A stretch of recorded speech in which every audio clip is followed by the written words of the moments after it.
That's executivegreencarpetcleaning.com. AM 560, The Answer.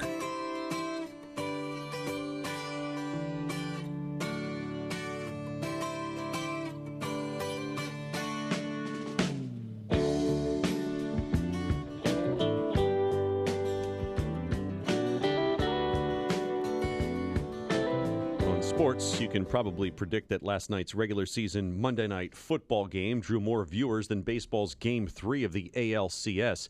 But Wall Street Journal sports writer Jason Gay says, who cares? Enjoy the drama. Jason, what do you mean? This time of year, Gordon, we have the baseball playoffs well underway. We are deep into our postseason. Mets and Cubs and Royals and Blue Jays. And there's a segment of the population, Gordon, I don't know if you know about North American football, but there's this other game called the NFL. They play it on Sundays usually, but they also got it on Thursday nights and Monday nights. And there is a segment of the population, Gordon, that loves this sport and loves to gleefully point out how the television ratings for football absolutely dwarf baseball in its postseason prime, meaning a regular pedestrian, inconsequential, basically, Thursday night football game will vastly, sometimes triple outrate a baseball playoff game, even a do-or-die baseball playoff game. I like it. All right, so there has been, as you sort of alluded to, a lot of drama so far this October, especially with the Blue Jays and the way their division series ended. And now you've got 4 teams in the playoffs who haven't won a World Series in basically a generation. Yes.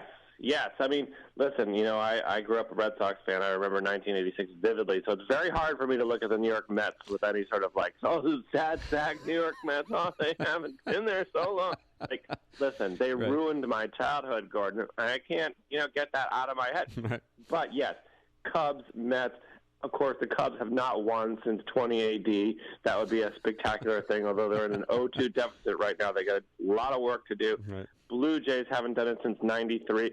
Royals were on the doorstep last year, gone to a Game 7 in Kansas City last year where they lost to the Giants. I love this Royals team, Gordon. Everyone's sort of wrapped up in that with great offense Toronto has. And look at these pesky little Royals, manufacturing runs, great pitching, getting it done again on the doorstep of another World Series appearance. They could be kind of a sleeper here. Thanks, Jason. It's Wall Street Journal sports writer Jason Gay. I like his point. The Cubs have not won the World Series since 20 AD. For Jennifer Kushinka, I'm Gordon Deal. Thanks for listening to This Morning.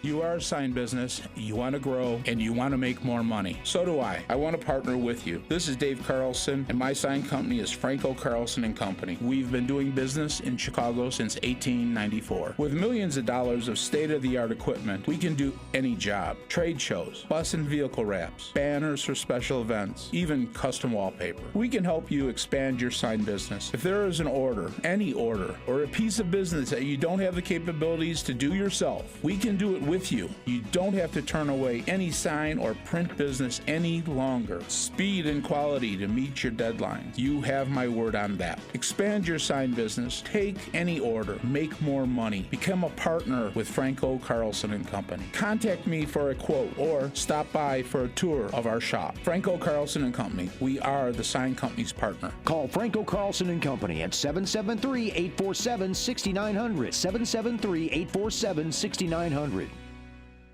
What's happening? What does it mean? Why is it important? We've got the answer. AM 560, The Answer. WIND, Chicago. Fox News Radio. I'm Dave Anthony. The head of the UN heads to the Middle East today to meet with Israeli and Palestinian leaders hours after yet another attack. Fox News Radio's Jessica Gallagher live in Jerusalem. Dave, United Nations Secretary Ban Ki-moon's surprise visit is an attempt to quell the month-long wave of violence here. Just a little more than an hour ago, a Palestinian man stabbed a military officer in the West Bank. Israeli forces shot the attacker. Meanwhile, the Israeli military has demolished the home of a Palestinian who killed an Israeli woman last year. Critics accuse Israel of using excessive force. At least 9 Israelis have been killed by Palestinians and 41 Palestinians have been killed by Israeli fire. Dave. Jessica, Oscar Pistorius is out of prison in South Africa after the Olympic track star, known for his blade-like prosthetic legs, served just 1 year for shooting and killing his girlfriend. He has to spend 4 more years under house arrest. Oscar Pistorius' family spokeswoman, Annalise Burgess, confirmed to reporters that the former athlete is here at his Uncle Arnold's mansion and that they're happy to have him home. That's Fox News Radio's Paul Tilsley in Pretoria. Donald Trump loves being the Republican frontrunner, so he'll like this. A new NBC poll out just yesterday shows Trump at 25%, but close behind him is Ben Carson with 22%, then Marco Rubio with 13%, followed by Ted Cruz, Jeb Bush, and Carly Fiorina. In the Democratic race for president, speculation keeps swirling around Vice President Joe Biden and if he'll run, and Jim Webb will be holding a news conference later today to discuss his candidacy. He is said to be considering running as an independent. Fox's Kristen Fisher. Liberals have beaten conservatives in Canada, ending Stephen Harper's 10-year reign as Prime Minister. Justin Trudeau will take over, son of the late Canadian leader Pierre.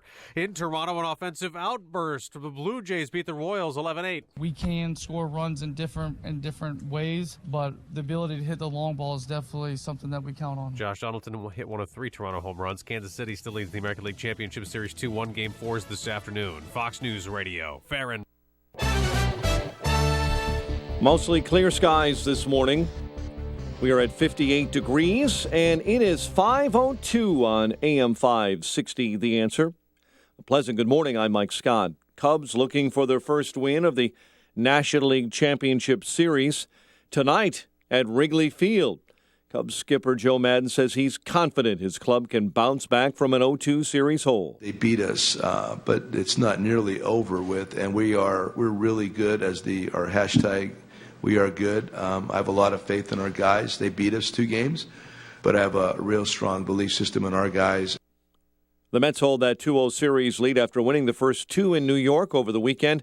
Kyle Hendricks takes the mound for the Cubs against Jacob deGrom. Major rating agency has downgraded Illinois' ratings on outstanding bonds because of the state budget crisis. Fitch, on Monday, lowered the rating on $26 billion in general obligation bonds from A- to BBB+, a few levels above junk status. Illinois Republican Party Chair Tim Schneider says he's backing the governor's efforts to tie a state budget deal to a series of pro-business reforms. Schneider has told reporters in Chicago he doesn't agree with comments of former Governor Jim Edgar, who's accused, Your Honor, of holding the budget hostage. Lawmakers return to Springfield later today. 3 Chicago men are suing the city. They're alleging they were subject to abuse at a police detention and processing center. The lawsuit filed in federal court in Chicago on behalf of plaintiffs of Flint Taylor. The civil suit describes the Homan Square Center on Chicago's west side, where the men were initially taken as an off-the-books police detention and interrogation center. Police and other members of the public have sharply disputed those claims. Authorities say at least 7 people were injured in a shooting in the south suburbs. Calumet City Police and their chief, Ed Gilmore, telling reporters the incident happened late Monday night as people gathered at a home after a funeral. Channel 9 reported 6 were shot and a 7th was injured while trying to flee that gunman. Chicago sports, NBA last night. Charlotte over the Bulls, 94-86. Reminder that the National League Championship Series first pitch is at 7:07 later on tonight. And the news, a service of the Illinois Partners for Clean Air. Why waste time and money idling in traffic? Catch up on your to-do list or connect with friends riding public trans. You could save up to $975 a month. Learn to breathe easy and save easy with Illinois Partners for Clean Air at cleantheair.org. A check of traffic and weather on the way next on AM 560. We are raising a country of sissies. The Joe Walsh Show. It's scary because these kids are going to be adults one day. Every single day, we move away from freedom and individual responsibility. And every single day we do that, we move closer to a country full of only government dependency. The Joe Walsh Show. Weeknights starting at 5. Right after Sean Hannity at 2 on AM 560. The Answer. High-achieving students, now is the time to take ownership of your career. Come to Strive's conference on the morality of value creation and trade to meet top business leaders, mid-career professionals, leading intellectuals, and other enterprising students. Learn how you can create value and build your career. The conference is free for current students. Pay a $50 fee to reserve your spot, then get a refund of your fee, lodging, and travel expenses when you attend. Take full advantage of this opportunity online right now at striveclubs.org. That's striveclubs.org. Enrollment is open now. striveclubs.org. STRIVE clubs.org. Parents, family, friends, teachers, and professors, please make sure to pass this information on to a student who is serious about making the most of their life. The Morality of Value Creation and Trade Conference in Atlanta, November 6th through November 8th. This is an impressive opportunity at essentially no cost. striveclubs.org. STRIVE clubs.org. 5:06 in Chicago. Let's get an update on the roads this early morning. In our Chicago RadioDeals.com traffic center, in for Jim Telemonte this morning, here's Al Verde.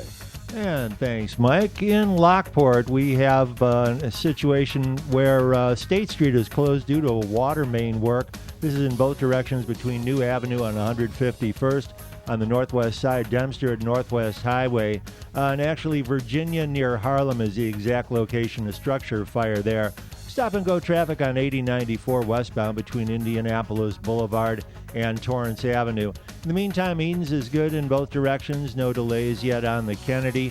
Eisenhower inbound at Austin, an accident blocking the right lane. A car versus the wall. Those never work out too well. And Stevenson looks good. No big delays to report yet on the Ryan.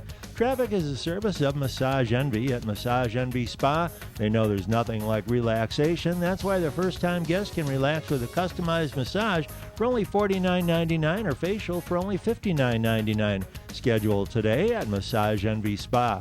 Traffic answers when you need them most. I'm Al Verdi on AM 560, The Answer. Chicago's Morning Answer starts next. Your official Chicagoland weather forecast from the AirComfort.com Weather Center. Air Comfort, your commercial HVAC solutions provider. Let's get the latest on the weather. Here's meteorologist Kevin Snyder. Today, windy and warm with some sunshine giving way to clouds with a stray afternoon shower. High 73. Tonight, mostly cloudy with a few showers, low 55. A shower in the area tomorrow, high 76. I'm Kevin Snyder on AM 560, The Answer. Be careful out there. We do not have red flag warnings up yet, but they might pop up again like they did yesterday, where we battled a quite large wildfire in the south suburbs with those gusty winds. 55. Winds are out of the south at 12. Your next news update is at 5:30. Chicago's Morning Answer with Dan and Amy starts now on AM 560, The Answer. This hourly segment is brought to you by Fly By Night with Ken Severa. Heard Saturday evenings at midnight here on AM 560, The Answer. Good morning. Welcome to your Tuesday morning briefing. Here's what you need to know to start your day. At this time tomorrow, we might know if the Cubs are only down 2-1 or if it would be 3-0. 7 weeks after the mysterious shooting death of Fox Lake Police Lieutenant Joe Glinowitz, there may be a solution on the horizon. I think Hillary will go down as one of the finest Secretary of States we've had. I don't think I have ever met a person more prepared to be president, and she would be capable of making hard decisions and representing this country and our democracy. I'm Hillary Clinton, and I approve this message. This is Chicago's Morning Answer with Dan Proft and Amy Jacobson on AM 560, The Answer.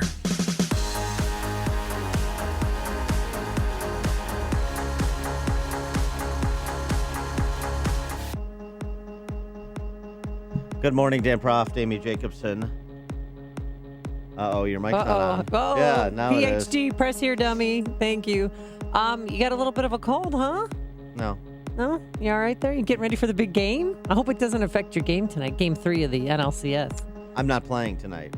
What? You took yourself out of the lineup? Yeah, I was scratched. So, yeah. Oh, Dan. So you wanted to say something about your unbridled optimism? Yeah, real quick. I mean, because, there's just because that's all it deserves. Abundance amount of optimism in the neighborhood. If it's this year, next year, or 100 years from now, it doesn't doesn't matter because Cubs are number one. We're going to the World Series, guys. Let's do it. Let's do it.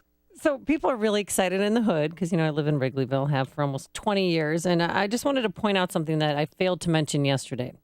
Being down 2-0 in the series is not a big deal because the Toronto Blue Jays, remember in the division series against the Texas Rangers were leading 2-0 in the series, and they came back and won it. But also, I know, 2-0. I can't shake it. In 2004, remember the Boston Red Sox and the ALCS? They were down 3 games to the Yankee, 3 games, Dan, and they came back and they won, and they broke an 86-year-old curse. Yeah. 2004. Remember, then they went on to play the Cardinals and then won the World Series. Do you have any idea how rare that is? But I'm just saying it can happen. So now we have these examples of these great teams. We could get hit by a meteor right now, which is as likely as the Cubs coming back from 2-0. We're going to win tonight. We're going to win tomorrow, and we're going to win on Thursday. And then we're going to, on Friday or Saturday, we're going to win that first game. We're going to win the series. We're going to go on to the World Series. Cubs are going to win the next 4 games. We're going to get the pennant. Yep. I'm telling you, it is going to happen. And when it does happen, do you have your apology written to me already? I'm down a Franklin. Do you? Make a friendly wager on that if you want. I can't bet a Franklin because I've spent that money. Yeah. I used it in a good way. I bought volleyballs for my girls' volleyball team. All right. Well, you've got the Cubs winning in 6. I've got the Mets winning in 5. Okay. So what do you want to bet? $20? No. We should do something where one person would have to do something that they would find loathsome. Oh, you have to go to a Chicago Fire soccer game. Oof. My son, not real Chicago Fire juniors. Boy. Which is a lot more painful. I mean, no, I'm sorry. It's not painful. It's very exciting games. I love soccer. How confident am I in that prediction? Because that would be excruciating.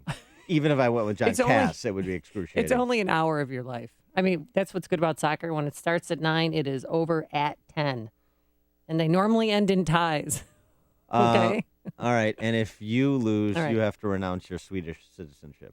I'm not giving you my Swedish jacket. Yeah. Not doing it. But are you going to the game tonight? No, I don't.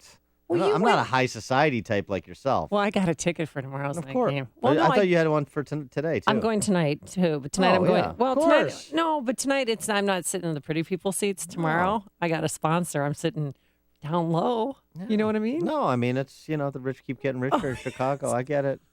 I get it. The kind of the elites. The media elites, ticket came out of nowhere. Political elites. You're probably sitting next to Tiny Dancer. I might be sitting near Tiny Dancer. Yes, I'm not hopefully you're not sitting in front of him because he won't be able to see. Yeah, I'll be like, "Hey, Jacobson, down in front. I can't see over you." Get him a booster seat. Mike on the north side. Good morning. Amy's leaving her children at home while her sugar daddy takes her to the game. I wanted to say, Amy, you don't live in Wrigleyville. You live in Lake. I live in West Lakeview. No, you live in Lakeview or you live in Southport Corridor. And Amy, last night 1,000 children went to bed hungry. Or I'm sorry, 1 billion children went to bed hungry last night all over the world. And almost all of them would rather starve to death today than hear you talk about the Cubs. Thanks for the call, Mike. Thanks, Mike. That's a good way to end your note of unbridled optimism. And with an exclamation point. Just because Mike's a hater and you're a hater doesn't mean the Cubs are not going to win. Kyle Hendricks is pitching tonight against Jason DeGrom. Why? Yeah, Jason DeGrom. The long-haired, another hair banger ball event this evening. Billy Squire lookalike. Yeah. Donnie Iris. Yes. Yeah. So I'm just saying, just feel the love. Don't you feel the optimism? I do. There's something in the air. I love the Mets. What's wrong with that? Why does it always have to be about hating? I've said this before. I have so much love for every other Major League Baseball team. I don't have any left to give the Cubs. Okay. But for me, it's love. It's just I've fallen in love with that scrappy ball club from New York. You're against what everyone else believes here. Bro, I think we should do it today because no one's going to be here because everyone's preparing for tomorrow. And we were right. What? Can you translate that? That guy makes almost as much sense as you do. That was awesome. This is the morning show. More Chicago radio listeners are choosing. This is Chicago's Morning Answer on AM 560. The Answer.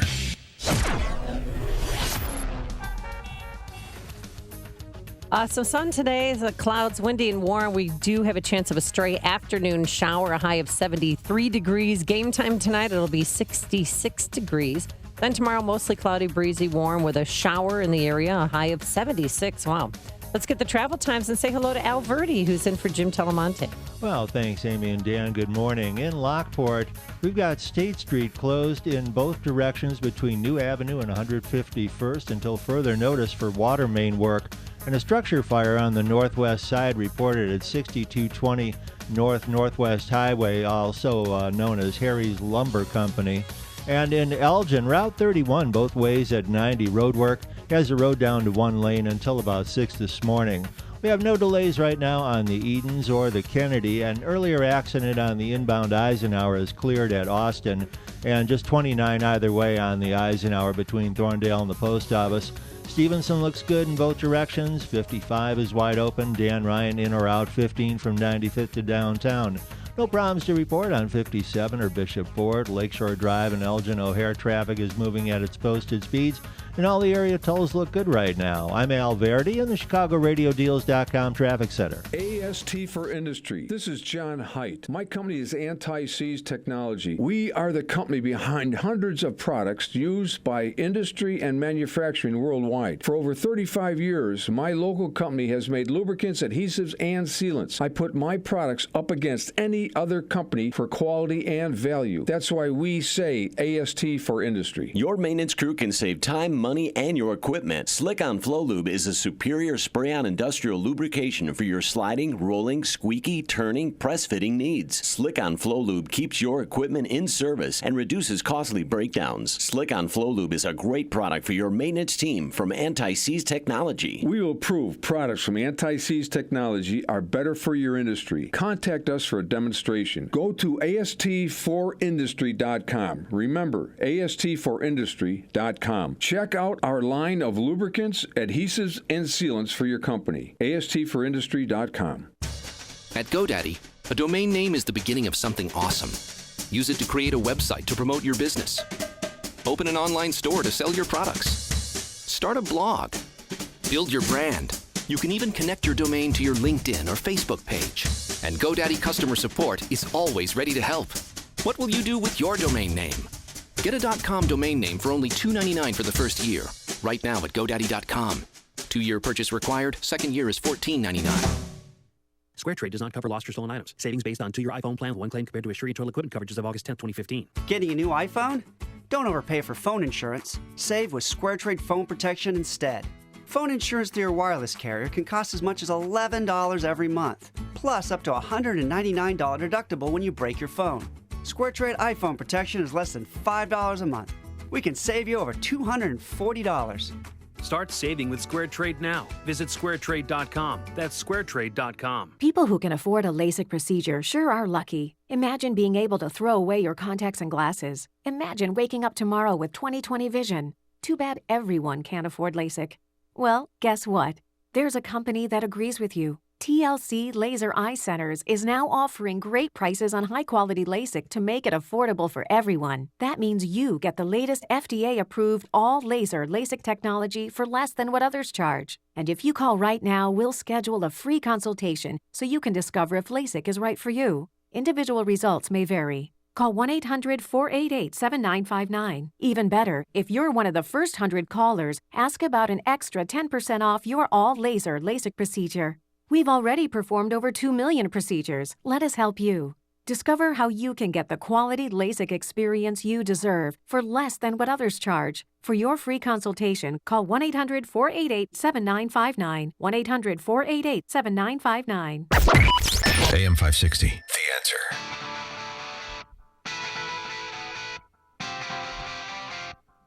Dan and Amy, Amy, Jim Edgar. Yeah. Up until about 2010, up through the 2010 election cycle. Now, remember, Jim Edgar decided not to run for re-election in what year? 1992? 1998? Yeah. He finished serving his 2 terms in 1998. Mm-hmm. For the next 12 years, and particularly after George Ryan's implosion and kind of taking down that top-heavy Republican Party structure with him. For the intervening between 2002 and 2014, the intervening 12 years, for almost every statewide office, whether it be governor or U.S. Senate, we were all trying to woo Jim. Now we were all. Well, the Republican Party leadership of this begotten state was trying to woo Jim Edgar back in to run for Senate, to run for governor, to run for both simultaneously because you can't get enough Jim Edgar. And it turns out, as I've been saying for the better part of those intervening 12 years, we've had more than enough of Jim Edgar, actually. In fact, his 2 terms are more than enough. And he just continues to make me... Why? Yeah, he's getting on. What's wrong? Well, what he happened? he continues to make me correct, so I appreciate that, and now he can go away. Stop it. Jim Edgar saying about Governor Rauner, it's been a very, in the budget impasse, he shouldn't hold the budget hostage. It's been very destabilizing for state government. I think a lot of people have suffered. Here's the problem.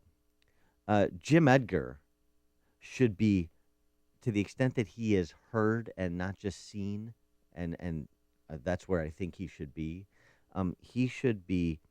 politely offering contrition for his boneheaded big government gambits like the 1995 pension ramp, that have in part led us to this place of the worst state government in the United States of America. He should be thanking Governor Rauner for finally standing up to the Chicago Democrats who've been in charge of aforesaid state government and who is trying to plug the spillage of red ink that has polluted Illinois' economic ecosystem since Jim Edgar's decisions to raise taxes and prioritize pension funding above all else.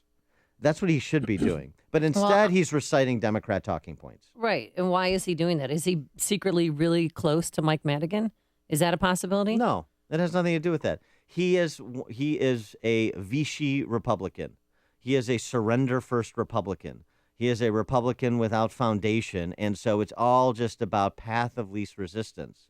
Well, when you're dealing with someone like Mike Madigan, and frankly, even to a lesser extent, someone like John Cullerton, there is no such thing as path of least resistance if you don't want to end up being a co-conspirator in the destruction of the state's economy. Didn't Bruce Rauner, and please correct me if I'm wrong, didn't he have to woo his support, like court Jim Edgar to get his support when he ran for governor? Edgar backed Dillard. Edgar had some unflattering things to say about Rauner in the primary. He backed him in the general as kind of a pro forma Didn't they have some play. secret backroom meeting somewhere? Well, it's just a conversation, to get his support, and then he goes out in the trail firm, stumps a little bit in Central Illinois, where Jim Edgar's popular because people have short memories and have forgotten Well, he went all to that Eastern he did. Illinois University. Yeah, and he almost went to prison if he would have stayed in office any longer. That MSI scandal was getting quite interesting.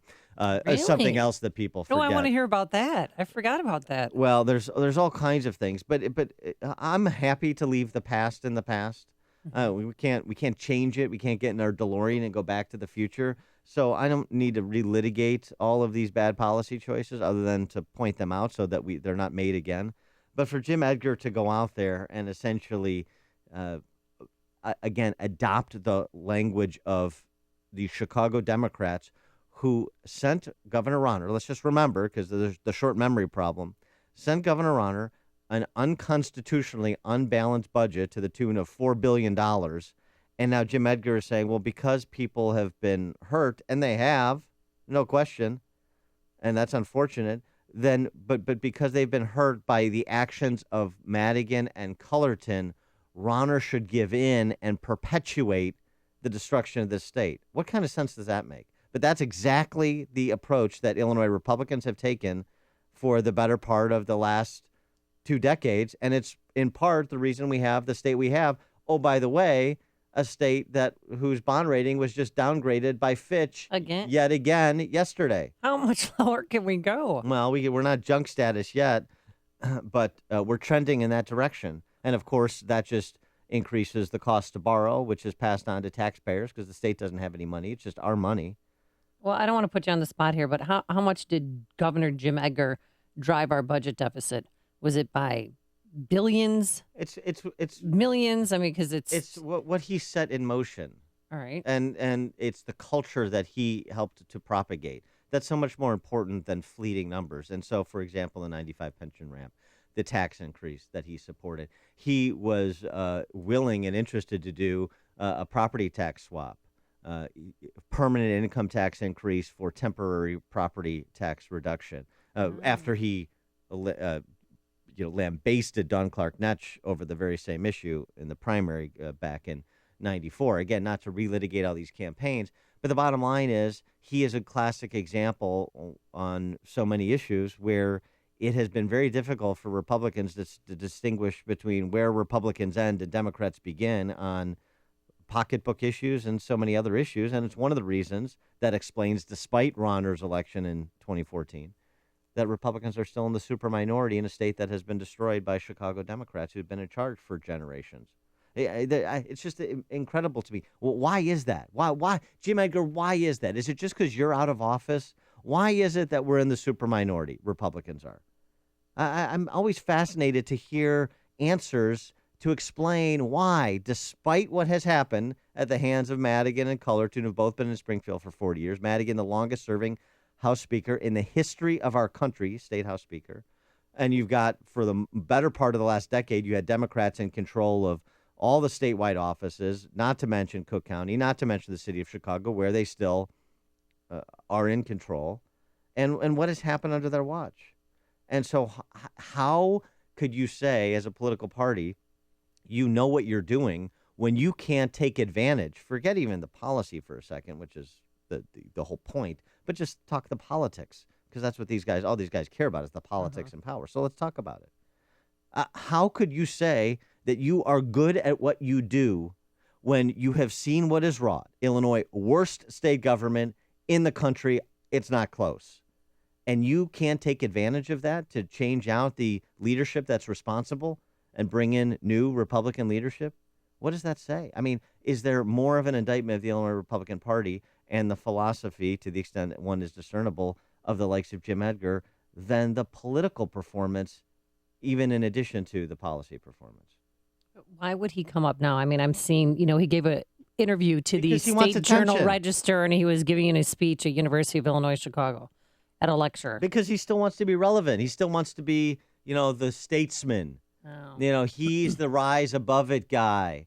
Rauner and Madigan, there's blame to go around, but the governor shouldn't hold the budget hostage. That's Jim Edgar's description. He wants to be the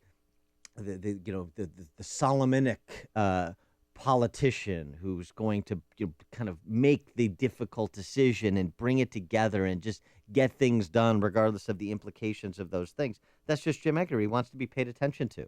Oh, by the way, Jim Edgar talking about holding the budget hostage and not digging in the way that Rauner has dug in. I mean, how much is Jim Edgar getting paid by taxpayers on an annualized basis? Oh, that's right. What's his pension? It's in the hundreds of thousands of dollars, which means in present value, the millions and millions of dollars. Millions and millions of dollars. Hey, Jim Edgar, go away. The stories you need to know to start your day. This is Chicago's Morning Answer on AM 560. The Answer. Hello, I'm Mike Lindell, the inventor of MyPillow, and like all of you out there, I had problems sleeping. Pillows would go flat, I would flip-flop all night long, I would wake up with a sore neck, maybe a headache, or feel like I needed a nap even though I slept 8 hours. When I invented MyPillow, I wanted it to where you can move the patented fill to give you the exact support you need as an individual, regardless of sleep position. MyPillow will get you into that deep REM sleep faster, and you will stay there longer. It's not about how much time we spend in bed, it's about how much of that quality sleep we get. I do all of my own manufacturing right here in the United States. I have a 10-year warranty. You can wash and dry MyPillow, and I give you a 60-day money-back guarantee, so you have nothing to lose. And here's my best offer ever. You can buy one of my pillows and get one absolutely free. To get your 2 MyPillows for the price of one, call 800-489-0201 and please use the promo code Amy. Or you can go to mypillow.com and use the promo code Amy. That's 800-489-0201 or online at mypillow.com. Either way, don't forget the promo code AMY. Okay, we can conclude our business now as it pertains to this bet, Cubs Okay. bets. So if I lose, I've got Mets in 5. If I lose, I have to go to a Chicago Fire youth game or Yes. something. And now if you lose... And you have to be on time or we start all over. Okay. There's free parking out front, too. I'll make it very easy for you. And if you lose, you've got Cubs in 6, so the Cubs are going to win the next 4 games. Got the Cubs in 6, yes. If you lose, you have to wear a Make America Great hat for a week on this show. All right. All right, there it Well, is. for maybe one day, a week? Yeah, a week. That is commensurate with the pain I will suffer were I to have to go to a Chicago Do I Fire hit youth the? soccer Can I game. bend the brim in? Yeah, sure. you Okay. can. Yeah. All right. Thanks. Yeah, all right. So often on the show, we talk about the important issues that affect your world, like bets on the NLCS, the economy, education, and foreign policy. And on the show, because there's always so much going on, we don't always have the time to drill down and talk about the big ideas behind the big issues. It's one of the reasons I'm involved with a new website along with the Illinois Opportunity Project called Upstream Ideas, online at upstream-ideas.com. At Upstream Ideas, we broaden the parameters of debate and move beyond the same old partisan assumptions. In other words, we're pushing against the current and thinking upstream. So go online now to upstream-ideas.com. That's upstream-ideas.com. With each visit to Upstream Ideas, you'll be armed with new info and fresh perspectives to spur you on to make the state of Illinois and the good old USA a bit more free, a bit more just, and a bit more civilized. AM 560, The Answer. Coming up on Chicago's Morning Answer. Did George W. Bush just hand Ted Cruz a rallying cry? We'll have it at 5:35. And then Lamar Odom is out of Vegas, but what happened in Vegas isn't staying in Vegas. We'll explain. But first, let's go back to the newsroom. Here is Mike Scott. Amy and Dan, good morning. All eyes this morning on Vice President Joe Biden mulling that White House run, as we've talked about for several days. Fox News reporting that Biden is indeed planning to run for president, the announcement in a few days. Donald Trump holding a lead in the GOP presidential primary race, according to a new NBC News Wall Street Journal poll. Two leaders in the Republican polls are demanding Secret Service protection, Donald Trump and Ben Carson. Israel has arrested a top Hamas official in the West Bank, accusing him of inciting recent violence. Over the past month, 9 Israelis have been killed in Palestinian attacks. In that time, 41 Palestinians were killed by Israeli fire, including 20 labeled as attackers. One of the longest-serving leaders in the West has been swept from office by an unforeseen Liberal landslide that elected Justin Trudeau, the youthful son of one of Canada's late dynamic politicians, as Prime Minister. Speaking at the end of election night in Calgary last night, Stephen Harper thanked Canadians for a decade of support. Well, tonight's result is certainly not the one we had hoped for. The people are never wrong. The Canadian population has elected a Liberal government. The result, that we accept without any hesitation. Harper's time had marked a shift to the right for Canadian politics, lowered corporate and sales taxes, and clashes with President Obama over issues like the Keystone XL pipeline. Florida police chief says investigators still don't know what led to a weekend shooting at a zombie festival there. Interesting story out of New York where reputed mobster Vincent Asaro is on trial. You may remember that name. He's on trial for allegedly planning the 1978 Lufthansa heist at JFK. Defense attorney Elizabeth Macedonio says yesterday's testimony by mob rat Salvatore Vitali, she says, is a lie. Opening day was a good day for the defense. The first witness was not easy, nor was he truthful. Lufthansa heist was immortalized in the movie Goodfellas. $6 million worth of money and jewels stolen never has been recovered. Cubs will be looking for their first win of the National League Championship Series tonight at Wrigley Field. Cubs skipper Joe Maddon confident his club can bounce back from an 0-2 hole. Authorities say 7 are injured following a shooting in the Chicago suburb of Calumet City, where Chief Ed Gilmore told reporters the incident happened Monday evening as folks gathered at a home after a funeral. NBA preseason, Charlotte over the Bulls, 94-86. We told you about the NLCS. First pitch at 7:07. The news service of the Milwaukee airport with all the major U.S. airlines, great fares, lots of nonstops, and parking as low as $7 a day. The Milwaukee airport makes travelers happy even before they check in. FlyMKE.com and learn why Milwaukee's airport is the O'Hare alternative. A check of traffic and weather on the way next on AM 560.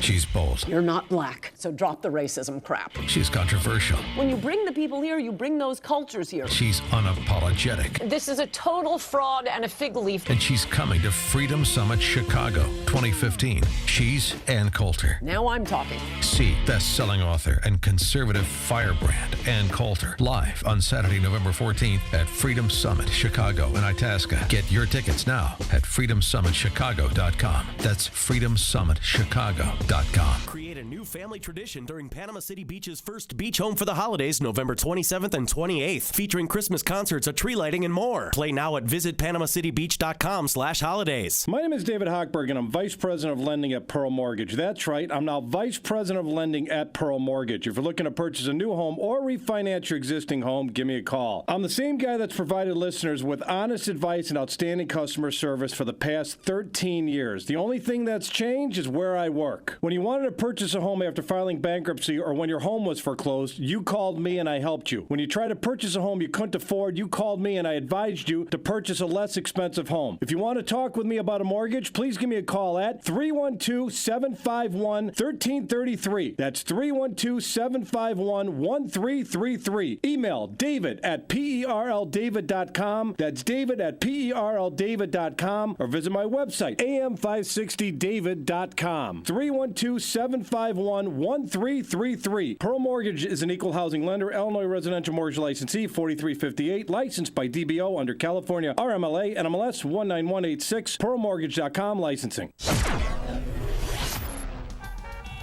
536 in our ChicagoRadioDeals.com traffic center. In for Jim, here's Al.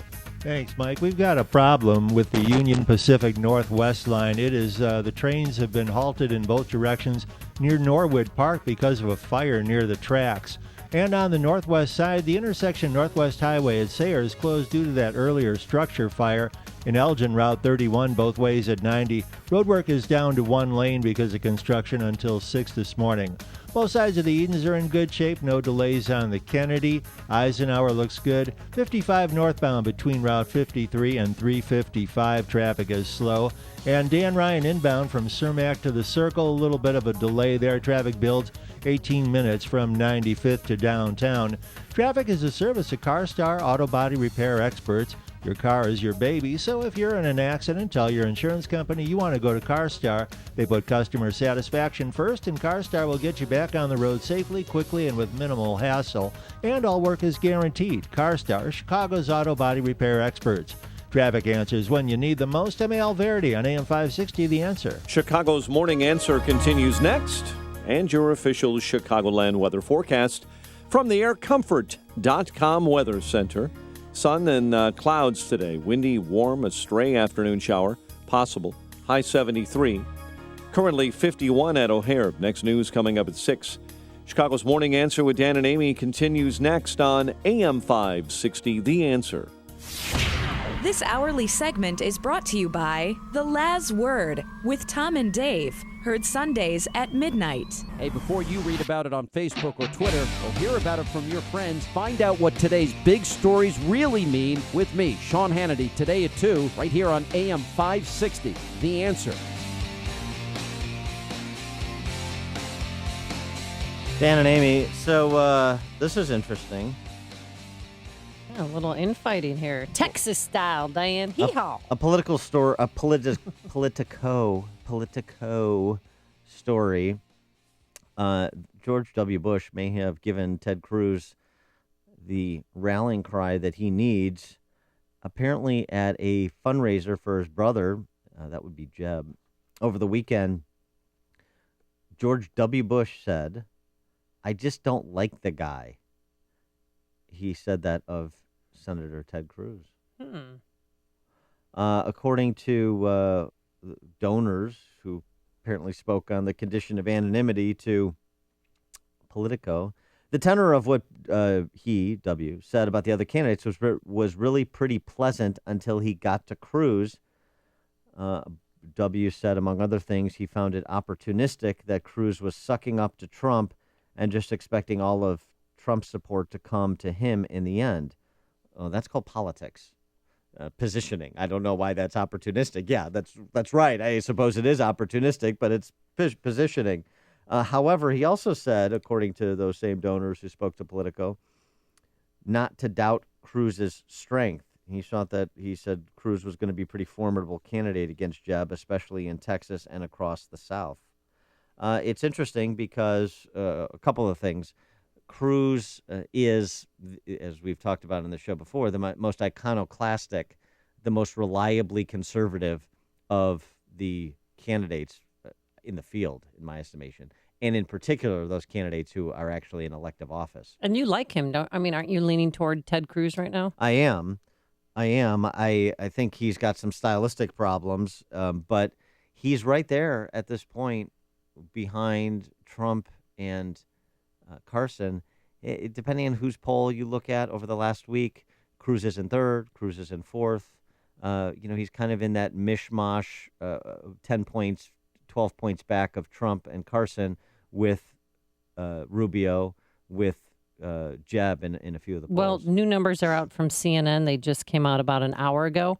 Trump, 27%, Carson, 22%.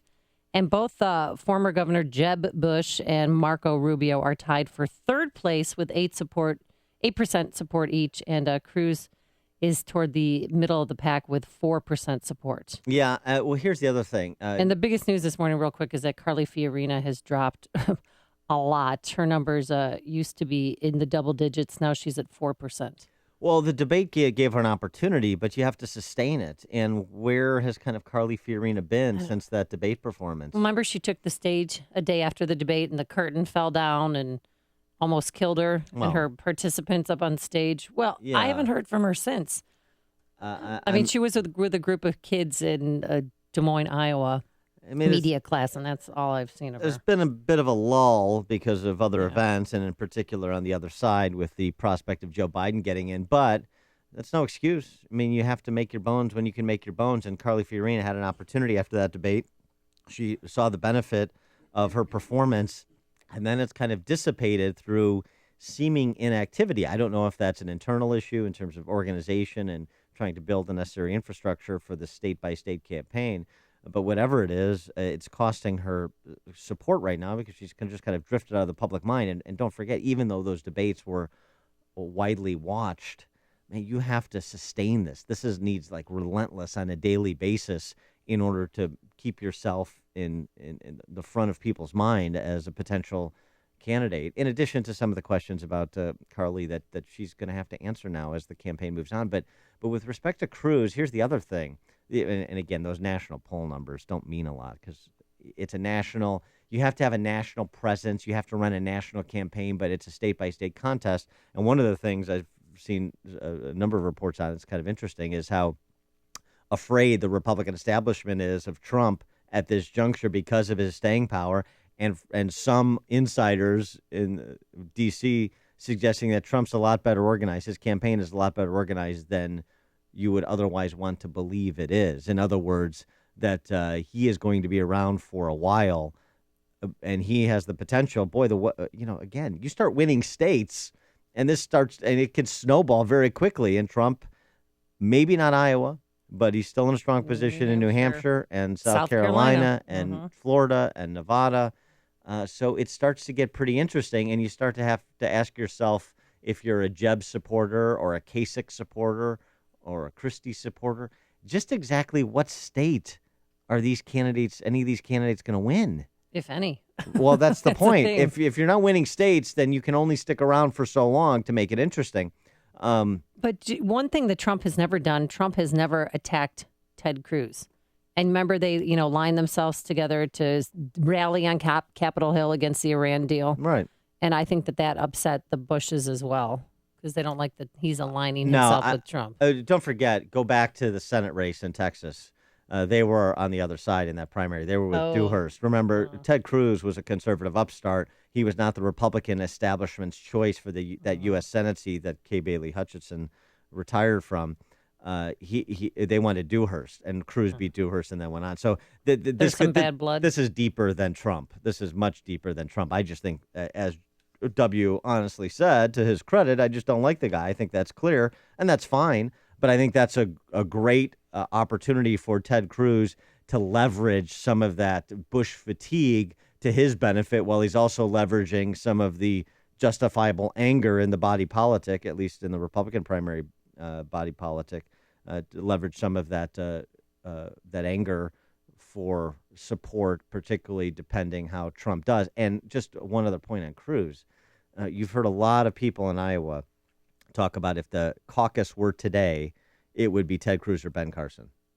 Just in terms of kind of organization and that being a late-breaking caucus state and how those people who are professional observers of how the Iowa caucus goes, how they read the tea leaves at this point. I think Cruz is maybe not in the best position of the of the elected officials. Maybe Rubio is right now, because it seems to me Rubio is quickly moving to be the Republican establishment's last best hope for someone that they can deal with, someone that they can support. But Ted Cruz is right there as well, and it's very interesting. And it's very interesting that W would choose to strike out on him. Joe and Joliet, you're on Chicago's Morning Answer. Good morning. Good morning. Hey, Joe. Yeah, this has been going on for a couple election cycles at my employment. We've got about 70 people, and nobody has ever been polled. Nobody's wife or husband, brothers or sisters. Yeah. For like the last 3 elections, where this has been like, has anybody ever did it? Yeah, in this CNN poll, it was taken October 14th through the 17th, and they picked random sample of 1,028 registered Republicans or registered independents. Yeah, and that's not the same thing. And it was by phone. So and it should be likely voters. That would give you a more accurate read on where the race actually is. But that's fine. I mean, just, for people who believe that all of these surveys are illegitimate, they're just wrong. They're just wrong. If the survey, Rasmussen had Bill Brady beating Quinn. Yeah, right. And it was clearly wrong, but it was a close race. 30,000 votes. Yeah. I mean, but I'm just saying that's called the margin of error. Right. Yeah, but they're not wrong, generally speaking. The polls that are done right with the proper methodology, 95% confidence interval, and all the other econometric gobbledygook, the bottom line is they are pretty accurate snapshots in time of where the race stands within a given margin of error. Thanks for the call, Joe. This margin of error is 4.5%. So just because you haven't been surveyed doesn't mean they're inaccurate. Doesn't mean that people are conjuring stuff up.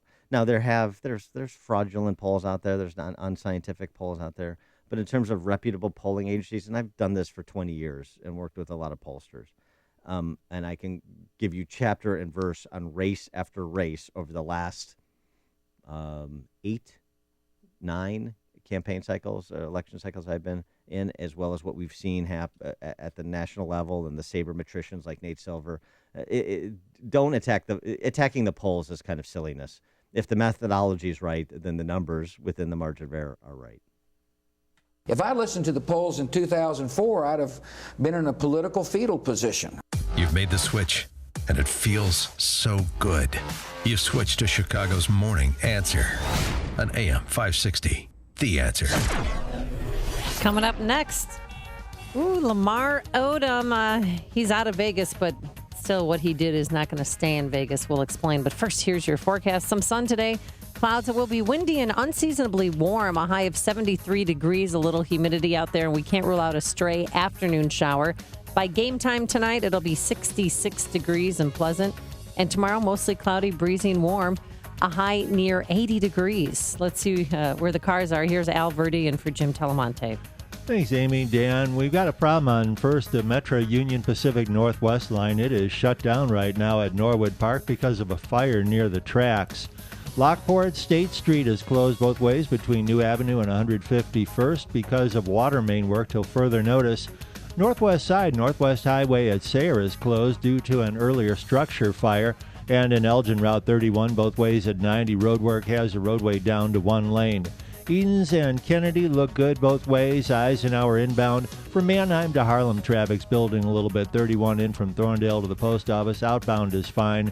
Stevenson inbound between Pulaski and Kedzie. Look for a little bit of a slowdown there. Dan Ryan out is good. Inbound from the Stevenson to the Circle is tight. 20 minutes, 95th to downtown. 57 inbound from Halstead to the Ryan backs up a little bit. Bishop Ford inbound slows from 115th into the Ryan. I'm Al Verity in the ChicagoRadioDeals.com Traffic Center. I'm Lex, CEO of Balance of Nature. At Balance of Nature, we believe in real communication. Whether you call into the office or hear a success story on the radio, you can be sure it's real, unsolicited, and unscripted conversation. I had anemia. And that's when I got on to Balance of Nature. Then when I came off it, I got anemia again. That's one of the reasons I got back on it. I said, you know what, let me call them up and let me start doing the right thing. I made a mistake by getting off it. I think this is a good product, and I'm going to just stick with it.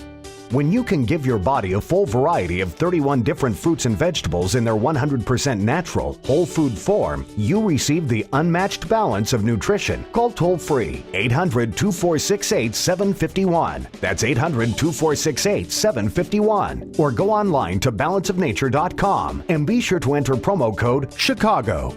Hi, Tom Sadeka, CEO of Precision Payroll of America. We're the 32-year-old company whose first employee and first client are still working together. If you are like me and are listening to this station, chances are we hold some common values and truths we hold self-evident. That's the main reason Precision Payroll attracts great clients and great employees. Precision Payroll of America operates at the core with fundamental principles that drive our attitude and delivery of service. We work hard to provide the best in pricing and value. In addition, with our great team that has been with us a long time, you are ensured a lasting relationship with people who understand your needs and always stand ready to serve. What sets us apart is that we view what we do as a great opportunity to serve others in a professional and technical capacity while building long-lasting relationships. That's what we treasure. If this message hits home, please call me at 630-242-1507. That's 630-242-1507 or on the web at precisionpayroll.com. You didn't build that. You don't pay your fair share. Who do you think you are? Ayn Rand knew exactly who you are. Rational, productive, independent. You work hard and use your own judgment. You choose your career path, your lifestyle, your values. You're living the American dream. And now you see that there are people who want to take away what you've created and who will call their lust to loot a virtue. People who think the needs of others is a claim on your money, your work, your life. Well, how can you fight back? That's what they do at the Ayn Rand Institute. They look closely at public policy beyond sound bites and election cycles, at the fundamental moral ideas that frame crucial debates. They focus on reframing the issues in line with reason, egoism, and individual rights to life, liberty, property, and the pursuit of happiness. Your life, liberty, property, and the pursuit of your happiness. Stand up with them to fight against the sacrifice of your values by making a contribution today at AynRand.org/support. They'll use your money to defend your values. AM 560, The Answer. I can't believe he made it. Lamar Odom didn't die. I had him pegged for death. But apparently after 3 days in a coma, he was able to wake up. He's been taken off the respirator. He stood up, and late last night while you were sleeping, he was transferred out of Sunrise Hospital in Las Vegas. The Kardashian stan got him a oversized helicopter. You know, because remember, he couldn't be transported by helicopter at first because he was too tall. So they got him an oversized helicopter, took him back to L.A. where he's going to be undergoing rehab. Yeah, that's not the end of the story, though. And by the way, that Sheryl Crow song, Leaving Las Vegas, it just reminded me of how bad her rendition of the national anthem was. And during the Democratic debate. Man, that was pitchy. The man who owns the Nevada whorehouse where Lamar Odom collapsed. Hey, it's a brothel. Right. Yeah. Where they have relaxation therapists. Yeah. Is that They have a lot of stuff there. They have a workout room. They can give you. Oh, yeah. Well, the girls that he bought, Monroe and Cherry, he paid them $37,000 just to be at his beck and call. The one made him breakfast one night. Believe it or not, he wanted breakfast at night. He wanted a drink. Another made him a drink. I mean, they're more like, not only call girls, but maids. Who brought him the 8 balls and the herbal Viagra? Did you catch that? So Dennis Hoff, who owns the Love Ranch, told the Daily Caller that Odom had been messaging Madison Montag, the aforesaid Madison, on social media. Madison is our transsexual prostitute. He came out there to see her. Shim? Yeah. Oh, no. Bruce is rubbing off on Why? him. What is in the water at the Kardashian household? But that didn't happen because then he ended up with Monroe and Cherry. So Madison got the boot somehow. Yeah. Yeah.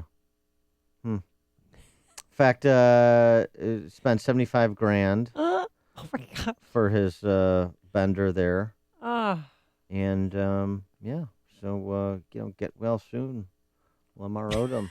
So you can go back to maybe recuperate with the TLC of one Caitlyn Jenner and the whole Kardashian clan, so that you can get back to the Love Ranch. Hear about the big stories of the day, then talk about them right here on Chicago's Morning Answer on AM 560. The Answer. If you want to own a brownstone, you gotta call Townstone. And that goes for a condo, a little white house, or a mansion too. Hi, I'm Barry Sterner, owner of Townstone Financial, the premier home lender in Chicagoland since 2002. I want you to know that I started Townstone 13 years ago because I was buying properties and felt the banks were incompetent and treated me like I didn't exist. I only wanted a few simple things, like someone to call me back, a knowledgeable person to answer my home refinance and purchase questions, and most importantly, someone who is going to make the entire process easy so my loan closed quickly. And I know this is what you want too, and Townstone has it down to a science. Give me a call at 312-896-2111. I can and will make getting a home loan pain-free. Lastly, we beat the big banks every day on closing costs and interest rates. I guarantee it, and I'm the owner of Townstone, so you won't be disappointed. Call me now at 312-896-2111. That's 312-896-2111. Or go to townstone.com. That's TOWNSTONE.com. Townstone Financial is an Indiana, Michigan, Wisconsin, Florida, Illinois mortgage licensee, 6629 and NMLS 136639. There are two kinds of pain. Pain that goes away and the worst kind, chronic pain. If you suffer from chronic pain, life is not complete and it can be miserable. Unfortunately, most people use narcotics that mask the pain. You need to find the source of the chronic pain and get relief. This is Dr. Ken Candido of Chicago Anesthesia Pain Specialists. We're serious players in the management of pain, and our team are national leaders, as well as being educators in the treatment of pain. We will work with you to diminish or eliminate your pain and help you get your life back. You know, there's a nationwide narcotics epidemic, and people are too quick to mask over chronic pain instead of looking for the cause and treating or eliminating the pain. Contact us. We will help you. Go to mypainchicago.com. Call and make an appointment with some of the best pain people in the nation, located here in Chicago. mypainchicago.com. You or someone you know suffers and the suffering of chronic pain. mypainchicago.com. Let's make you pain-free.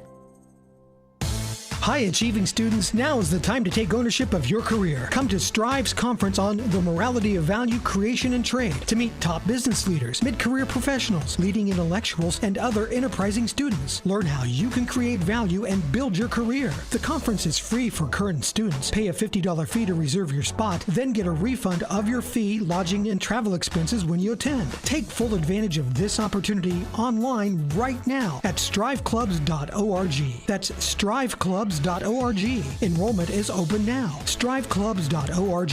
STRIVE clubs.org. Parents, family, friends, teachers, and professors, please make sure to pass this information on to a student who is serious about making the most of their life. The Morality of Value Creation and Trade Conference in Atlanta, November 6th through November 8th. This is an impressive opportunity at essentially no cost. striveclubs.org. STRIVE clubs.org.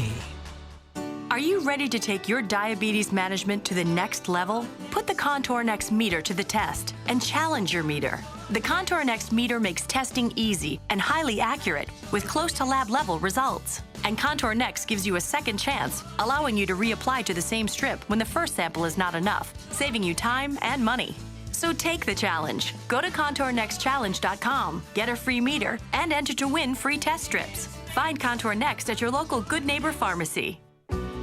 How do you stay connected to your business when your work has you traveling from Miami on Monday to Tacoma on Tuesday? You call Regis at 1-800-OFFICES. Regis offers drop-in business lounges, meeting rooms, and office space in more than 3,000 locations worldwide, allowing you to work from anywhere at any time, all on your terms. Call Regis today at 1-800-OFFICES and get a free office or meeting room for a day. Regis, here to help you grow. Here are the stories we're watching right now. Cubs host the Mets for Game 3. WIND Chicago News Time, 6 o'clock. Fox News Radio. I'm Dave Anthony. Do you know who George W. Bush doesn't like? One of the Republicans running for president. Hint, it's not this guy. We're going to make America great again. Donald Trump had another big rally last night in South Carolina. He's still the front runner. Fox News Radio's Rachel Sutherland has a new poll and the Bush comment live from Washington. Trump is leading a new NBC News Wall Street Journal poll at 25%. Ben Carson is 4 points back. Rubio is third. Ted Cruz is fourth. This is former President George W. Bush reportedly slammed Cruz at a campaign event in Denver, saying he's getting too cozy with Trump. Politico cited at least 6 donors who were there who said they heard the 43rd president say, "I just don't like the guy."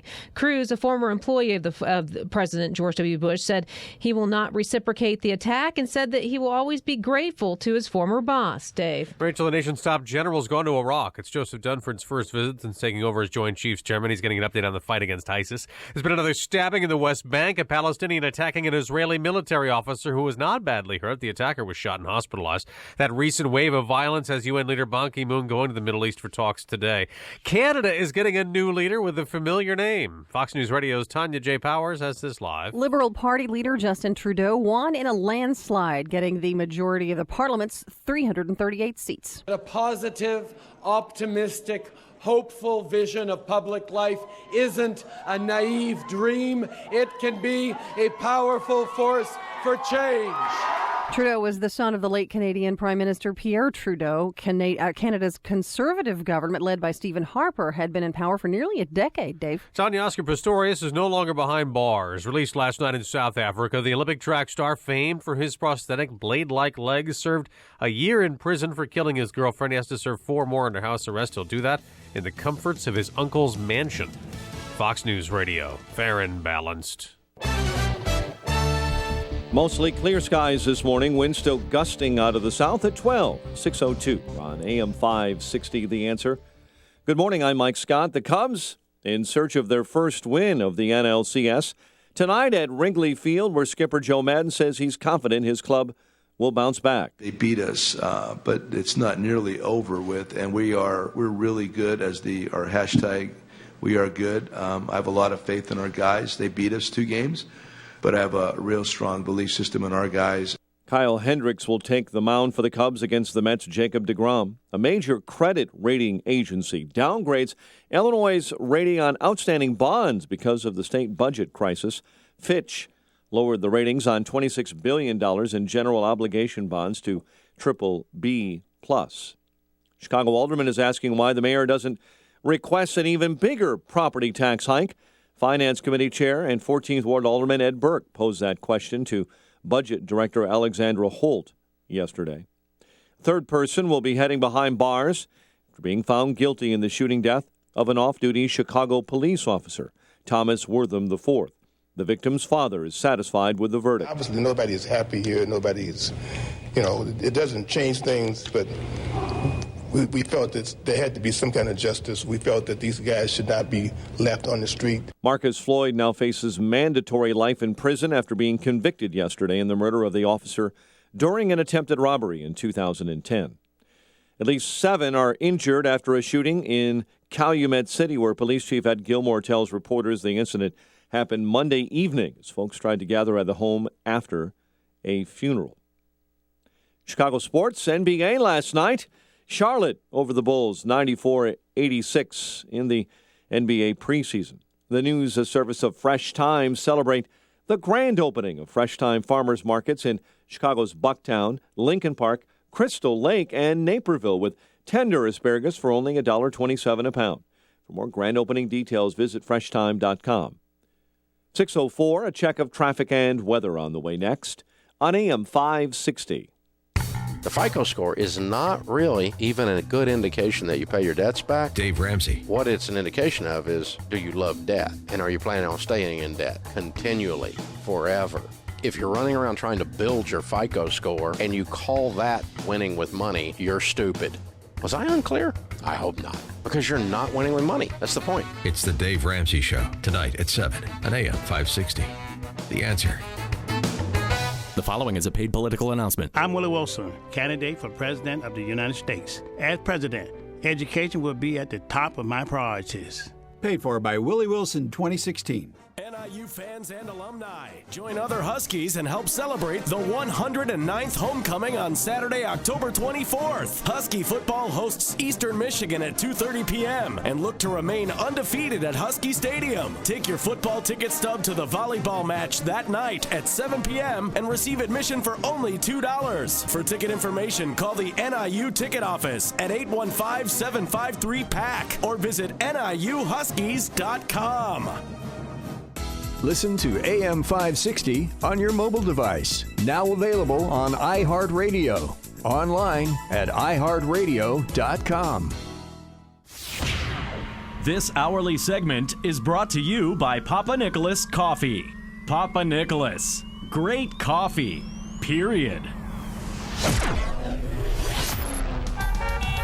6:05 in our ChicagoRadioDeals.com traffic center. In for Jim, here's Alverde. Thanks, Mike. We have an accident up in Pleasant Prairie, just north of the Illinois border with Wisconsin. This is 94 northbound at Highway ML, an accident involving two semis.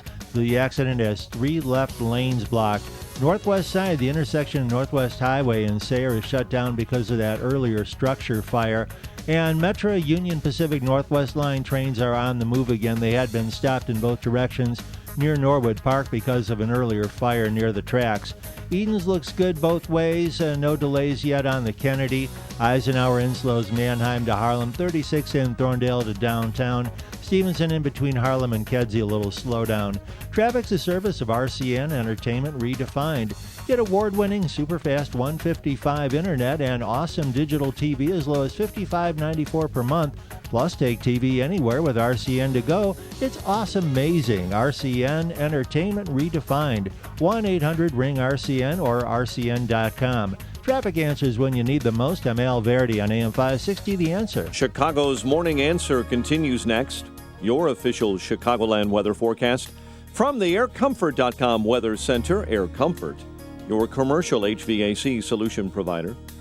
Here's meteorologist Kevin Snyder. A windy day with increasing clouds and a stray shower for the afternoon. High 73. Few showers tonight, low 55. Breezy and warm tomorrow with a shower in the area. Otherwise mostly cloudy with a high 76 and a low 52. I'm Kevin Snyder on AM 560, The Answer. Currently 53 at O'Hare, 55 along the lakefront. Next news at 6:30. Chicago's Morning Answer with Dan and Amy continues next on AM 560, The Answer. This hourly segment is brought to you by MyPainChicago.com. World-class treatment for chronic pain. Go to MyPainChicago.com. Good morning. Welcome to your Tuesday morning briefing. Here's what you need to know to start your day. At this time tomorrow, we might know if the Cubs are only down 2-1 or if it would be 3-0. 7 weeks after the mysterious shooting death of Fox Lake Police Lieutenant Joe Glinowitz, there may be a solution on the horizon. I think Hillary will go down as one of the finest Secretary of States we've had. I don't think I have ever met a person more prepared to be president, and she would be capable of making hard decisions and representing this country and our democracy. I'm Hillary Clinton, and I approve this message. This is Chicago's Morning Answer with Dan Proft and Amy Jacobson on AM 560, The Answer.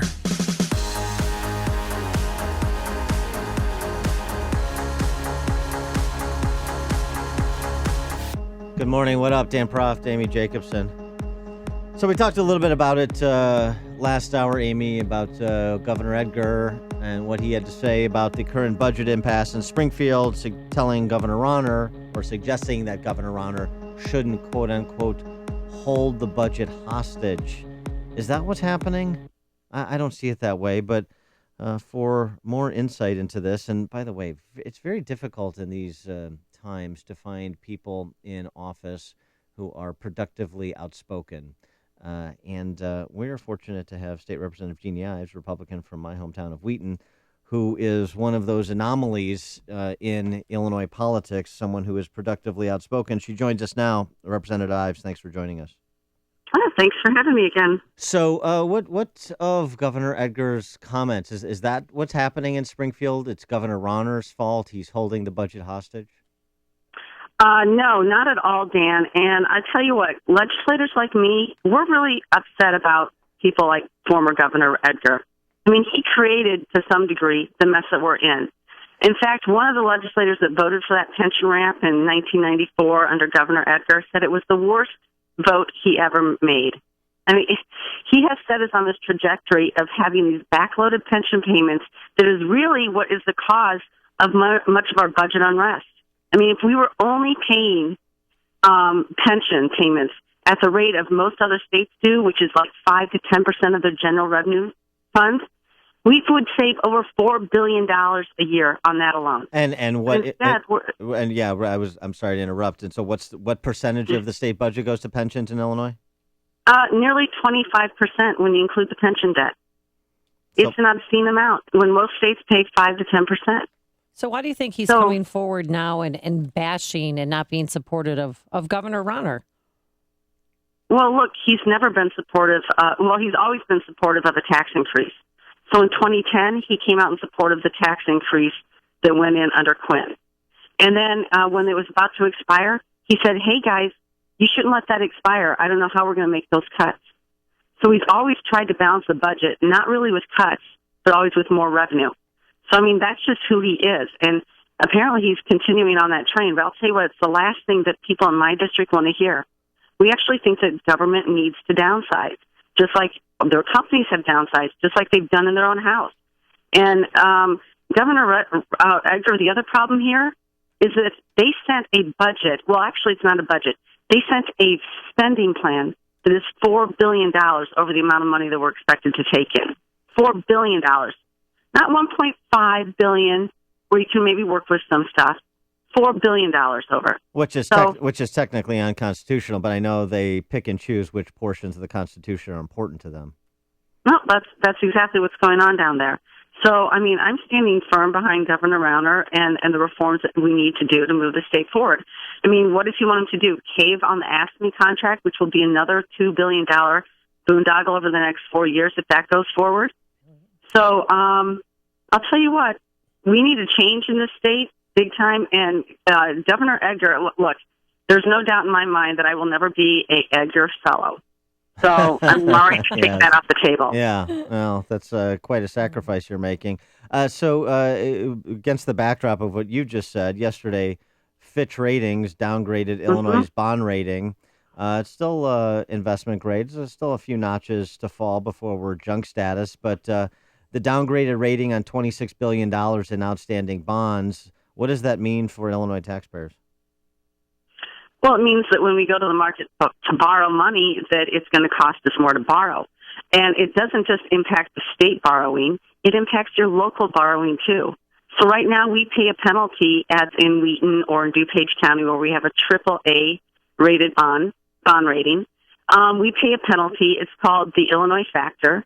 And it's oftentimes, 0.5% more on the amount that it costs for us to borrow here in Wheaton. It can be as high as 1% more. And so every time the taxpayers get hurt when Illinois suffers in this way. And 1%, when you're talking about millions, tens of millions of dollars, that's a big number. Yes, it is.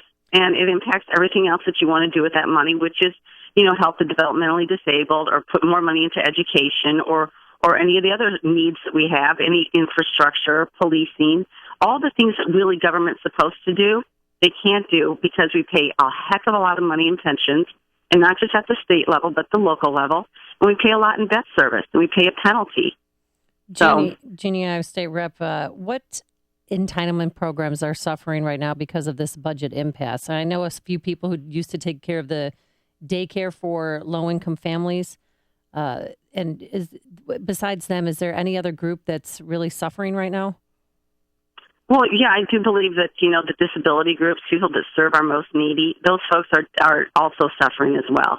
Many of them are just, a few days away from closing their doors and turning away new recipients. People are very nervous about having to have their family members really move from their 4-person group home and move back in with them. And then what are you going to do with them during the day when the parents are at work or doing other stuff? So this is a real need in our state, and I recognize that need. There's no doubt. But if everybody would get together and figure out what the cost drivers are, which is, one, we don't have a growing economic playing field right now, so we're not bringing in new taxes. That's a problem. But second of all, we're just not reforming government. So we're just spending on the wrong priorities. We've never, ever looked at our priorities, especially this budget year, and said this is important to us, and that can wait. That's never happened. How do you see this game of brinkmanship between Governor Rauner and the Democrat legislative leaders ending, and when do you see it ending? I'm not going to lie to you. I don't know when it ends and how it ends. And honestly, I don't think anybody else does either. Are there any meetings scheduled? I mean, any rumblings of anything happening? No rumblings of anything. We are headed down to Springfield this morning. Okay. We're going to talk about a few things. I guess the new Auditor General, who's going to take that post over. There's apparently a couple bills in committee to release motor fuel tax funds and 911 funds into municipalities because some municipalities really depend on the state appropriation to come to them. And it's supposed to come to them. I mean, those are dedicated revenue sources that they count on. And a lot of our municipalities don't have flexibility in their budget or reserves, and they need that money to be released. Oh, what's your view? If this ends with some kind of budget deal that just pushes this off till next February, and then we start all over again in the next session, but it doesn't include any structural reforms, something like Governor Edgar apparently is proposing. If that's the result of this, no structural reforms, but a deal, is that a failure? Absolutely. That's a failure. That's not what Governor Rauner was elected to do, and he knows it. And, more people are just going to look at this morass and eventually say, I am out of here. I can't hang on any longer. My property taxes keep skyrocketing, and I'm not going to put up with it. So it's a complete failure if we don't get reform. All right. She is State Representative Jeannie Ives, Republican from Wheaton. Representative Ives, thanks as always for joining us. Appreciate it. Thank you. And she joined us on our turnkey.pro answer line. It's news, opinion, insight. This is Chicago's Morning Answer on AM 560. The Answer. Coming up next, Clinton Camp rolls out a new video in time for the big Benghazi week. You'll hear it here, but first, here's your forecast. Some sun and clouds, windy and warm. A stray afternoon shower, but it should not affect the Cubs hosting the Mets for Game 3. Game time 7:07, and it will be 66 degrees. Tomorrow, mostly cloudy, even warmer, a high near 80. We can't rule out a passing shower. Travel times, let's see how things are going in Pleasant Prairie. Here's Al Verde in for Jim Telemonte. All right, Pleasant Prairie, we still have this accident. It has 3 left lanes blocked, 2 semis involved. Probably start to see a backup there as morning rush hour progresses. On the northwest side, the intersection of Northwest Highway and Sayre still closed because of an earlier structure fire. In the meantime, things still look okay on the Edens. Kennedy inbound slows just from the River Road Toll Plaza to Nagel. 21 in from O'Hare to downtown. Outbound from Central to Sayre, a little bit of a backup. Eisenhower inbound is slow between Wolf and Harlem. 37 minutes in from Thorndale to downtown. Stevenson in, it's between Harlem and Kedzie, the backup. 41 minutes from 355 to Lakeshore Drive. Dan Ryan inbound is tight from the merge to 79th, again from 31st to the Circle. 23 in from 95th to downtown. 57 in between 103rd and the Ryan is slow. 21 in from 80. And Bishop Ford inbound from 130th to the Ryan, a little back up there. I'm Al Verde in the ChicagoRadioDeals.com Traffic Center.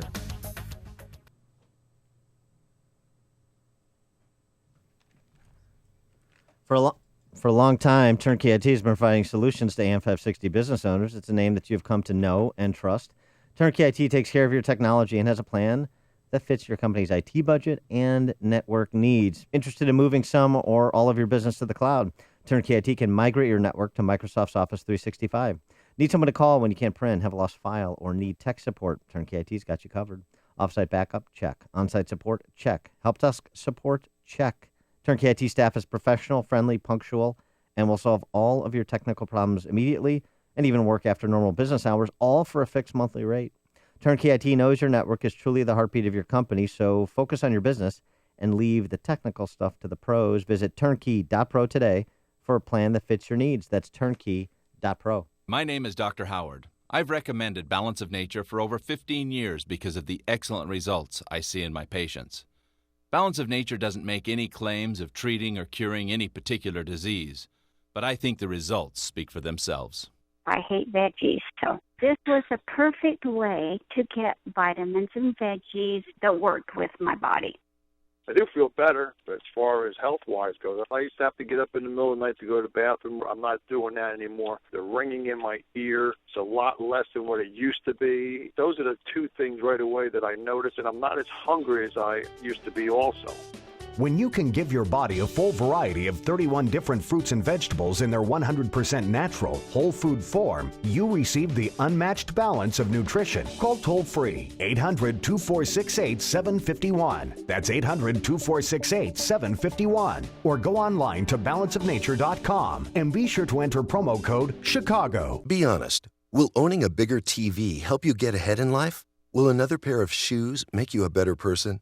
Probably not. But what if you could speak another language? If acquiring a new language excites you more than acquiring more stuff, then wait until you hear this. As part of its biggest language learning event in history, Rosetta Stone is giving away demos of its powerful language learning software absolutely free. For your free demo, call 1-800-600-0571. And Rosetta Stone has made language learning more convenient than ever. Learn on your computer or iPad, then practice on the go with your smartphone or MP3 player without ever opening a book or memorizing boring vocabulary again. Do you want more stuff, or do you want a language that will last a lifetime? After all, it's all about priorities. To try a free demo of this powerful language learning software, call 1-800-600-0571. Again, get your free demo now. 1-800-600-0571. That's 1-800-600-0571. AM 560. The Answer. Dan and Amy, so Washington Post reporting Joe Biden is in the race. Wait.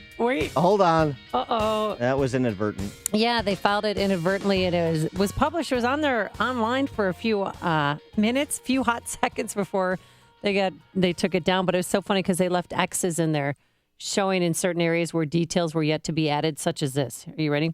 Vice President Biden plans to enter the contest for the 2016 Democratic presidential nomination, ending months of speculation about his intentions and delivering a jolt to an already unpredictable contest, according to XXX sources familiar with his decision. Yeah. And the Biden announcement just writes itself, doesn't it? So we call these shells. And in the newsroom, we'd always do like death packages because if you knew an actor was about to pass away, you'd get the obituary story ready to go. And it would be on what's called the death file, the death shelf, excuse me. And then when that person died, oh, look, you're on it. And that's why you're on it, because people have been working on it for weeks before the person would pass away. So in this case, they went on to say, this is kind of rude, though. Biden, who has been publicly grieving since the death of his eldest son on May 30th, began telling associates on XXX of his intentions to launch a late-breaking campaign. So they had everything, when his son died, when his first wife died, the whole thing. Yeah, and for you parents out there, for a mere $250,000, you can send your kid to Medill, where they can learn skills like writing boilerplate stories for the Washington Post. What an investment. Well, they've offered an apology this morning and said it won't happen again. Why? Second bite at the apple. So when he actually announces, it'll just be that much more pub for him. You can fill in the X's. There's an interesting piece in Vox.com by Matt Iglesias, who's liberal. Mm-hmm. Liberal, Matt Iglesias. Democrats are in denial. Their party is actually in deep trouble. The Democrat Party is in much greater peril than its leaders and supporters recognize, and it has no plan to save itself. And he's focusing here on the fact, an underreported fact, and frankly an underappreciated fact even by Republicans, that 70% of state legislatures and more than 60% of governors, 55% of attorneys general, and secretaries of state are Republicans in this country, which is important for a number of reasons. One, there's a lot of action at the state and local level, as we certainly know here in Illinois. Number two, that is your recruiting ground for candidates for federal office, even ultimately, particularly when you're talking about statewide officials, for presidency of the United States. And Iglesias goes on to say the worst part of the problem for the Democratic Party is in races that are collectively the most important, state government. These races for state legislature rarely make national news, but they're the fundamental building blocks of American politics. And he says the real problem that Democrats have is they don't recognize they have a problem, or they don't want to talk about it. They just want to focus on Bernie Sanders versus Hillary Clinton, but they have some real structural problems. So for as much lamenting as goes on about Republicans in disarray over Boehner's resignation and Trump's ascension and all of these problems the Republican Party has, and there's challenges, there's no question. It's a pretty fair-minded piece that Iglesias pens in Vox, talking about the real structural problems Democrats have, because, they're really the minority party in this country. The presidency is undoubtedly important. We've seen it. I get it. But those numbers of state legislatures and governors and attorneys general and secretaries of state, along with control of both the House and the Senate, that matters too. The real question is, what do Republicans do with those opportunities to govern? And, the record is mixed there by state and even at the federal level. Well, yeah. I mean, there's the Democratic Party is a little bit in disarray. Jim Webb's going to be leaving probably today to run as an independent bid. Well, real shocking. That's just silly. A crazy sideshow. But last night, back to Biden, he spoke in front of a group, and he took swipes at Hillary Clinton because, remember, during the first debate, the only debate so far, she said her real enemies were Iran, Russia, Putin, and the Republican Party, and Biden said that, I don't consider Republicans enemies, they're friends. Yeah, Republicans are friends, Biden said that. And then also Bernie Sanders, his attack against the rich, and how if you have money and you're successful, you're evil because you should be giving your money away to the poor. He responded, I'm not one of these guys, let's go after the rich and the powerful, and they're the problem. They're not a problem. Yeah, rich people aren't a problem, according to Uncle Joe. So, I mean, honestly, I really think he's going to decide whether or not to run, depending on how well or how poorly Hillary does during the Benghazi committee hearings. I think it's done. I think he's in. Really? What's the downside for him? What's the downside? Well, he's got to raise money. That's the downside. No.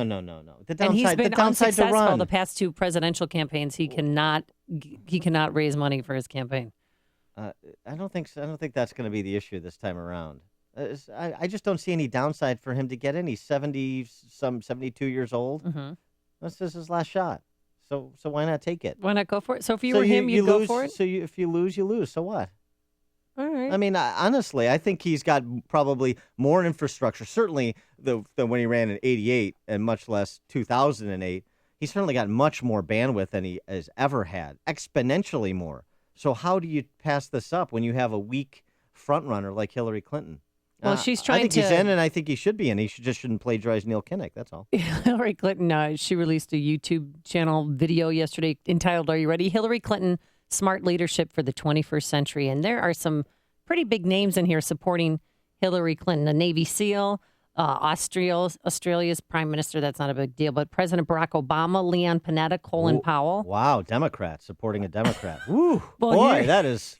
Here's the big real development. I think Hillary will go down as one of the finest Secretaries of States we've had. Yeah, and Madeleine Albright, who I thought recently made some disparaging remarks against Hillary Clinton, she seems to support her here. I don't think I have ever met a person more prepared to be president, and she would be capable of making hard decisions and representing this country and our democracy. Yeah. Where's the cackle after that one? Ruth Marcus has a piece in the Washington Post. Ruth Marcus, liberal. Quoting Dem strategists after focus groups with white educated women. This is the conclusion. She, being Hillary, has got to earn their trust a little bit more before they let that be something that matters to them, meaning the whole idea of this being the cause celeb for women, the first woman president. She's got to earn their trust a little bit more before just the gender card matters to them. She's not the cause for women yet, says the strategist. I wouldn't say they felt betrayed, but they were angry at her. It didn't feel like they were ready to forgive or let her into the sorority yet. And by the way, here's a couple of other folks that are Clinton supporters.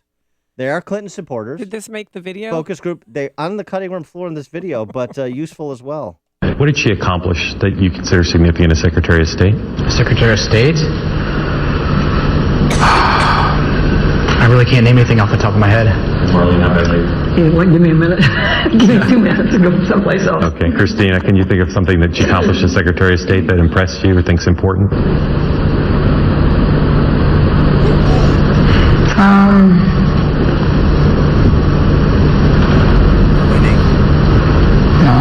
Amanda, anything you do to say this is a good credential for? I honestly can't say I followed along everything that was going on that well. Ambassador Stevens, could you tell us something, Hillary? Oh, no, you can't. Chuck Graham, state senator, is here. Chuck, stand up, Chuck. Let him see you. Oh, God love you. What am I talking about? I tell you what, you're making everybody else stand up, though, pal. Thank you very, very much. There's only one radio show in Chicago talking about today's biggest stories and telling you what they really mean. That show is this one, Chicago's Morning Answer on AM 560, The Answer. You own a European auto and you love it. Style and performance, it's not a car. You own a special engineering work of art. I know, because I own one too. This is Dan Proft for Midwest Performance Cars. Through the month of October, Midwest Performance Cars will do a $39 winter prep inspection on your European car. A $39 winter prep inspection. And they'll top off all your fluids. That's a $125 value for just $39. Through October only. Drop off your European car, and they'll give you transportation to work. Call them at 312-432-9492. That's 312-432-9492. They know your car and love it as much as you do. Midwest Performance Cars specializes in repairs and maintenance of European autos, including Porsche, BMW, Mercedes, Audi, and Land Rover. How good are they? Go ahead, read the Google and Yelp reviews. Located in Chicago's West Loop at the corner of Lake and Ogden, free Lyft and Uber shuttle service available. MidwestPerformanceCars.com, the dealer alternative and expert source for European auto maintenance and repair. Thank you to all of our listeners who have purchased thousands of MyPillows over the last 18 months and are enjoying your best sleep ever, but that still leaves thousands of you who haven't taken advantage of the buy one, get one free offer. What are you waiting for? It is so very important to get a great night's sleep. Don't wait any longer. MyPillow helps with snoring, headaches, neck pain, insomnia, allergies, and more. Plus, MyPillow is washable and it keeps its shape to give you support where you need it most. That's why it was named the official pillow of the National Sleep Foundation. American made, 10-year warranty on that bad boy, plus a 60-day full money-back guarantee if you are not satisfied. Go to MyPillow.com, type Amy in the promo code 2pillows for the price of one, so give one as a gift and keep one for yourself. Or call this number, 800-489-0201. That's 800-489-0201, or order online at MyPillow.com. AM 560, The Answer. Coming up on Chicago's Morning Answer. Is it too soon to put on my Han Solo costume and get in line for the new Star Wars movie? And a prayer answered for one high school football coach will explain. But first, let's go back into the newsroom. Here is Mike Scott. Amy and Dan, good morning. Good morning, everyone. 55 degrees. We're watching Marine General Joseph Dunford in Iraq for the first time since becoming chairman of the Joint Chiefs of Staff on October 1st. He's getting an update today on the battle against ISIS. Canada has a new prime minister. He is Justin Trudeau. You know that name. His victory speech struck some notes that might sound familiar. A positive, optimistic, hopeful vision of public life isn't a naive dream. It can be a powerful force for change. The high school teacher has never held elected office. He's 43, son of the late Pierre Trudeau, one of Canada's most well-known prime ministers, maybe best known for putting on the Olympics in the mid-'70s in Canada. Justin Trudeau's Liberal Party also won most of the 338 votes in Parliament, removing Conservative Stephen Harper from office after more than a decade of leadership. Ohio putting its death row on hold because it cannot replenish its supply of lethal injection drugs. Governor John Kasich issuing warrants of reprieve, allowing the execution dates for 11 inmates scheduled to die next year and one in 2017 to be pushed into future years. That death toll keeps on rising from the late September crush and stampede that struck the Hajj in Saudi Arabia. A new Associated Press tally shows at least 2,100 were killed. The deaths of a family of 5 who were in an SUV that plunged into an Arizona lake are being investigated now as a murder-suicide. Police say 27-year-old Glenn Baxter purposefully drove himself, his estranged wife and their children into Tempe Town Lake. A person is dead, another hurt after being hit by a motorcycle on Lakeshore Drive. Police say the motorcyclist was driving between stopped cars last night when he ran into a man and woman near Grant Park. The woman died at a nearby hospital. A man is in critical condition after being trapped in a burning home on the northwest side.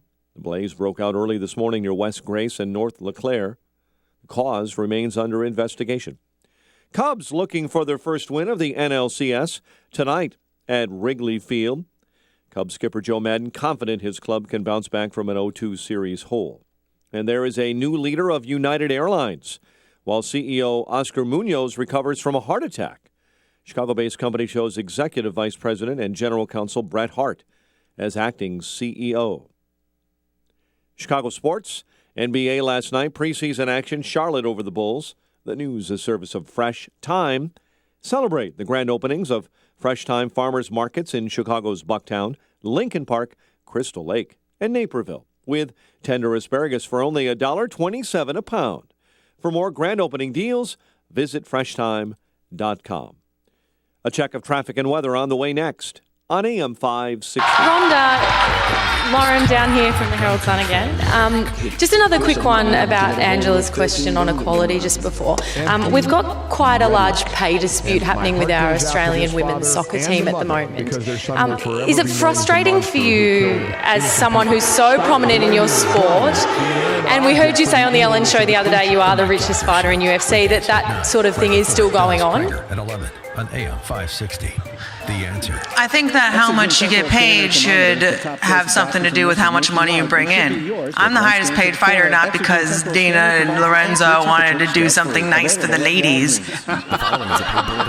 They do it because I bring in the highest numbers. They do it because I make them the most money. And I think that the money that they make should be proportionate to the money that they bring in. Listen to AM 560 on your mobile device. Now available on iHeartRadio. Online at iHeartRadio.com. This hourly segment is brought to you by Papa Nicholas Coffee. Papa Nicholas Coffee, roasted fresh daily in Batavia, Illinois. Here's some great news. Jack Tabota of Tabota & Associates can help you with your retirement game plan. You know Jack, or you should. Jack is the president and founder of Tabota & Associates. He's been helping folks just like you retire successfully for 3 decades. Jack has the insight, information, strategies, and experience you can use to build wealth and keep it. Live good. Retire well with Jack Tabota of Tabota & Associates. 630-777-7955. 630-777-7955. 637 in our ChicagoRadioDeals.com traffic center. In for Jim, here's Al. Thanks, Mike. The Adams eastbound is all backed up between Barrington and Meacham because of an accident blocking the right lane. Northwest side, Northwest Highway at Sayre still closed because of an earlier structure fire. Union Pacific Northwest Line trains are running about 15 to 20 minutes behind both ways because of an earlier car fire near the tracks at Norwood Park.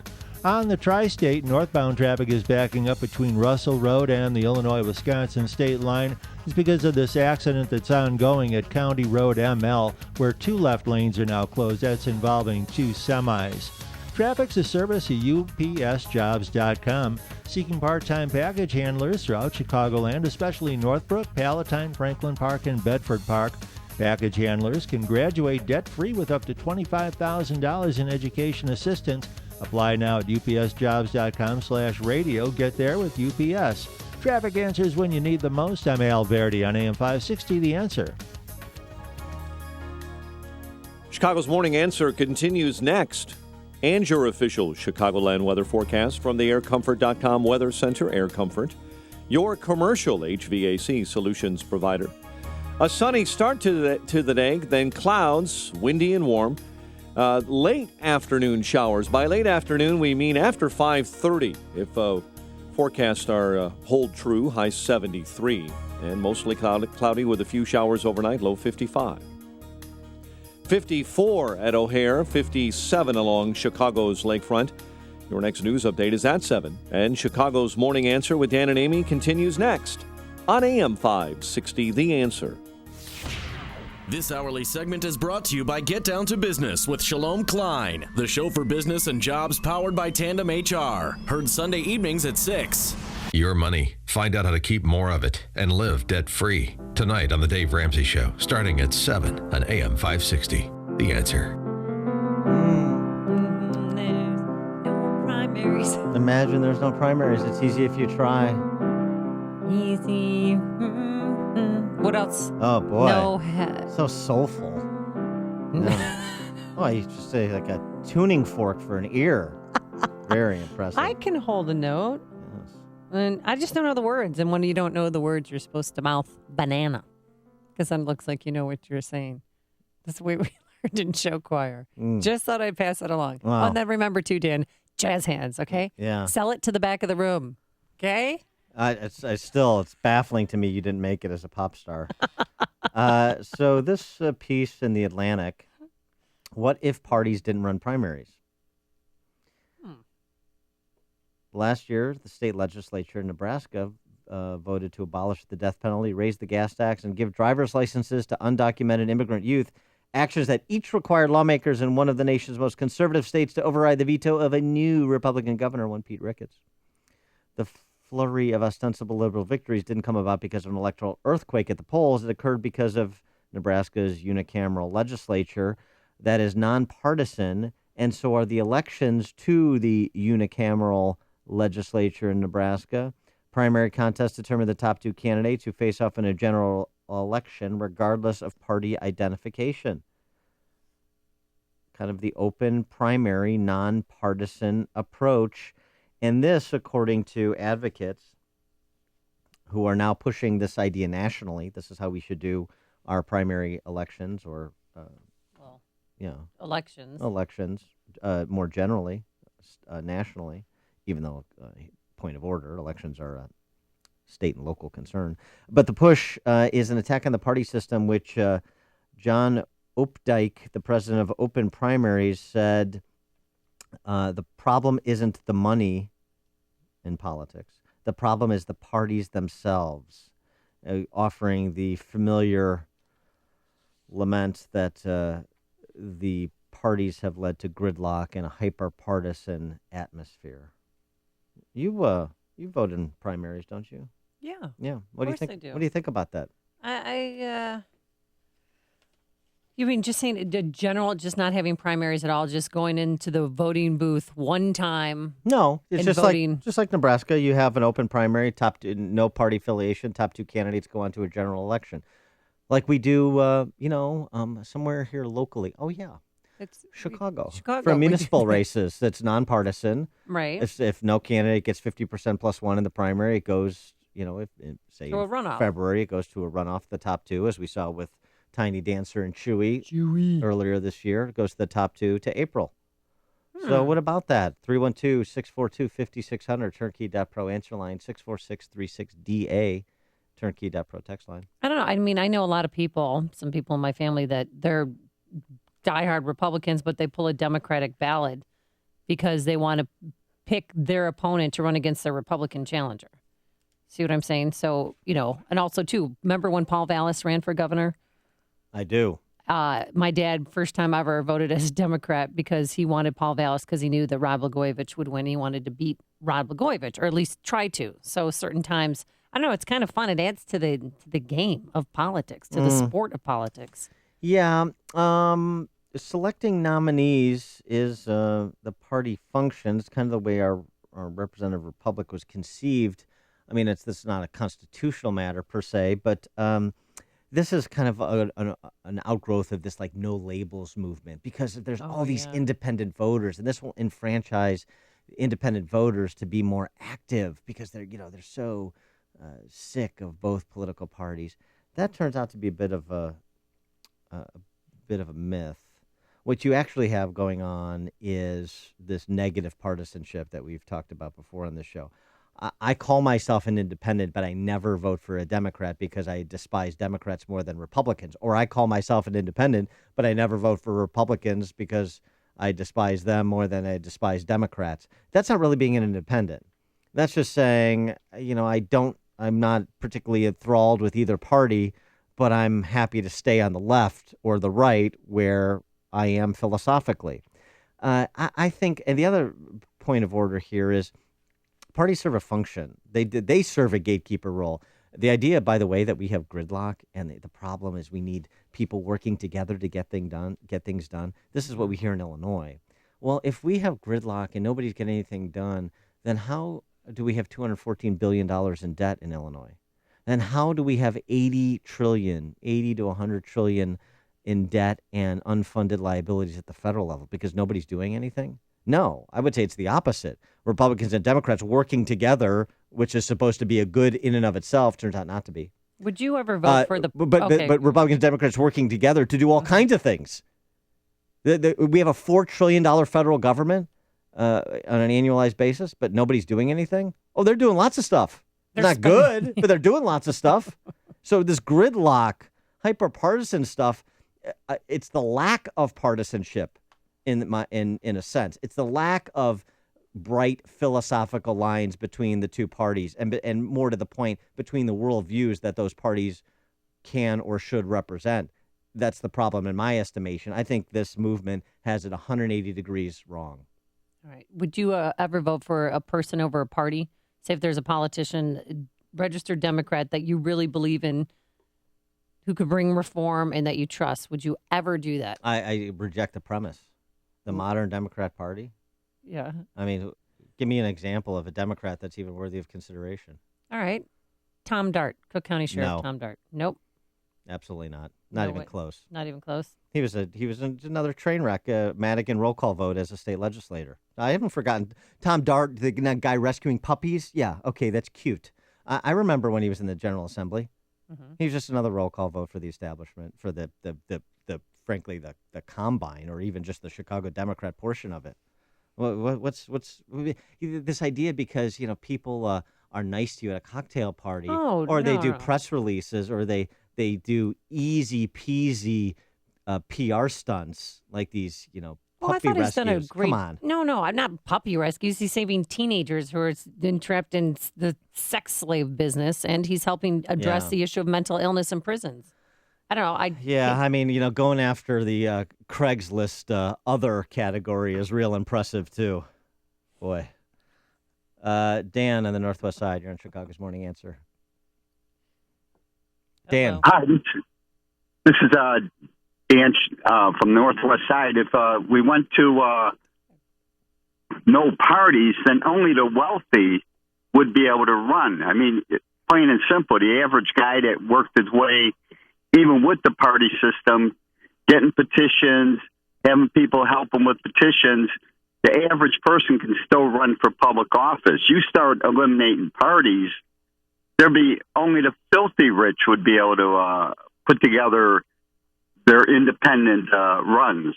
Yeah, thanks for the call, Dan. I mean, the flip side of that is it's very difficult to run against the party, to wit, Mark Kirk. Mark Kirk is a very, very weak incumbent, but because the party has rallied around Mark Kirk and because he's got $4 million in the bank, it's just very difficult to launch a primary campaign that you can fund against him. And this is why he's getting a pass in the primary despite his performance. So, I mean, that's not to say that two-party system is without flaw or without challenge, or there aren't debatable points. There are. But I think that what they propose as the solution is worse than what we have now. And the other thing, too, is, hey, look, it's a defined universe, generally speaking. You know who's going to vote in a Republican primary. You know who's going to vote in a Democrat primary. And that presents people of like minds to offer up their nominee in a competitive primary contest, and the same on the Democrat side. And then you hopefully have competing worldviews. Unfortunately, it hasn't worked out that way enough of the times, but that's ideally how it would work. Randy in Crown Point. Morning, guys. Look, Dan, I'm okay with getting rid of the party system, but I would take it a step further. Get rid of all federal politicians. They've done nothing for us. Okay. They can't do anything right. So why do we need them? Go back to state and local and nothing more and be done with it. Thanks for the call, Randy. I don't think we're going to disband the federal government, but I appreciate the sentiment. Matt in Oak Forest. Hey, good morning. Hey. Amy made a statement about Tom Dart there. Tom Dart is the person that made a statement that if there was an incident, and his officers rolled up on the scene, and there's a man there that's a concealed carrier that possibly stopped it, whatever happened, and the officers see that man with the gun, they're okay to shoot him without asking any questions. And also, the previous caller about moving the property taxes, we got out of Illinois, but I still listen to you guys because you're awesome. Thanks for the call, Matt. Appreciate it. The other thing with Dart, You're too, awesome, Matt. in addition to Matt being awesome, the other Yes. thing is Tom Dart, happy to not enforce immigration law, happy to go along with the sanctuary city regime in Cook County and Chicago. So for these nonpartisan races, I guess you have to ask yourself, have nonpartisan races in the city of Chicago and at the municipal level, have they led to better government? I don't think you can make that case in Chicago. I can't believe a convicted felon would get so many votes and another convicted felon would get so few. Before you see it on TV, share it on Facebook, or read about it in the paper. Hear it here first. This is Chicago's Morning Answer on AM 560. The Answer.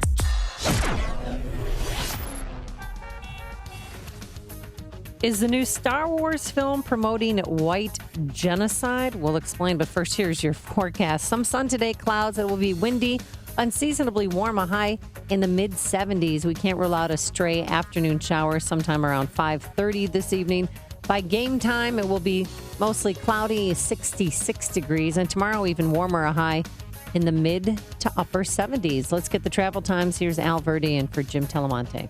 All right, on the tri-state, things are backed up between Russell Road and the Illinois-Wisconsin border because of that accident up in Wisconsin at County Road ML. Last check, left 2 lanes were blocked involving 2 semis. On the Edens, 32 in, 22 back out to Lake Cook. Kennedy into downtown, 36, 38 back out to O'Hare.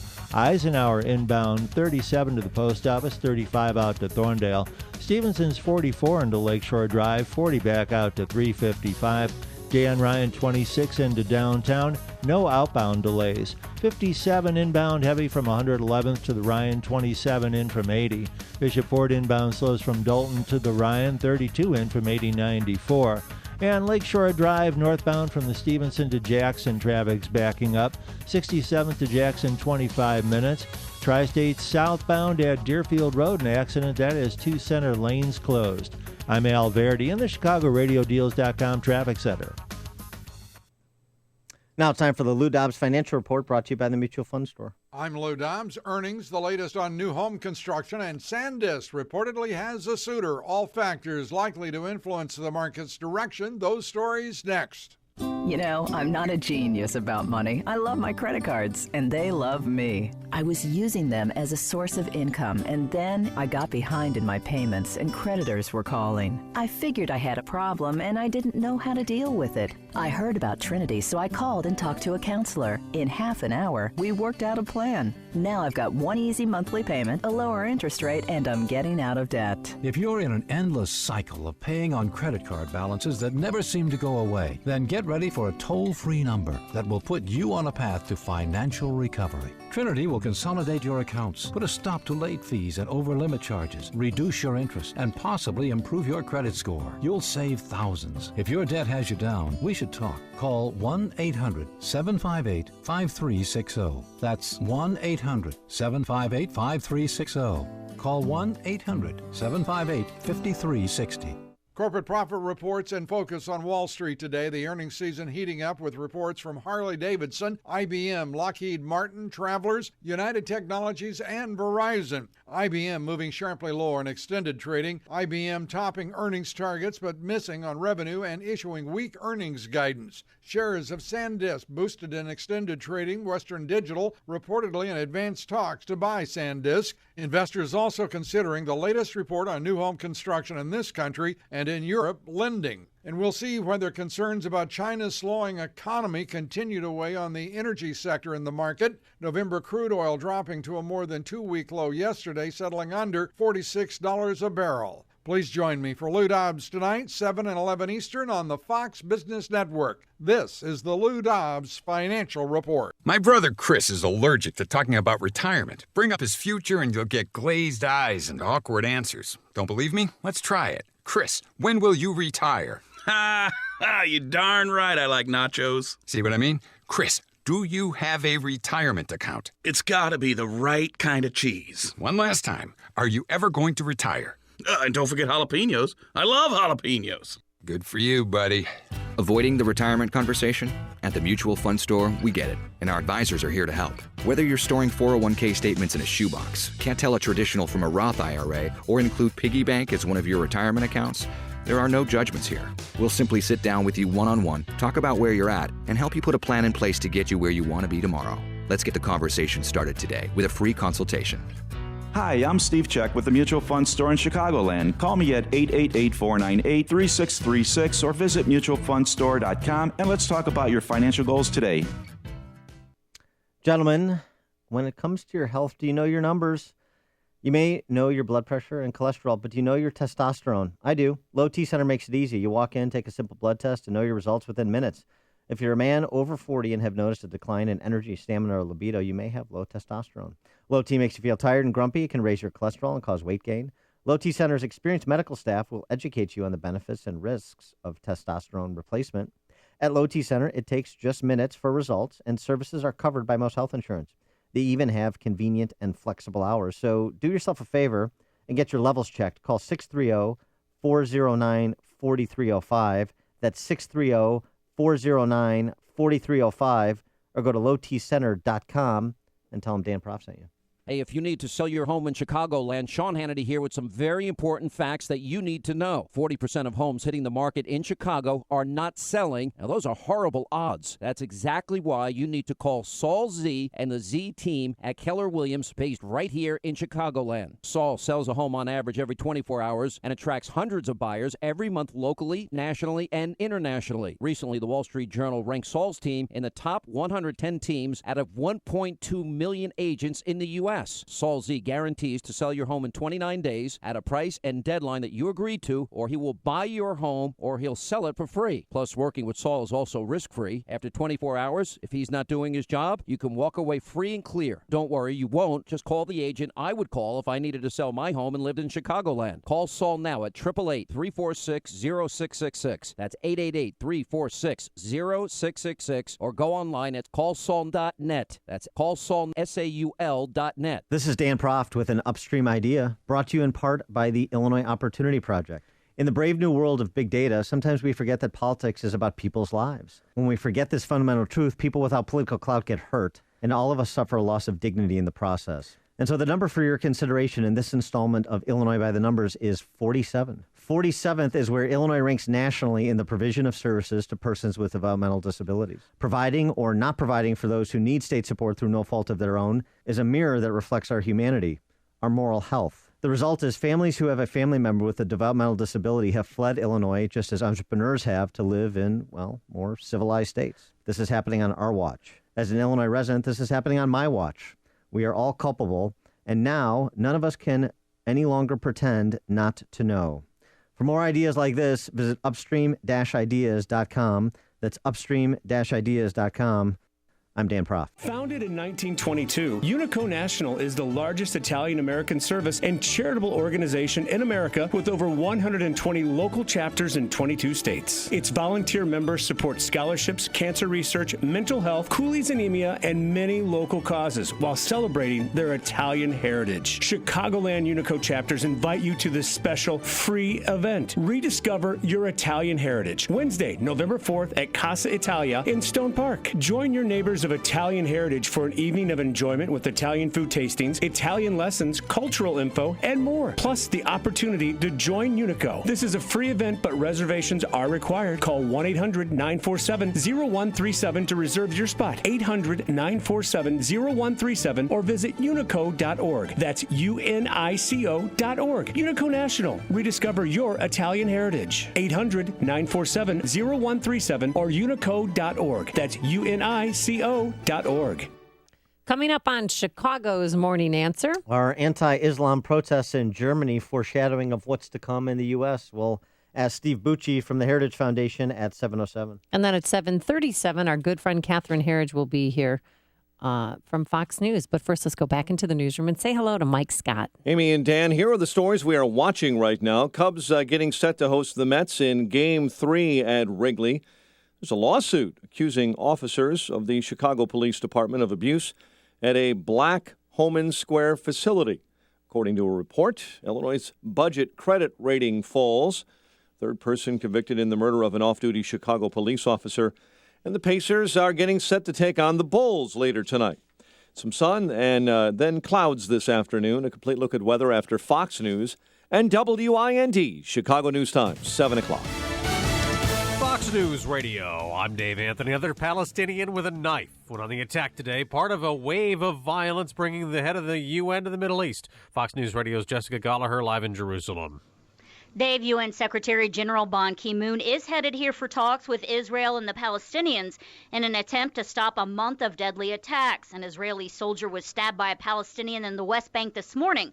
The assailant was shot. Meanwhile, Israel has arrested Hassan Youssef, a top Hamas official in the West Bank, marking the most high-profile arrest. Youssef, a co-founder of Hamas, is accused of actively instigating and inciting terrorism by encouraging attacks against rebels. Dave. Jessica, getting an update on the fight against ISIS. The top U.S. generals in Iraq. Joseph Dunford's first trip there since taking over as Joint Chiefs Chairman. You've got hacked. The AOL email used by the CIA director has reportedly been compromised. Fox News Radio's Rachel Sutherland live in Washington. A high school hacker and self-proclaimed stoner claims he broke into CIA Director John Brennan's personal email. The FBI is looking into the claim, first reported by the New York Post. The anonymous computer jock told the paper he posted some of Brennan's documents online, including a list of emails from his contact file. He also reportedly got into Homeland Security Secretary Jay Johnson's private email. Dave. Rachel, a year after he was convicted of killing his girlfriend, Olympic track star Oscar Pistorius is out of prison, sent to his uncle's mansion to serve 4 more years. Pistorius was taken from his cell under cover of darkness and brought here, sources say, to avoid the media. Inside, it's known Pistorius has the use of a large swimming pool, a private gym, and a luxury private suite of rooms. Fox News Radio's Paul Tilsley in South Africa. It's going to be a force in theaters. The dark side. That's the new Star Wars movie preview. A Jedi. Millions watch it on Monday Night Football. Then tickets for The Force Awakens went on sale online 2 months in advance. The demand was too much for sites like Fandango. People getting a lot of error messages. Fox News Radio. Fair and balanced. 57 degrees, 7:02 on AM 560. The Answer. Good morning. I'm Mike Scott. A person dead, another hurt following an accident involving a motorcycle on Lakeshore Drive. Police say the motorcyclist was driving between stopped cars late last night when he ran into a man and woman near Grant Park. The woman died. The man on the bike was also left hospitalized and taken into custody. A man is in critical condition, trapped in a burning home on the northwest side. Blaze breaking out early this morning near West Grace and North LeClaire. The victim was pulled out of the burning house, taken to a nearby hospital. Cubs looking for their first win of the NLCS tonight at Wrigley, and they will roll out starting pitcher Kyle Hendricks. Definitely a different team than we faced in the regular season. With the few additions they got, Cespedes and Darno being in there. Granderson leading it off. I think he's their catalyst. If he gets on base, they kind of get going. So I just got to go out there and pitch my game. Granderson having a homecoming. He's a former UIC product, playing now for the Mets, who hold a 2-0 lead after winning the first 2 contests over the weekend. Illinois Republican Party Chairman Tim Schneider says he's backing Governor Bruce Rauner's efforts to tie a state budget deal to a series of pro-business reforms and refutes comments by former Republican Governor Jim Edgar, who accused Rauner of holding the budget hostage. 3 Chicago men are suing the city after they were subject to abuse at a police detention and processing facility. The lawsuit was filed Monday in federal court on behalf of plaintiffs by Flint Taylor. The civil suit describes the Homan Square Center on the west side as an off-the-books police detention center. A third person heading behind bars after being found guilty in the shooting death of an off-duty Chicago police officer, Thomas Wortham IV. The victim's father is satisfied with the verdict. Obviously, nobody is happy here. Nobody is, it doesn't change things, but we felt that there had to be some kind of justice. We felt that these guys should not be left on the street. Marcus Floyd faces mandatory life in prison. An appeals court in Chicago says a one-man publisher can sell his baseball magazine on the sidewalk just outside Wrigley after all. The 7th U.S. Circuit Court of Appeals handed Matt Smergy a legal victory Monday by granting an emergency injunction, so the 41-year-old will be seen selling his mag near the Cubs Stadium gates at least until the appeals process is over. Chicago sports, NBA, preseason action. Charlotte over the Bulls 94-86. The news, a service of UPSJobs.com, seeking part-time package handlers throughout Chicagoland, especially Northbrook, Palatine, Franklin Park, and Bedford Park. Package handlers can graduate debt-free with up to $25,000 in education assistance. Apply now at UPSJobs.com/radio. Get there with UPS. 7:04, time to have Air Comfort check your building's mechanical system. And a check of traffic and weather is next on AM 560. You saw him moderate the CNN presidential debate. Hugh Hewitt, nice man. Now you can see him live at Freedom Summit Chicago 2015. Hugh Hewitt is coming to Freedom Summit. Hugh Hewitt. Hugh Hewitt. Hugh Hewitt. Hugh Hewitt. And he joins an already packed lineup that includes Ann Coulter and AM 560's Sean Hannity. Freedom Summit Chicago on November 14th in Itasca with Hugh Hewitt, Sean Hannity, and Ann Coulter. Get your tickets today at freedomsummitchicago.com. That's freedomsummitchicago.com. Are you ready to take your diabetes management to the next level? Put the Contour Next meter to the test and challenge your meter. The Contour Next meter makes testing easy and highly accurate with close to lab level results. And Contour Next gives you a second chance, allowing you to reapply to the same strip when the first sample is not enough, saving you time and money. So take the challenge. Go to ContourNextChallenge.com, get a free meter, and enter to win free test strips. Find Contour Next at your local Leader Pharmacy. Where do more than 2 million people go each day to do their best work? They go to Regis. Regis has beautifully designed tech-powered offices and co-working spaces with full admin support. Let Regis manage the details for you so you can focus on your business. Call Regis at 1-800-OFFICES to get up and running fast, without the hassle. Join the 2 million people who have found a better way to work. And right now, get a free office or meeting room for a day when you call 1-800-OFFICES. Regis, here to help you grow. 7:06 in our ChicagoRadioDeals.com traffic center. In for Jim, here's Al. Thanks, Mike. Eden's inbound slows Dempster to Montrose, 30 minutes in from Lake Hook to the Kennedy Junction, 22 back out. On the Kennedy, inbound a 35-minute trip to downtown, 41 back out to O'Hare. Eisenhower, 50 minutes from Thorndale into the post office, 41 back out to Thorndale. Stevenson inbound is a full hour to Lakeshore Drive, and outbound we're looking at 39 minutes. Dan Ryan, 30 minutes, 95th to downtown, no big outbound delays. 57 inbound slows, 111th to the Ryan, 27 in from 80. Bishop Ford inbound from 159th to 130th. Heavy traffic and accident blocking the right lane, then heavy again from 103rd. And on Lakeshore Drive, northbound between Stevenson and Jackson, traffic is backed up. 67th up to Jackson, 25-minute trip. Adams eastbound is jammed up between 59 and Meacham because of a now earlier accident. Traffic answers when you need them most. I'm Al Verdi on AM 560, The Answer. Chicago's Morning Answer continues next. Your official Chicagoland weather forecast from the AirComfort.com Weather Center. Air Comfort, your commercial HVAC solution provider. Here is our meteorologist, Kevin Snyder. Today, windy and warm with some sunshine giving way to clouds with a stray afternoon shower. High 73. Tonight, mostly cloudy with a few showers, low 55. A shower in the area tomorrow, high 76. I'm Kevin Snyder on AM 560, The Answer. 54 at O'Hare, 57 along the lake. Next news coming up at 7:30. Chicago's Morning Answer with Dan and Amy continues next on AM 560, The Answer. This hourly segment is brought to you by Power Trading Radio. Heard Sundays at 2 p.m. Brought to you each week by Online Trading Academy. Good morning. Welcome to your Tuesday morning briefing. Here's what you need to know to start your day.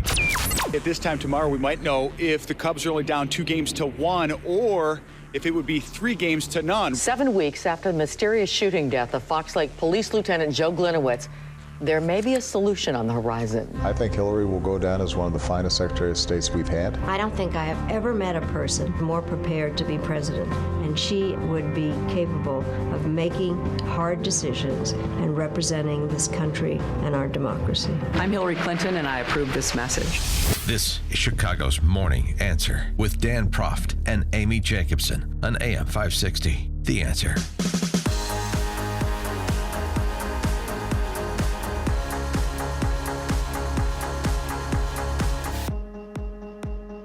Good morning, Dan and Amy. Amy, I know you're going to the Cubs game tonight because, you're a big shot in the city of Chicago. Oh, no. I'm just, No, it's a former season ticket holder. So this is nice that people have, offered me to buy tickets at face value, and I appreciate that. No one likes false modesty except me.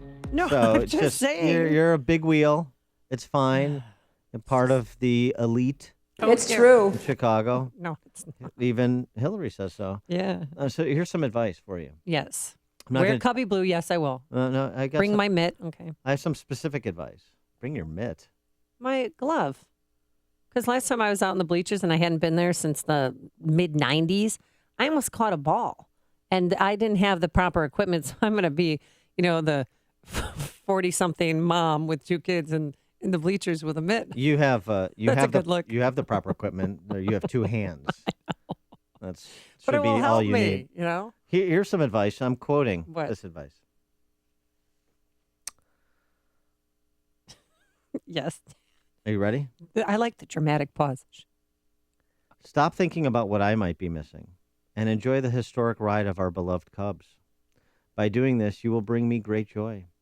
You will be like my eyes and ears, and I can watch the games on television, and I will scan the stands looking for a glimpse of you. And should I see you, I will very discreetly blow you a kiss and whisper hello. I love you, sweetheart, with all my heart. What in the world? What? What is that? I'm sorry. If you want to be the dutiful daughter I know you are and make me happy, this is what you'll do. What? Who do you think that's from? Think about this as like someone who is Former? our collective father. Harry Carey. No. Rod Blagojevich. Oh. Rod Blagojevich's note to his 19-year-old daughter, Annie, as reported in the Sun-Times today, because Patty posted the note that she wrote for him on Facebook. Stop it. And so this is, Rod from kind of beyond the grave talking to his daughters who are apparently still enjoying taxpayer finance season tickets and going to the game tonight. The two Well, I'm daughters. sure they did have season tickets. Of so course. What's wrong? I mean, they're No. only I think $25,000 if you have 4 of them for a season. So that's not a big deal. Wow. And they got to keep the house too, and she goes to Northwestern University. So there's still some money coming in. But Patty, she does work. She's a real estate agent. Yeah. No, I know. Tony So- Resco was her sponsor in that racket. I remember. But just thought a little bit of a kind of a fatherly advice, and I don't think it should be limited to just his daughters because we look at our elected officials in this city and state as our moms and dads. Well, he watched the division series from prison, and then there was some debate because the Kansas City game was on. They overlapped, but he got to, in the end, watch all of the Cub games. Do you think that's wrong that he's able to watch it from prison? As long as he gets beaten with telephone books before he's allowed to watch the game. So, it's just... Well, it's got to be hard. Can you imagine if the Cubs go all the way and he's one of their number one fans and he can't see the game in person? Yeah, that's real suffering. That is real suffering for a corrupt former governor of Illinois is the inability to see the Cubs in person, to have to watch it on the TV like most of the 13 million people he fleeced while he was in office. Boy, I really feel bad for Rod Blagojevich. Do you think his kids shouldn't go to the game tonight? No, I don't care. They could go. I don't care. I'm not visiting the sins of the father on the children. That doesn't bother me. I just thought his note and Patty posting the note for, to try and generate sympathy, empathy. Well, empathy. To Yeah, try that he's and- really human and that he really cares about the Cubs. And even though he's in prison, Dan, he can still be a Cubs fan. All right? Yes, we're a lot of Cubs And I fans want to belong. take you back because last time you said there's no way that the Cubs could come back and win this series or win the pennant. Come back from 1-0? From No. 2-0 in the series. Well, right. Right. Yeah, they're not going to come back. We have a bet. We can. I know we have a bet, but listen. Well, you know what? Remember 2004 when your Boston Red Sox were in the ALCS against the Yankees and they were down 3-0? Yes, it was a and they magical came year. back and won, and then they won the World Series, breaking an 86-year-old World Series championship drought. So Yes. we can do it, Dan. Yes, I mean, anything is possible. You could walk out the door of the building this morning and get hit by a grand piano. That is possible. It is highly unlikely. It is a rare occurrence. The Cubs are still confident, and so are the fans. You know, bro, I think we should do it today because no one's going to be here because everyone's preparing for tomorrow. And you know what? We were right. That was Rod Blagojevich as well? This person is sober. Seriously, can you translate? You know, bro, I think we should do it today because no one's going to be here because everyone's preparing for tomorrow. And you know what? We were right. Don't tase me, bro. Let's just reset the table. I want to make sure we have this bet. I've got the Mets winning in 5. I have the Cubs winning in 6. Right, so they're going to win 4 in a row in the magical universe in which you live. Okay, so if I win, then you have to wear a Make America Great hat for a week on this show. Okay. And if the off I win, chance, which is going to happen, then it really doesn't matter what I have to do because the Earth will collapse in on itself. Stop it. Everyone's glad that the series is back at Wrigley Field. So we come over here and he's mesmerized. I was like, yes, this is where history lives. And you want to hear how connected the players are to the fans? Just listen to what Anthony Rizzo did last night. Speaking of the streets, guess who was walking them downtown today? Anthony Rizzo's Family Foundation tells Eyewitness News the star wanted to give a pair of tickets away. And so he wandered and eventually found these two who told him their high school sweetheart story. Rizzo forgot to get their names because he was so enamored by their tale. Now they have quite the story to tell, don't they? Yeah. Walking, the first baseman just walking down the streets of Chicago, handing out tickets. Another swing and a miss by Rizzo. And I'd like to close by leaving you with a few lines from an old country song, Hank Williams, who said, "You never stood in that man's shoes, or saw things through his eyes, or watched with helpless hands while the heart inside you dies." This is the morning show more Chicago radio listeners are choosing. This is Chicago's Morning Answer on AM 560. The Answer. Here's your forecast for the game. Today, we're going to have some sun, clouds, windy, warm.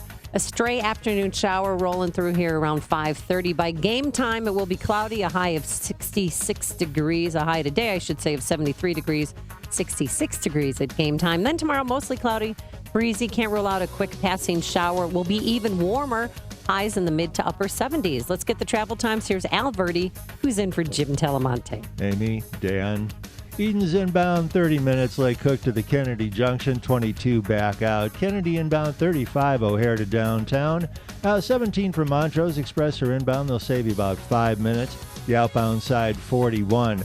Eisenhower in is 50 minutes to the post office, 44 back out to Thorndale.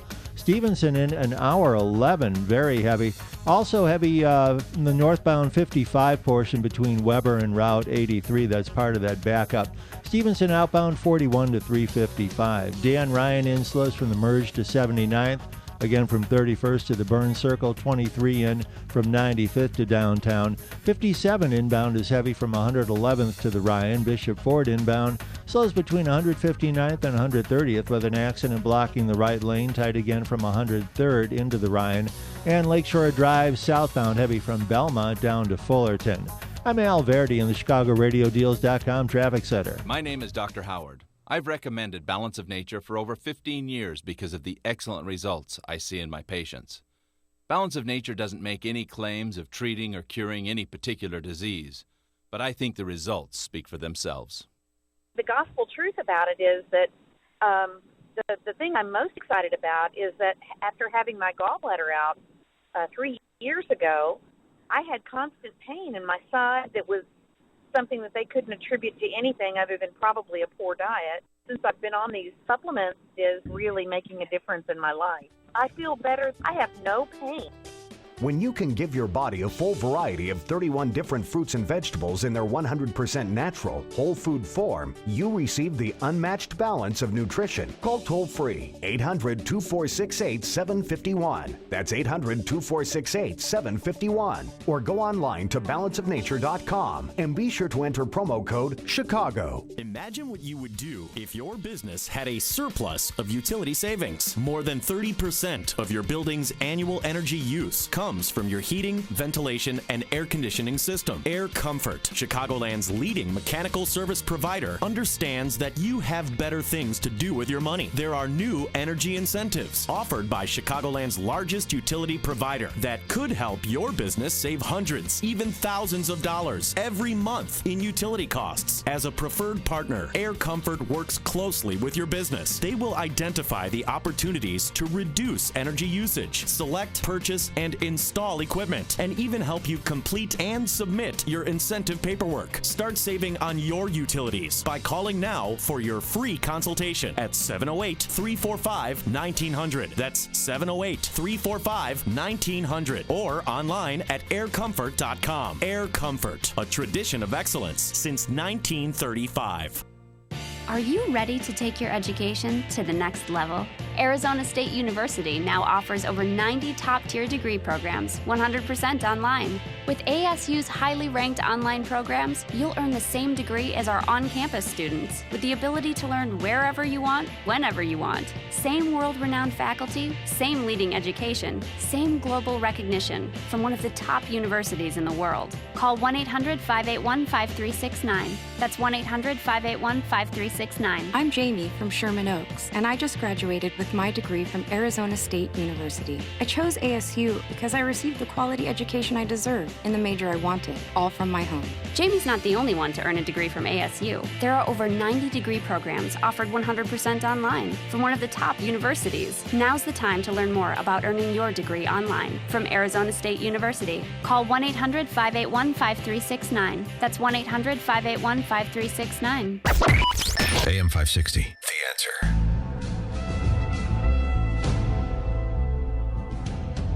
Dan and Amy, did you see the third episode of Homeland on Sunday No, night? please.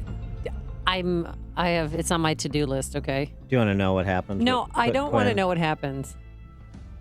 Do you know who his next Oh my target gosh, is? really? Stop it. Well, I know that some name has been dropped in the box. This story. Wow, excuse you. Yeah, that was dropped in the box as well. Overshadowing the contest for House Speaker is the Benghazi committee hearings this week with Hillary testifying on Thursday. But it is bubbling below the surface as members of Congress return. Still uncertain as to whether Paul Ryan, it seemed like he was open to the idea, seemed like he was being pulled in. And I really don't like people doing things reluctantly. Either do it or don't do it. If you don't want to do it, it's fine. We'll find somebody else. But it seemed like he was being pulled in, but it's still really unclear. CBS was reporting over the weekend that Paul Ryan doesn't want to make particular stipulations to the House Freedom Caucus. That's part of the issue. He's willing to have a meeting with them, it appears, but he's not going to go out. This is the 40 conservative members of the. So the Freedom House. Caucus will only support him if he conforms to their needs. No, I mean this is being misreported. Of course, it is. I don't really see a lot of iconoclasm from the Freedom Caucus. I see a desire to be empowered and to make sure that the new leadership team is going to do what the old leadership team wasn't willing to do, which is put in the fight. Ryan, according to one source, has said he'll meet with the Freedom Caucus, but he's not going to go to them and say, I'll do this and I'll do that. But the Freedom Caucus, I mean, here's what Politico was reporting the Freedom Caucus wants. They want the next speaker to protect members from being punished if they disobey leadership and allow for a more open process for bringing bills and amendments to the floor. Boy, that's really outrageous, isn't it? Yeah. Oh, I'm shocked. Yeah. Oh my gosh. There was a 6-page questionnaire that the Freedom Caucus prepared to spark a conversation among members about how candidates would handle different situations as speaker. But I mean, it's just trying to get a sense of where people are at. It's not litmus tests per se, and maybe there's a reason for this. maybe it's a good idea that you have 40 members that want to hold the next speaker and the next leadership team hold their feet to the fire, because when you have Boehner saying, we're going to get some of the difficult things out of the way, the contentious things out of the way in favor of big government, like reauthorizing the Export-Import Bank, that's a problem. So maybe if I was a member of Congress, I'd be with the Freedom Caucus saying to John Boehner, Adam Kinzinger, and others, well, I'm not going along with this. And this is a problem. And the Export-Import Bank isn't a problem just because it's corporate welfare. It turns out it could be a much bigger problem than that. This piece in the Federalist today. Voting to reauthorize the Export-Import Bank could allow floods of U.S. taxpayer money to reach Iran's terrorist government. So this isn't just crony capitalism for Caterpillar or Boeing. Now we're talking about the Iranian government, because specific language in the Obama administration's surrender deal with Iran ends prohibitions on the Export-Import Bank's financing for sales to Iran, including sales to businesses the Iranian government owns. This was, and the citation in the Iran deal is noted in this piece. So now we're not just talking about the government in this country picking winners and losers with respect to, Fortune 100 American companies. Now we're talking about the potential opportunity. U.S. taxpayer money is releasing $150 billion to the Iranian government, the lead sponsor of terrorism in the world, as if that wasn't bad enough. Now we're actually going to subsidize it directly. That's a problem. And the House Republican caucus should take up this issue internally and discuss this. And there's nothing wrong with doing so. It doesn't make you an obstinate conservative who just isn't realistic about what can be done in the political arena. It's a bunch of silliness. This is terrible. And frankly, as much as I personally like Adam Kinzinger, I think he's put himself in a very, very difficult position by being rather aggressive and shrill himself in chiding anyone who's not on board for these big government gambits. Sean in Elmwood Park. Adam Kinzinger is now and always has been a guy who ran as a conservative, but got in it and screwed you on how you thought he was going to vote from day one. So, and Paul Ryan fought very hard for the Import-Export Bank, did he not? And we also have new video where we find out he shares the same brain with Louis Gutierrez on immigration. We're right from Chicago. He's lobbying for open immigration because Paul Ryan represents the people who are at the Chamber of Commerce, who he's in charge of writing the tax code for. And they magically deposit money in his campaign coffers because they like his hairdo. That's why they do it. Are we children? It is time for us to hold these politicians accountable. It is time that we demand they represent us instead of the people that pay them. Let's tax them. I am so sick of pretending that lobbying is not bribery. It's bribery. That's all it is. And they get some sort of special exemption. Why do they get to keep that money tax-free? We have got to put term limits on these people. Paul Ryan could achieve nothing outside the world except my wife's personal trainer telling her how many stairs she has to climb. That's all he's good for. Thanks for the call, Sean. I mean, I think that it is a fair point to make that Republicans should do a judicious job of vetting any potential speaker, even someone that's been vetted like Paul Ryan. It's not Paul Ryan in terms of his personal life, but it's Paul Ryan in terms of his public life as a political leader and the decisions that he has made in the past and the decisions he's likely to make in the future, the kind of leadership he would provide and where he falls on some of these important issues. That is perfectly legitimate. It's not contentious. It's not the Republican Party in chaos. It's kind of what Sean was saying. It's about time for adults to have a conversation, and that's all this would be. The stories you need to know to start your day. This is Chicago's Morning Answer on AM 560. The Answer. We're not gathered here united tonight because of the name of our teams or of our schools. Witness the true story. But because of the name of a spiritual awakening. Above all names. That saved a high school. Jesus. And shook a city.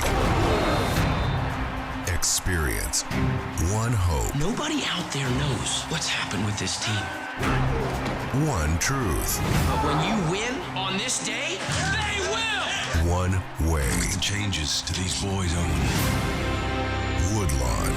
I'm asking you to stand up right now and make a decision to change, to forgive, to choose Jesus. I want you to stop all religious activities until this board has taken this matter under full review. I think I'm gonna get hit no matter what I do. I got some tough decisions to make. Woodlawn, now showing. Hi, this is Shalom Klein of Get Down to Business, the show for small business, jobs, and entrepreneurship, powered by Tandem HR. On January 1st of 2016, the Affordable Care Act's transitional rules for small and mid-sized employers expire, and the employer health care mandate will apply to all employers with an average of 50 or more full-time employees. You need to be planning for 2016 now. If you have fewer than 50 employees, you still have some research to do. Your company may be eligible for certain tax credits. If eligible, these credits can help defray the costs associated with providing healthcare coverage. Understanding exactly whom employers must cover and why they become subject to the employer mandate isn't always clear. Consult appropriate advisors to make sure that you understand which provisions of the Affordable Care Act apply to your organization. Stay compliant and avoid penalties. For more tips, advice, and stories of entrepreneurial successes, listen to Get Down to Business with me, Shalom Klein, heard Sunday evenings at 6. Your Business Minute of the Day is brought to you by Everett Wealth Solutions. AM 560, The Answer. Coming up on Chicago's Morning Answer. Ronda Rousey has a rousing message for feminists on pay at 7:47. But first, Catherine Herridge joins us, Chief Intelligence Correspondent from Fox News. But let's go back into the newsroom now and say hello once again to Mike Scott. Amy and Dan, clouds, 57 degrees as sunrise hits Chicago. All eyes on Vice President Joe Biden, who's mulling a run at the White House. Fox News reporting Biden is indeed planning to run with an announcement in the next few days. This morning, University of Virginia Center for Politics Director Larry Sabato says it will be bad news for Hillary Clinton. The Clinton campaign really hopes that the vice president doesn't get in because Hillary Clinton knows what it means. It means a tough, expensive, probably negative campaign. The VP also met with union leaders late last week to gauge their support. A person who allegedly hacked into the head of the CIA's personal email account is having their data release party thwarted.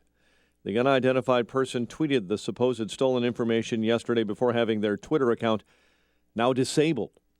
St. Louis authorities this morning want to know who's setting fires at black churches and why. 6 churches have been hit in the past 10 days. In each case, only exterior doors were set on fire at times when no one was around. A person is dead, another hurt after being hit by a motorcycle on Lakeshore Drive. Police say the motorcyclist was driving between stopped cars last night when he ran into a man and woman near Grant Park.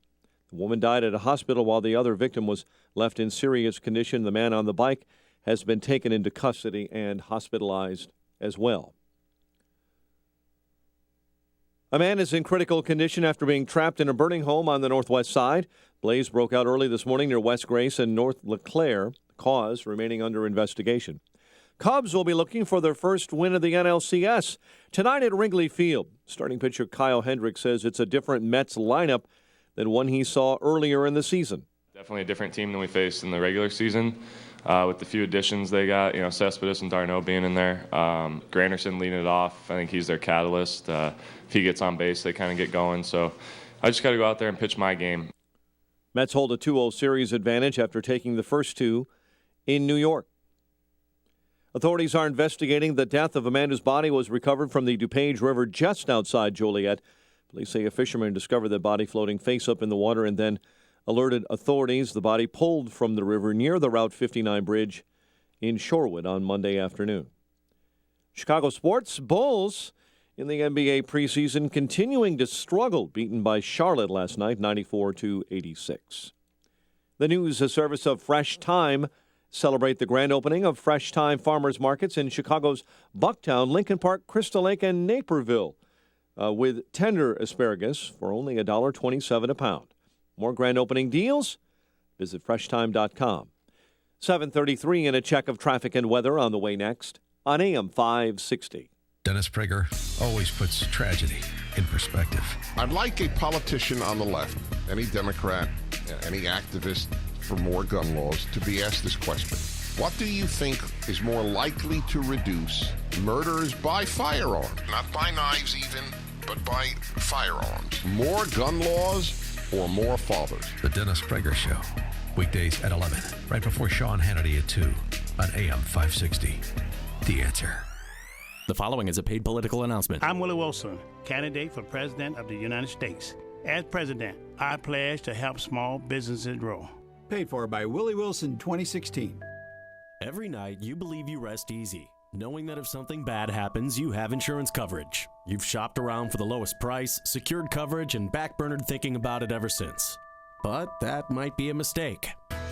At Myers-Glaros Group, they know you've worked hard for what you have, and that's why they work so hard to protect what you've built. When you purchase insurance from a single agent, chances are that that person may not be familiar with all the lines of coverage you need. The Myers-Glaros Group is a team of combined specialists in each insurance category to ensure your policy coverage is accurate. Insurance is a big picture concept, and all of your important policies need to be interconnected and strong. Myers-Glaros Group can keep you from unforeseen financial setbacks because you didn't understand the coverage. Insurance tailored to you and your business. From Myers-Glaros Group. Your risk, your needs, their focus. Call 219-865-6447. That's 219-865-6447 or online at myersglaros.com.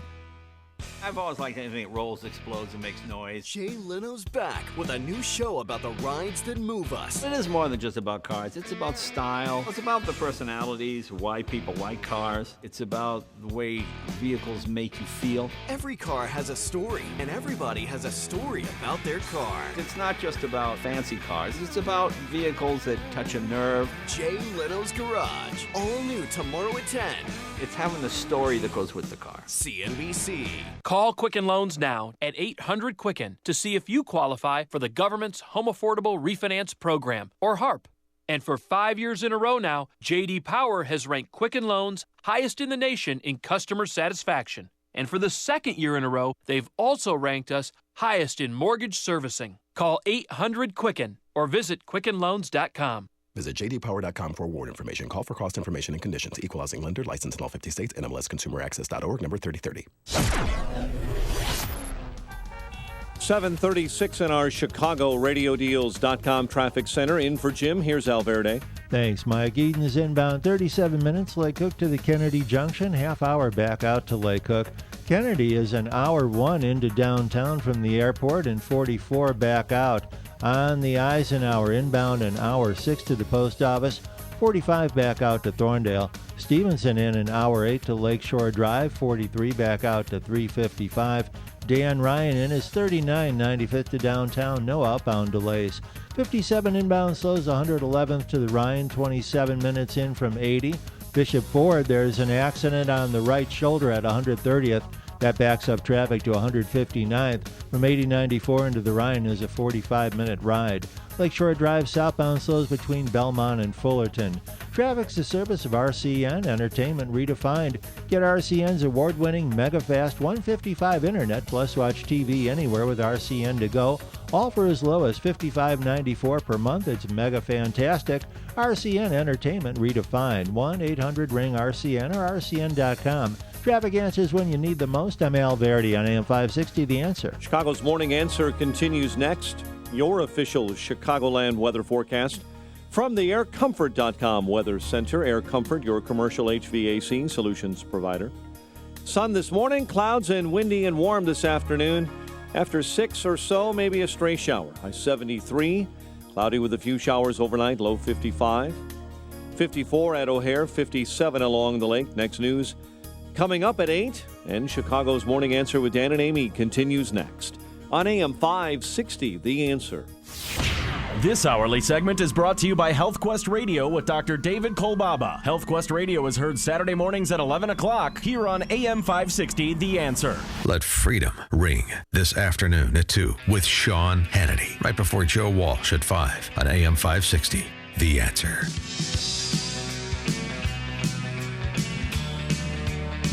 Dan and Amy, so Hillary will be before the Benghazi Committee on Thursday. This should be interesting political theater. It'll also be interesting, as it always is, these seminal appearances by Hillary, whether it's a debate or a damage control interview or appearing before a committee. The tactic that she takes, which Hillary Clinton are we going to see?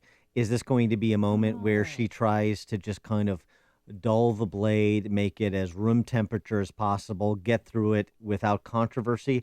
Or is this a moment where she is going to, emboldened by what some Republicans have said, like Kevin McCarthy, about the Benghazi committee, despite the refutation by Trey Gowdy, where she's going to try and go for what she perceives as some kind of kill shot? I think it's going to be interesting to see what kind of Hillary you get, and also how she reacts under intense questioning, methodical questioning from Trey Gowdy, because, Hillary, she has a bit of a temper. Well, yeah. With all due respect, what difference at this point does it make? As the day progresses, she may become more agitated, because I think at first she's going to take the role of a victim.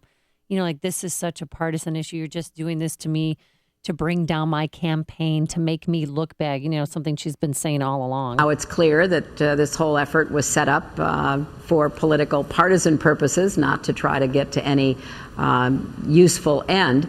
Yeah, and Trey Gowdy, frankly, blew that line of spin out of the water on Sunday on Face the Nation. I mean, chapter and verse. Frankly, some things I didn't even know or didn't appreciate, and one of them being his glimpse, the glimpse he provided the nation during his appearance, Trey Gowdy I'm speaking of the timeline, just 1 week's worth of activity in June when Chris Stevens first got to Libya, and he's requesting additional security straight away while he's getting correspondence from Jake Sullivan, Flack at the State Department, about how to message what's going on the ground in Libya domestically. So kind of talking past one another. Fascinating stuff that I'm sure will be part of the conversation on Thursday. But for more insight on that, let's get our friend Catherine Herridge. She's, of course, the chief intelligence correspondent for Fox News. Catherine joins us now. Thank you for joining us again, Catherine. Thanks as always for having me. So what do you expect? We're just kind of talking through what kind of approach we expect Hillary to take on Thursday before that Benghazi committee. Do you have any sense from your sources on what we can expect from Hillary? I have more of a sense of sort of the line of questioning that the committee is at least very interested in, and we can expect a significant focus on the conditions and the security leading up to the attack. What many Americans may not know or have simply forgotten in the nearly 3 years, the 3 years since the attack, is that in the months leading up to the strike on the consulate, there were nearly 250 security-related incidents in Libya and 50 in Benghazi, including an assassination attempt on the British ambassador to Libya, and also an IED attack on the consulate itself, which blew a hole in the perimeter wall. So while it's fair to say that there was not a specific and credible threat to the consulate on September 11th, it's really hard to know what could have been more obvious, that the conditions had deteriorated, and now we are starting to learn from these embassies from Ambassador Stevens that he too recognized the jeopardy he was in and was consistently asking for additional security, but it was turned down at the State Department. So Mrs. Clinton, I believe, will be asked to explain why there was this disconnect and why the president's principal representative on the ground was being denied what he considered essential to operate safely in Libya at that time. Now, is it true that in Christopher Stevens' emails that since he wasn't getting help from the State Department in regards to security, that he even suggested that having a foreign country come help him with security? Well, the Republican chairman of the Select Committee said on, I believe it was Face the Nation over the weekend, but one of the Sunday talk shows, that he had reviewed Stevens' emails, and in one of them he joked that they ought to get a foreign power to pay for their security because the U.S. government was unwilling to do so. And to give you some context, in the 3-4 months after he was appointed ambassador and before his death, the security personnel in Libya dropped from about 38 to just 9 at the time of September 11th when he was in Benghazi. So it was drawn down in a very significant way.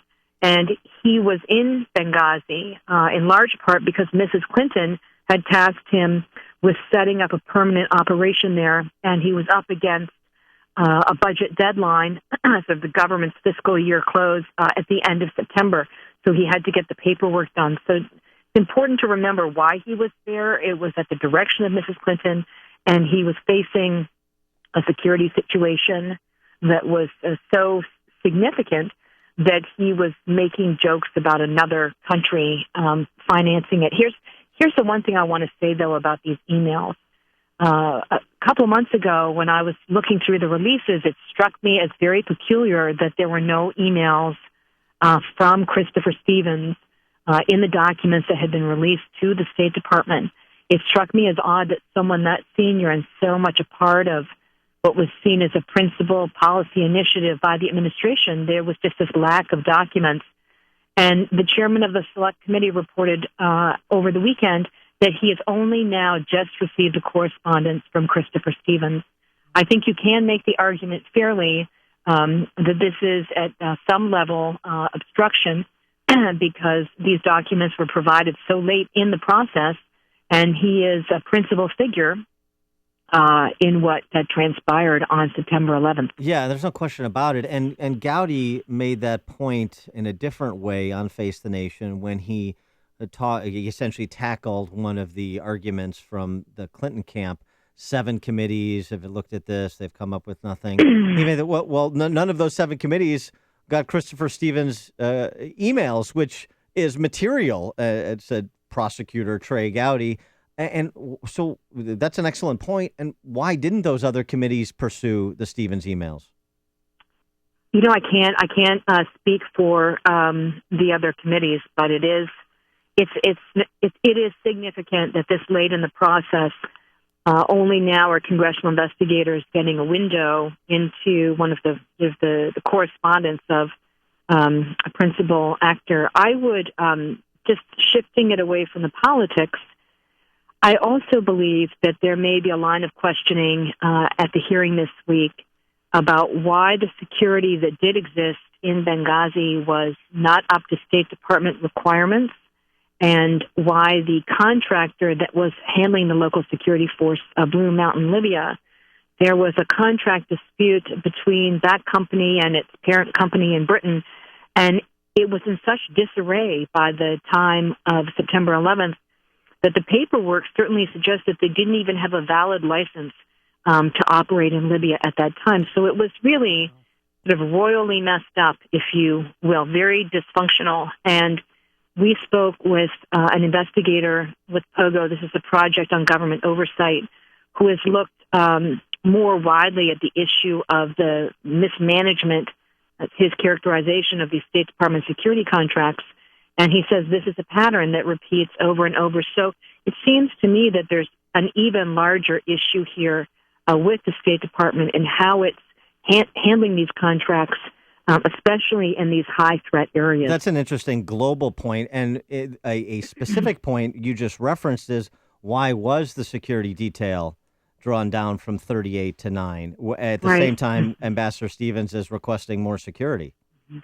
I think the simple explanation, just based on the documents, is that there seemed to be a denial of the facts on the ground. And what I mean by that is that there was not an acceptance that after the removal of Gaddafi and the Arab Spring, that what was emerging in Libya was it was a society that was deeply fractured.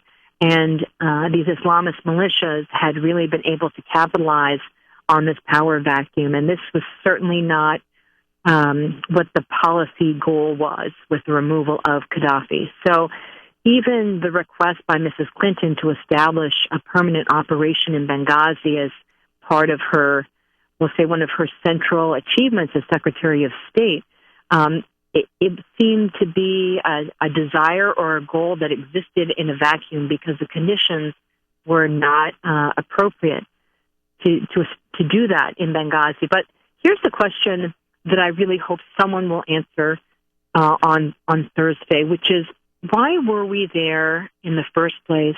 And why were we there with an operation that did not meet State Department security requirements? And why was it that we chose a foreign contractor to be the guard force when usually with these government contracts, it's, America first? And one of my contacts who works on the ground in Libya has said to me there was always a sense that the State Department did not want American eyes and ears sort of on that operation there. It was under the radar. And we know there was a significant CIA operation there with the Annex, but there's not a lot of clarity as to what the goal was or why they were there. And maybe the hearing this week will shed some light upon it. There's been a lot of speculation about why we were there. We've done reporting at Fox on what documents suggest was an operation to arm the Libyan opposition by the administration that seemed to have gone awry, but maybe we'll get some answers to these questions later this week. Good stuff. Good questions. Great insights as always. Catherine Herridge, Chief Intelligence Correspondent for Fox News. Thanks for joining us. Thanks for having me. And she joined us on our turnkey.pro answer line. You've made the switch, and it feels so good. You've switched to Chicago's Morning Answer on AM 560. The Answer. Love her. And you're going to love this forecast. Today, some sun, clouds. It's going to be windy, warm. Enjoy because average temperature this time of year is 60 degrees. We're going to hit 73 degrees. We do have a stray afternoon shower. Should roll through here around 5:30. Otherwise, it'll be perfect for Game 3 of the NLCS. Good thing you're in the owner's box so you don't get wet. Yeah, 66 degrees and cloudy. And then tomorrow, wow, mostly cloudy, breezy, warm, even warmer than today. A high in the mid to upper 70s. Let's get the travel times. Let's say hello to Al Verdi, who's in for Jim Delamonte. Thanks, Amy, Dan. Both sides of the Edens, we've got traffic backups. It's 34 in from Lake Cook to the Kennedy Junction, half hour back out. On the inbound Kennedy, an hour 1 O'Hare to downtown, 44 back out to the airport. Eisenhower in is an hour 22 from Thorndale to the post office, especially backed up between Wolf and Western. Outbound Eisenhower is 54 minutes. Stevenson inbound 74 minutes and 41 back out to 355. Dan Ryan is 42 into downtown, no outbound delays. 57 in slows from 111th to the Ryan. Bishop Ford inbound, still an accident, right shoulder at 130th. Traffic slows from Sibley. It's 44 minutes in from 8094 there. Lakeshore Drive southbound tight from Lawrence down to Fullerton, half hour from Hollywood to Monroe. And northbound between the Stevenson and Jackson traffic is backed up. I'm Al Verdi in the ChicagoRadioDeals.com Traffic Center.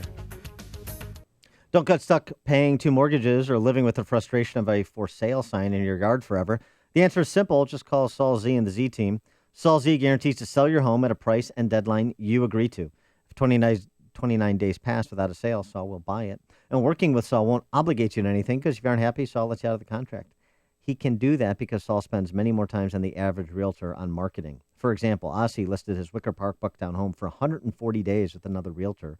Then Saul Z sold Ossie's home in only 11 days at $41,000 over the listing price. Talk about a difference in results, which is why the Wall Street Journal ranks Saul among the top 250 agents in the country. I know I'll be calling Saul when I'm ready to sell my well-appointed condo and flee Chicago or buy a new home. So go to callsaul.net, that's Saul, SAUL.net, to find out what your home's worth, or call Saul directly at 888-346-0666. That's 888-346-0666, and start packing. This is Amy Jacobson, and I want to thank all the AM 560 listeners who have purchased thousands of MyPillows over the last 18 months and are enjoying your best sleep ever. But that still leaves thousands of you who haven't taken advantage of the buy one, get one free offer. What are you waiting for? It's so important to get a great night's sleep. I can't live without mine. I even take it on vacations. It's American made, and when it gets dirty, just throw it in the washer and dryer. No need to take it to an expensive dry cleaner. So don't wait any longer. MyPillow MyPillow helps with snoring, headaches, neck pain, insomnia, allergies, and more. Plus, MyPillow is washable and keeps its shape to give you support where you need it most. That's why it was named the official pillow of the National Sleep Foundation. For the MyPillow buy one, get one free offer, visit MyPillow.com or call 800-489-0201. Please use the promo code Amy. Do it now, 800-489-0201 or online at MyPillow.com. Promo code Amy, 800-489-0201. Hey, if your company manufactures or markets pharmaceuticals, biologics, medical devices, or APIs, you know the challenges of systems integration, FDA compliance, and staffing. To gain access to Chicagoland's top life sciences engineering, quality assurance, project management, regulatory, software, and validation professionals, you need the experts at Automated Systems, Inc. All of ASI's resources are degreed professionals with decades of industry experience in manufacturing, automation, and FDA compliance. ASI is retained by all of Chicagoland's Fortune 500 life science companies to successful startups. For over a quarter of a century, ASI has excelled through a culture of execution and client success. For information about staffing or a no-obligation compliance or automation evaluation, call Laz at Automated Systems toll-free at 844-HIRE-ASI or visit AutomatedSYS.com. That's 844-HIRE-ASI.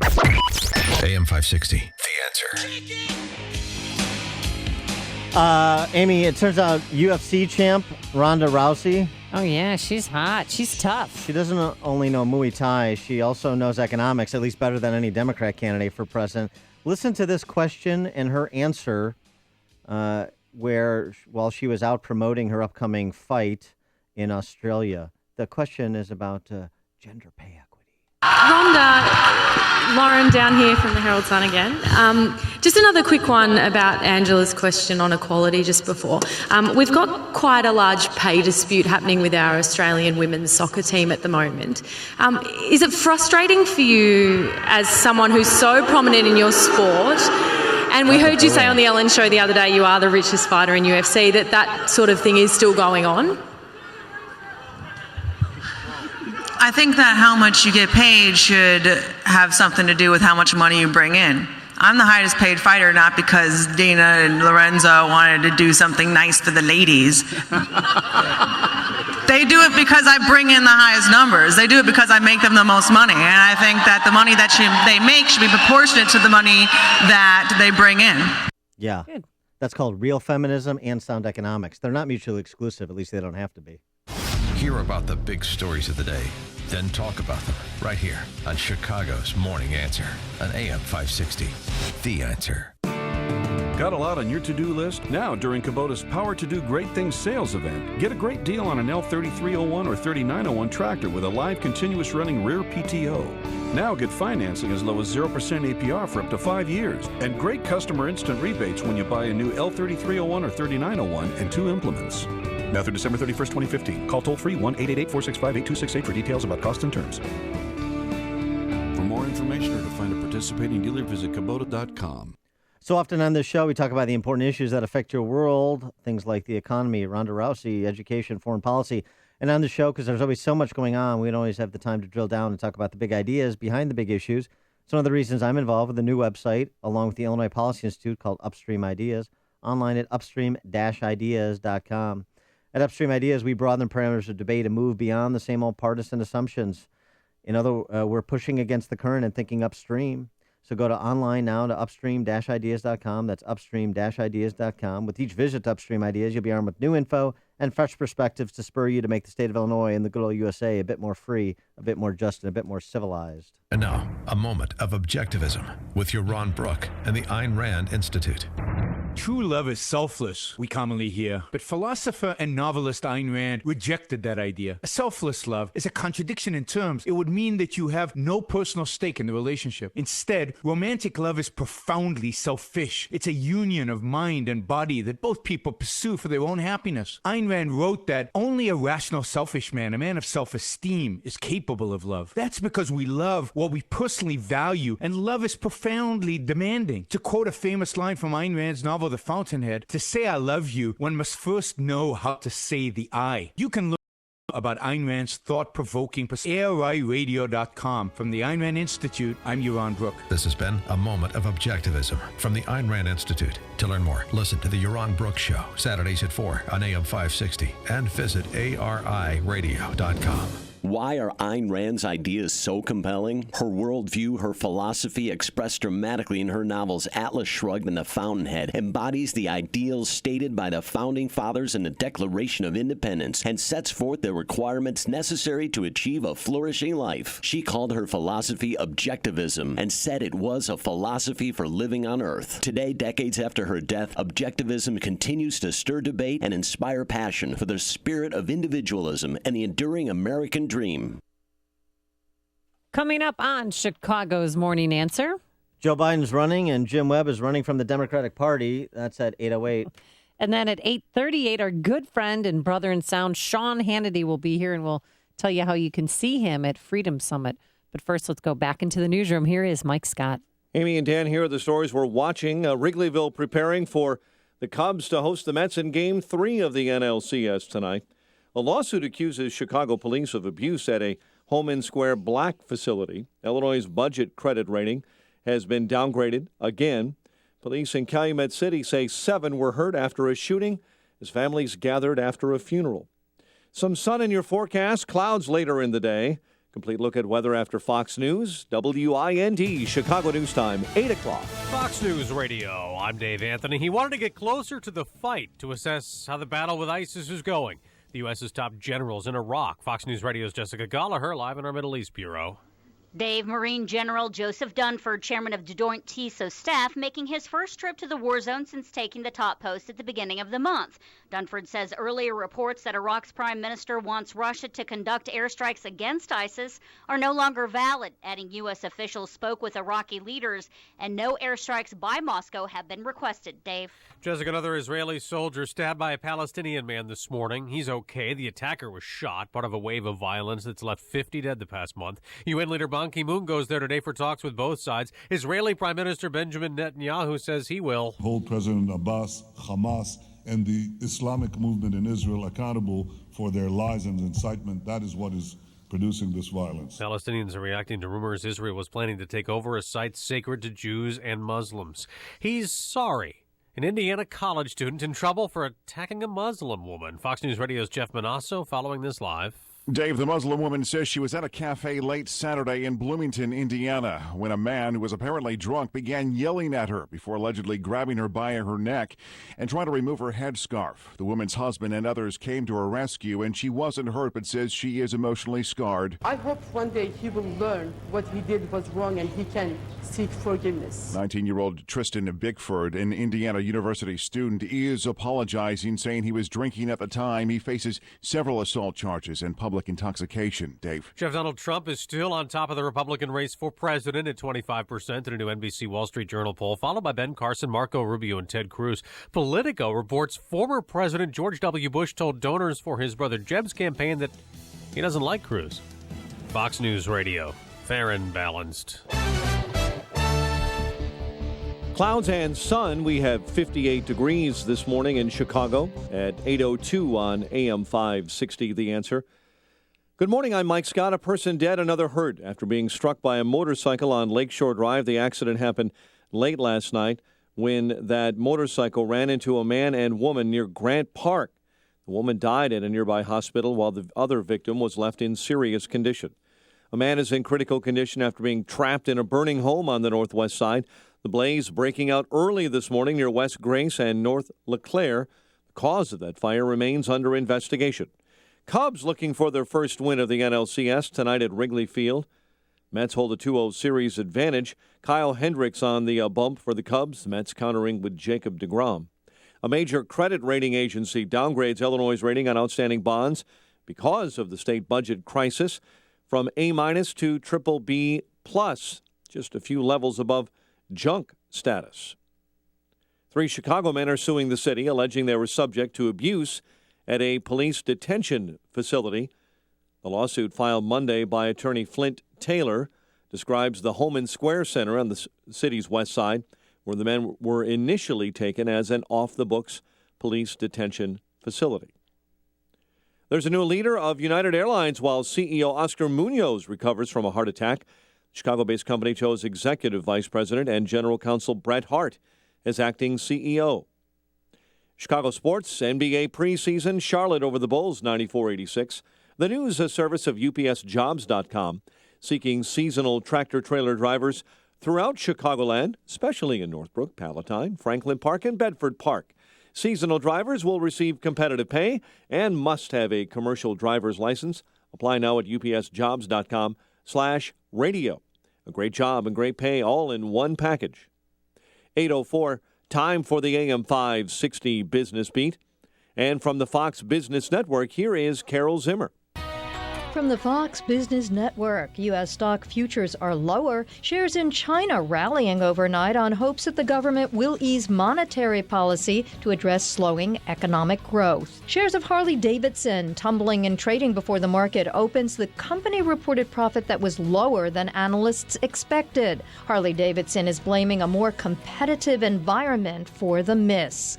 Yahoo reports earnings today. We'll also hear about how many new houses were under construction in September. These are numbers that will be closely watched by Federal Reserve policymakers as they decide when and how much to raise interest rates. No more private cars in the downtown area of Oslo, Norway.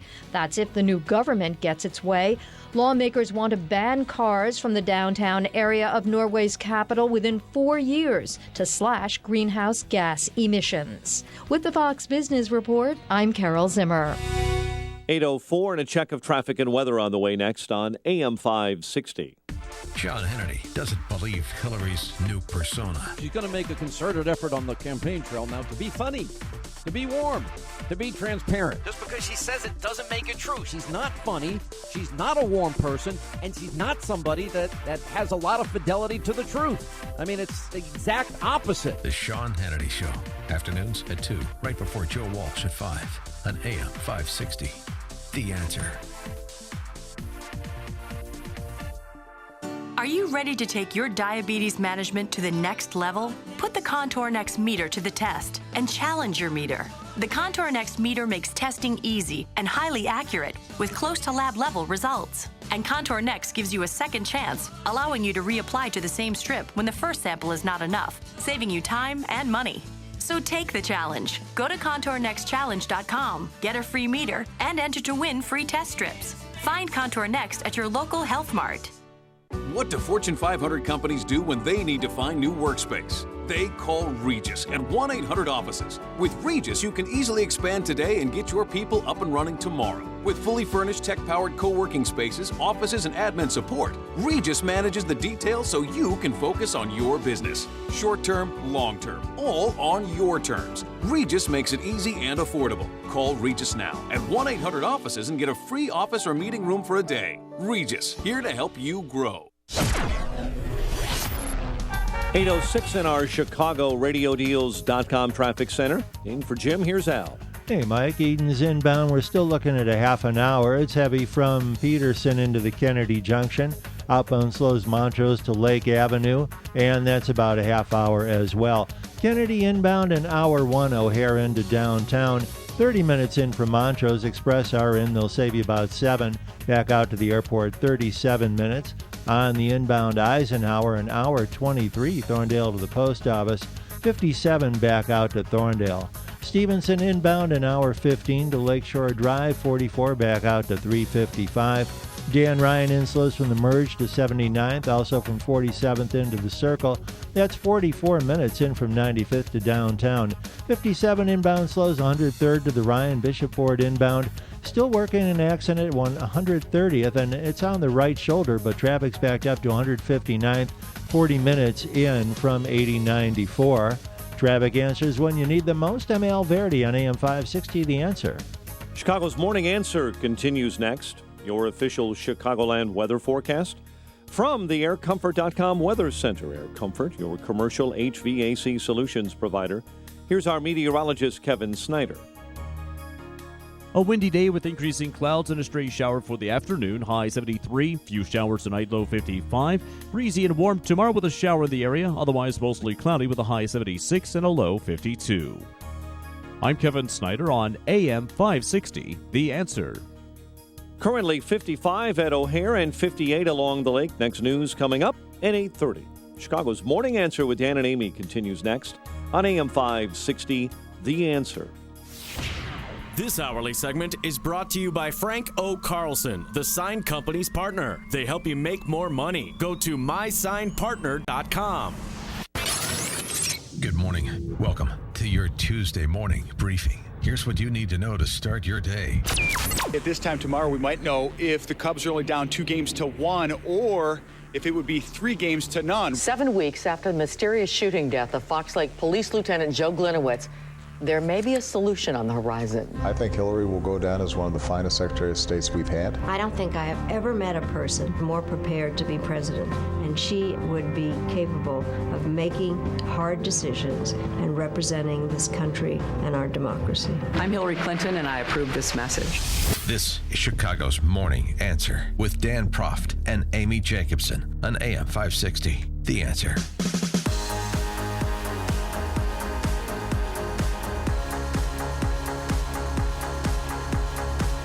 Dan and Amy, that was a great insight at the top. After tonight, we'll find out if the Cubs are down 2-1 or 3-0. I know. Boy, that is... Thanks, woo. Rob Elgus from Channel 7. Man, nothing gets by those guys. That is some good reporting. It's deep thinking, Dan. I'm impressed. This is why network affiliate newscasts are doing so well.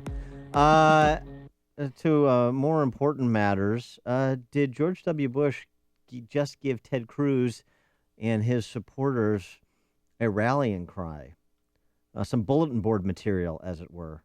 I think that's what you call it. Yeah. I think he did. According to Politico, over the weekend, W appeared at a funder for his brother Jeb. You know, Jeb's running for president. Who? And one donor, who shall go nameless, who spoke to Politico, said the tenor of what W said about the other candidates was really pretty pleasant until he got to Ted Cruz. And then Bush, according to donors that were at the event, said, quote, "I just don't like the guy," said Bush of Ted Cruz. Another profound statement. Did he give a reason why he just doesn't like the guy? That reason wasn't delineated in the Politico piece, although he did say, according to donors, again, that were at the event, that he being W, found it opportunistic that Cruz was sucking up to Trump and just expecting all of his support to come to him in the end. Well, that's called political positioning. I don't know what is problematic about that. I think this has much more to do with state politics in Texas than it does with the presidential campaign. I think this goes back at least a few years.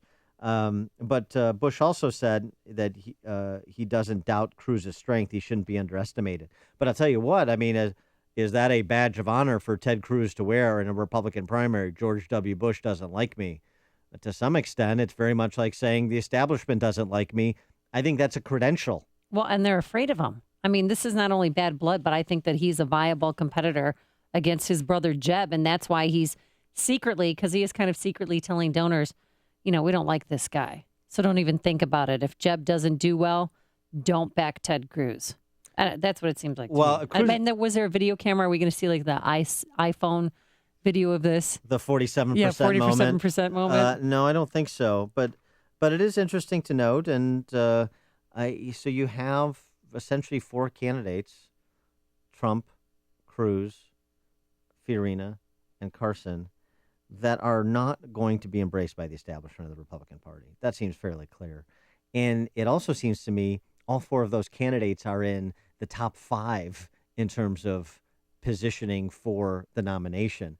A lot of observers in Iowa who are much more seasoned in kind of reading the tea leaves in the Iowa caucus at this stage suggest that if the Iowa caucus were held today, just forget what the surveys say, it would be Cruz or Ben Carson that would win the caucus. Now, winning the Iowa caucus is no guarantee of the nomination. It's been kind of a counter indicator in recent cycles, but it still would be very big news, and it still is very big news, something that you can leverage as a candidate for viability in a crowded field, for raising resources, which are necessary in a crowded field to get your message out. So Cruz is right there, and we've talked about this before. His positioning behind Trump and his relative camaraderie with Trump, I think has been smart political positioning. And what's wrong with that? This is a competitive contest. That's what we call an election.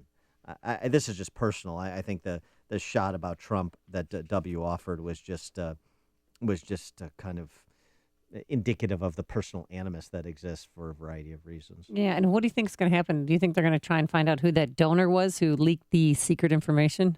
Well, there was, according to the Politico article, there was more than a dozen donors that spoke with Politico on the condition of anonymity. Oh. So, if you say something at a fundraiser, a little tip, know it's going to get out. I suspect that, frankly, W knew it was going to get out. I don't think you don't make statements like that unintentionally. I think this is purposeful. Bob and Waukegan, you're on Chicago's Morning Answer. Yeah, I think George W. should just be quiet. We voted for him because he was the lesser of two evils. He was horrible on the economy. He was horrible on immigration. And I have Ted Cruz bumper stickers on all of my cars and have for like 3 months. And so I'm hoping that the Donald Trump people, who when they finally realize that he's helter-skelter on wheels, will come over to the positive side of a thinking man and actually vote for somebody who has some scruples. Thanks for the call, Bob, and the Manson reference. I think Cruz is the most. This is not a novel thing I'm saying. Other people believe this, but I think it's true. Mm-hmm. He is the most reliable conservative. Oh, yeah. He has some stylistic challenges, I think, but he is the most... Likability problems. He is the most talented rhetorically. He does the best job of jujitsuing issues back onto the left. He is the most informed, and he is the most reliable, the most stout conservative. Now, he also is a bit unctuous, and he tends to excesses like his AR-15 Bacon video. Yeah, silliness. And he needs to avoid some of his worst instincts. But he's a talented guy, and I'm with Bob on Ted Cruz to this point. Well, it seemed like one of the insiders that was at that fundraiser said that that Bush also took a harsh view that Cruz appeared with Trump at that Capitol Hill rally that they had against the Iran deal, and that didn't sit well with the Bushes. No, whatever. I mean, it was a Tea Party organized event, which probably doesn't sit well with the Bushes either.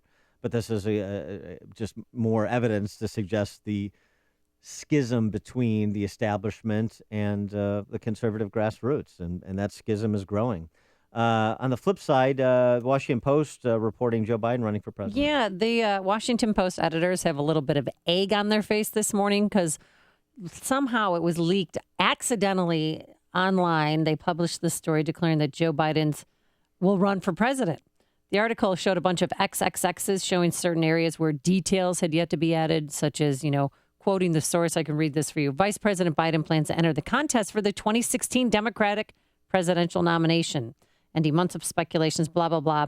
According to XXX sources familiar with his decision, they released the shell of the story before it happened. But last night, Biden, he took a swipe at both Hillary Clinton and Bernie Sanders. First, Hillary saying, remember during the debate when she said that Republicans were her enemy along with Iran and, Putin.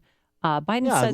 Interesting group that she lumped them in with. Yeah, Republican, with, dictators. I don't consider Republicans enemies. They're friends. Yeah, and it's okay to be rich because Bernie Sanders, of course, is attacking the rich and the wealthy for not just giving their money away to the poor. I'm not one of these guys, let's go after the rich and the powerful and they're the problem. They're not a problem. Well, those are the two statements, and as well as Biden's, well-conceived lunch pail Joe routine, why Biden right now is a better matchup against all the Republicans than either Hillary or Bernie. I haven't been yelled at this morning, but Doug from Mount Lake Beach is on the line. He's a Trump supporter, and he just, calls in to call me an idiot and whatnot. So, no, he does. Yeah, so no, I mean, I'd like that. So I haven't been called an idiot. I need to be taken down. I need to maintain my humility as well. So I appreciate Doug's call, and Doug joins us now. Yeah, listen, no Trump supporter is going to switch over to Ted Cruz. And the guy with his bumper stickers, he should do some investigating and find out what Ted Cruz is really all about. He was part of the Bush administration's plan to erase American borders. If anyone wants to investigate that, it's quite obvious Ted Cruz is right up there with Rubio. He's a total fraud. And he's not a true conservative, and nobody's going to switch over to him. You guys will do anything you can to get rid of Trump, but Trump is the only way you're ever going to win the presidency, and it's too bad none of you can actually realize that. Thanks for the call, Doug. I'm not offended. No. You wanted to erase the borders? Yeah, no, the only reliable... Can you help me out with that, please? Again, I mean, this is the fascinating thing. The only reliable conservative in the race is the guy who supports single-payer health care, who's donated to the likes of Chuck Schumer, who's previously wanted to raise taxes, who used eminent domain power, tried to use eminent domain power at the behest of government for his own economic development interests, who was pro-choice before he was pro-life. Oh, and who said we shouldn't have invaded Afghanistan. Now he's saying we should have invaded Afghanistan. That was a flip-flop this morning, too. He's the only true conservative. Got it. Miro on the west side. Thank you. Dan, I have a question that prompted me to just pick up the phone now. Well, what you said about Ted Cruz's style. It's for the second or third time I've heard this. Now, in your opinion, and give me a chance to get to the radio because I got it off. In your opinion, does it actually matter to someone who votes conservative like me, like perhaps you, like others, that someone has a slight speaking style that may not go over well, or that someone running for president, a woman, her hair may need to be combed a little bit? Does looks and style, does it actually mean, is that going to actually change votes from conservative to non-conservative? I'll take your answer off there. Thank you. Thanks for the call. I appreciate it. It does. I mean, look, I am not someone who believes you should play prognosticator in primaries. You should vote for what you think should happen, not what you think will happen. In other words, vote for the candidate you think would be the best candidate or the best president in this case. But the reality is a lot of Republican primary voters, and I experienced this when I ran, the electability matters. And so if Ted Cruz is seen as less electable in a general election than, say, a Marco Rubio or a Jeb Bush or a Ben Carson or anybody else, then that is going to cost him votes. The idea of, is this the person who has the best chance to win, has great appeal. I'm sorry that's the case. I wish people would just focus on working for what they think should happen rather than just sitting back and rationalizing their inactivity and predicting what they think will happen.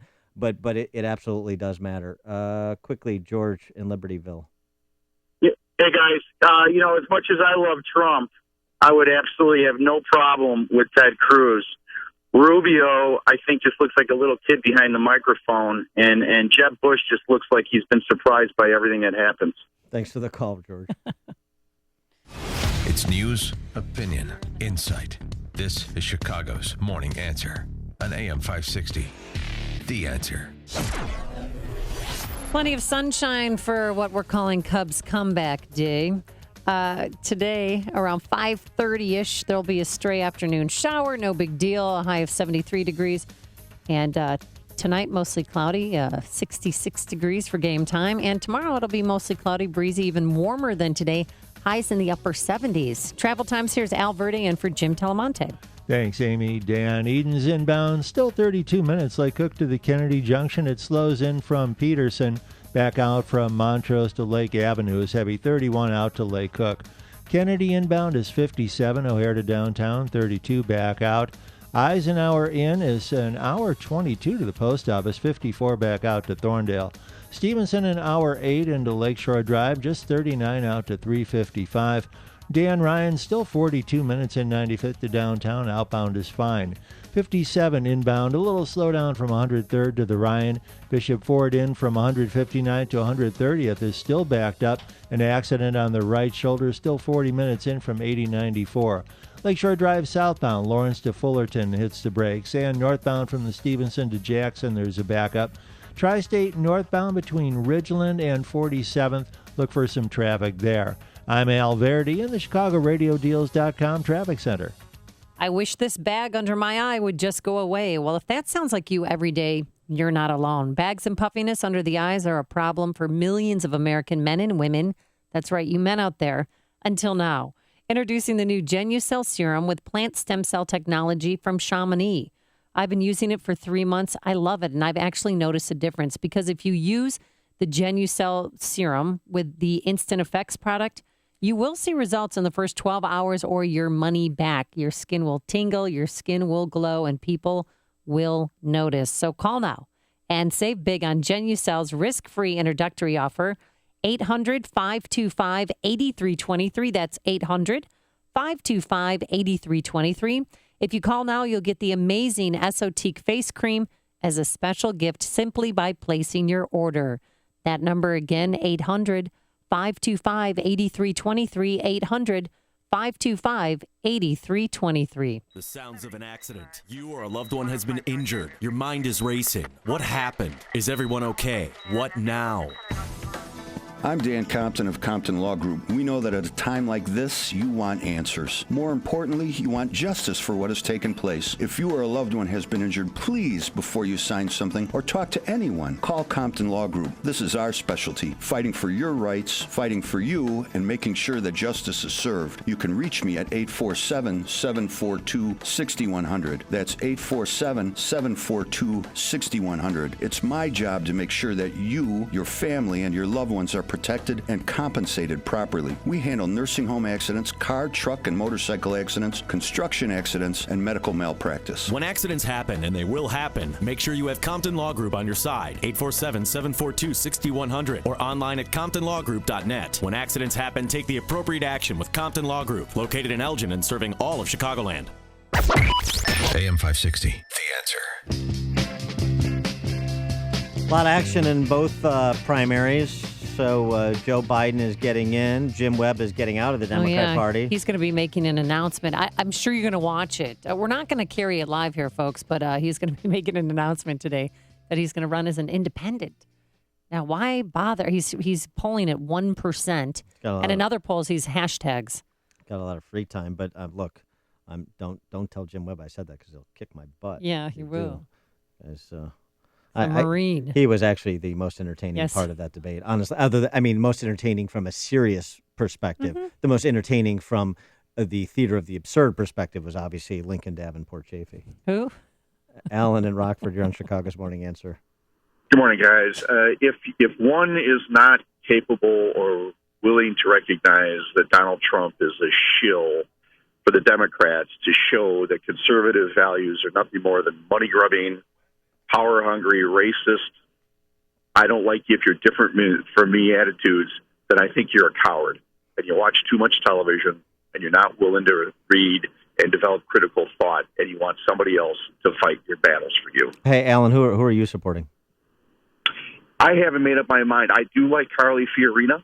Okay. I think she's sharp, but I'm, as of this point, very undecided. All right. Thanks for the call, Alan. Yeah, the text from 872, no Trump supporter will switch to Cruz, which is what our friend Doug from Round Lake Beach said.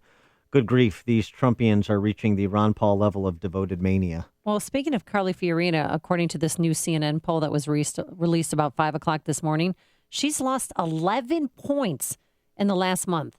So she went from 15% second place to 4%, and now she's in a tie for 7th place. How did that happen?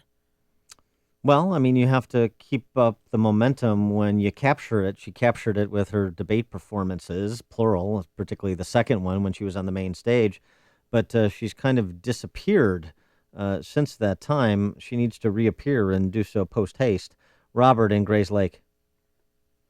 Hello. Hey, Robert, you're on. Yes, I think the candidates need to be analyzed based on their conflict of interest. And this cuts across multiple candidates. For example, the Bush family has made their fortune in the oil industry, and that means that their business interests deal with a lot of foreign countries that are not necessarily allied with us. Another example would be Donald Trump. He himself admits that most of his business, or some of his wealthiest business partners, are foreign business people. What about, for example, what about Hillary Clinton and the foreign donors to the Clinton Foundation? Absolutely. Those are all considerations. I certainly vote for Republicans, but I think of the Republican field, some of them clearly have business interests which are not in our interest. All right. Well, okay. Thanks probably for the call, a candidate Robert. that doesn't is Dr. Ben Carson. Well, he hasn't been put under the microscope in terms of his financial wherewithal and his investments and the like, but that will all come. I mean, it's a legitimate question to talk about conflicts of interest. I know you can put all of your assets in a blind trust if you're elected or even as a candidate, but those are legitimate questions to be asked that Robert raises. Hello, I'm Jim Webb, and it's about damn time I get to talk. What has it been, 1,000 years? Here's the deal. I fought in Vietnam, and I'm not going to brag about how much ass I kicked, but let's just say I kicked every single ass. There's only one radio show in Chicago talking about today's biggest stories and telling you what they really mean. That show is this one, Chicago's Morning Answer on AM 560, The Answer. My brother Chris is allergic to talking about retirement. Bring up his future and you'll get glazed eyes and awkward answers. Don't believe me? Let's try it. Chris, when will you retire? Ha! You darn right I like nachos. See what I mean? Chris, do you have a retirement account? It's gotta be the right kind of cheese. One last time. Are you ever going to retire? And don't forget jalapenos. I love jalapenos. Good for you, buddy. Avoiding the retirement conversation? At the Mutual Fund Store, we get it, and our advisors are here to help. Whether you're storing 401k statements in a shoebox, can't tell a traditional from a Roth IRA, or include piggy bank as one of your retirement accounts, there are no judgments here. We'll simply sit down with you one-on-one, talk about where you're at, and help you put a plan in place to get you where you want to be tomorrow. Let's get the conversation started today with a free consultation.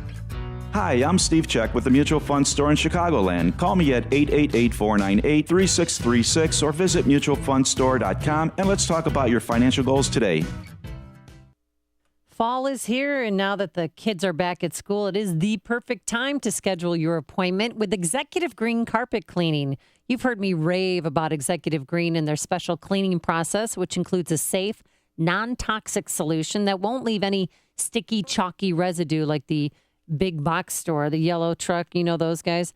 Executive Green Carpet Cleaning, they use their own purified water, not the water from your faucet. But here's another reason to call Executive Green. It's their no-risk guarantee. That's right. Executive Green promises that you won't need to pay if you're not 100% satisfied. Even after 2 months of high traffic volumes with the boys and my precious cats, my carpet still looks newly clean. In fact, my carpet looks brand new again. So if you want your carpet to look new again like mine, let Executive Green make you and your family 100% satisfied. So call this number. They're locally owned. 708-599-5151. That's 708-599-5151. 708-599-5151. Or schedule online at executivegreencarpetcleaning.com. AM 560, The Answer. And coming up on Chicago's Morning Answer, he's here. Sean Hannity will be joining us. And after Mr. Hannity, one feminist explains why she will never date another male feminist. We'll have that at 8:48. And what to do with my church lady who has a crush on Dan Proft. But first, let's go back into the newsroom and say hello to Mike Scott. Amy and Dan, good morning. Good morning, everyone. Outside, we have mostly sunny skies. 58 degrees. Marine General Joseph Dunford is in Iraq this morning for the first time since becoming chairman of the Joint Chiefs. He's getting an update on the battle against ISIS and says he sees no prospect right now for Russia to expand its Syrian airstrike campaign into Iraq. Israel's opposition leader says the latest Israel-Palestinian unrest is providing a glimpse into the future if Palestinians do not receive a state of their own. Yitzhak Herzog telling a conference in Tel Aviv that the current situation cannot continue. Recreational drone users will soon have to register their aircraft with the FAA. The FAA Monday saying it's important to keep track of aerial vehicles to prevent injury and property damage. Tim Nelson is with ProFly Aerial and says he's confident the rules will be reasonable. Crashing your multi-rotor into somebody's kid on the beach, it's not acceptable. And I think the public will back off a lot when they realize that we're trackable. The federal government is scheduled to publish new drone guidelines for recreational use by November. Canada has a new prime minister, Justin Trudeau, the 43-year-old son of the late Prime Minister Pierre Trudeau. He removes Conservative Stephen Harper from office after 10 years of leadership. Harper last night thanking Canadians for more than a decade of support. Well, tonight's result is certainly not the one we had hoped for. The people are never wrong. The Canadian population has elected a Liberal government. The result, that we accept without any hesitation. Harper's Timon marked a shift to the right for Canadian politics with lowered taxes and clashes with President Obama over issues like the Keystone XL pipeline. A person is dead, another hurt after being struck by a motorcycle on Lakeshore Drive. It happened near Grant Park last night. A man in critical condition after being trapped in a burning home on the northwest side. That blaze broke out early this morning, according to Chicago Fire, near West Grace and North LeClaire. And a Chicago alderman is asking why Mayor Rahm Emanuel doesn't request an even bigger property tax hike. Finance Committee Chairman and 14th Ward Alderman Ed Burke quizzed Budget Director Alexandra Holt over the size of the property tax hike. The Emanuel administration acknowledging that the proposed $543 million increase is solely based on a bill being signed by Governor Rauner that would give the city more time to pay for police and fire pension payments. Chicago sports, Bulls fall to Charlotte in the NBA preseason. And the NLCS, game number 3. First pitch at 7:07 tonight at Wrigley Field. The news service of RCN Entertainment Redefined. Get award-winning, super-fast 155 internet and awesome digital TV as low as $55.94 per month. Plus, take TV anywhere with RCN to go. It's awesome-amazing. RCN Entertainment Redefined. 800-RING-RCN or RCN.com. And a check of traffic and weather on the way next on AM 560. Mike Gallagher wants the left to get real about guns. Because we know that the shooter in Oregon would have absolutely obeyed the no concealed weapons permit law on campus at Umpqua Community College, right? Of course he would have. He was a good guy. He was just misunderstood. Bunch of damn fools. These people on the left aren't willing to have a serious conversation about guns. The Mike Gallagher Show. Weekdays at 9, right before Dennis Prager at 11 on AM 560. The Answer. Remodel your kitchen or bath with Galaxy and get free installation, free design, and free financing. Call Galaxy at 773-783-8300 or schedule online at galaxyhome.com. If you could choose any school from which to earn your college degree and be on your way to a better life, would you choose a school the Wall Street Journal recognized for producing some of the best qualified graduates? One the Princeton Review ranked as a leader in undergraduate education? And one U.S. News & World Report named #1 in the nation for innovation ahead of both MIT and Stanford? Discover why Arizona State University is a clear choice for your future. In addition, ASU Online offers over 100 graduate and undergraduate programs you can take 100% online and on your schedule. You'll receive the exact same curriculum, degree, and prestigious faculty as our on-campus students. For information, call 1-800-720-2358. U.S. News & World Report also ranked ASU in the top 10 best places to earn an online degree. So get started today and learn to thrive with Arizona State University online. Call today at 1-800-720-2358. That's 1-800-720-2358. My name is Dr. Howard. I've recommended Balance of Nature for over 15 years because of the excellent results I see in my patients. Balance of Nature doesn't make any claims of treating or curing any particular disease, but I think the results speak for themselves. It's a great product. The years I was on it for like about 3 years before, and I know that I was not sick at all. And that couple of months that I was off of it, I ended up having a cold, and I haven't had a cold in like all the years that I was on it before. So I'm back on it again, and I don't intend to get off of it again because I've seen the proof in the pudding, you know. When you can give your body a full variety of 31 different fruits and vegetables in their 100% natural, whole food form, you receive the unmatched balance of nutrition. Call toll-free 800-2468-751. That's 800-2468-751. Or go online to balanceofnature.com and be sure to enter promo code CHICAGO. 8:37 in our ChicagoRadioDeals.com traffic center. In for Jim, here's Al. Thanks, Mike. On the Edens, we're still at 32 minutes inbound from Lake Cook to the Kennedy Junction, 31 back out. Kennedy into downtown, 57, 32 on the reverse trip. Eisenhower into the post office is over an hour and a half now, and 53 out to Thorndale. Stevenson, an hour 9 into Lakeshore Drive. And back out, we're looking at a 41-minute ride. Then Dan Ryan inbound, and the express lanes, they are backed up from 59th to 47th. Excuse me for a sec. There's a car fire that's got the two left lanes blocked. 57 inbound between Halstead and the Ryan is still backed up. And Bishop Ford inbound between 103rd and the Ryan is still heavy. 23 minutes in from 8094 to the Ryan. Lakeshore Drive southbound hits the brakes from Lawrence down to Fullerton. Traffic answers when you need the most. I'm Al Verdi on AM 560, The Answer. Chicago's Morning Answer continues next. Your official Chicagoland weather forecast from the AirComfort.com Weather Center. Air Comfort, your commercial HVAC solution provider. Sun this morning, clouds this afternoon, stray showers after 6. High 73, mostly cloudy, a few showers, and 55 overnight. 57 at O'Hare. Next news at 9. Chicago's Morning Answer with Dan and Amy continues next on AM 560, The Answer. This hourly segment is sponsored by Financial Planning with Jack Taboda, your 401k specialist. Heard Saturday mornings at 7 right here on AM 560, The Answer. Hey, Joe Walsh here. Listen to Freedom any time of any day. Go to walshfreedom.com/podcast. Freedom returns at 5. Dan and Amy, what is up? I'll tell you what's up. It's less than a month away, that being the Freedom Summit, Freedom Summit 2015, coming up on November 14th. That's going to be at the Westin in Itasca. And we have a special keynote speaker at lunch that day for the Freedom Summit. I know who it is. Is it Guy Benson?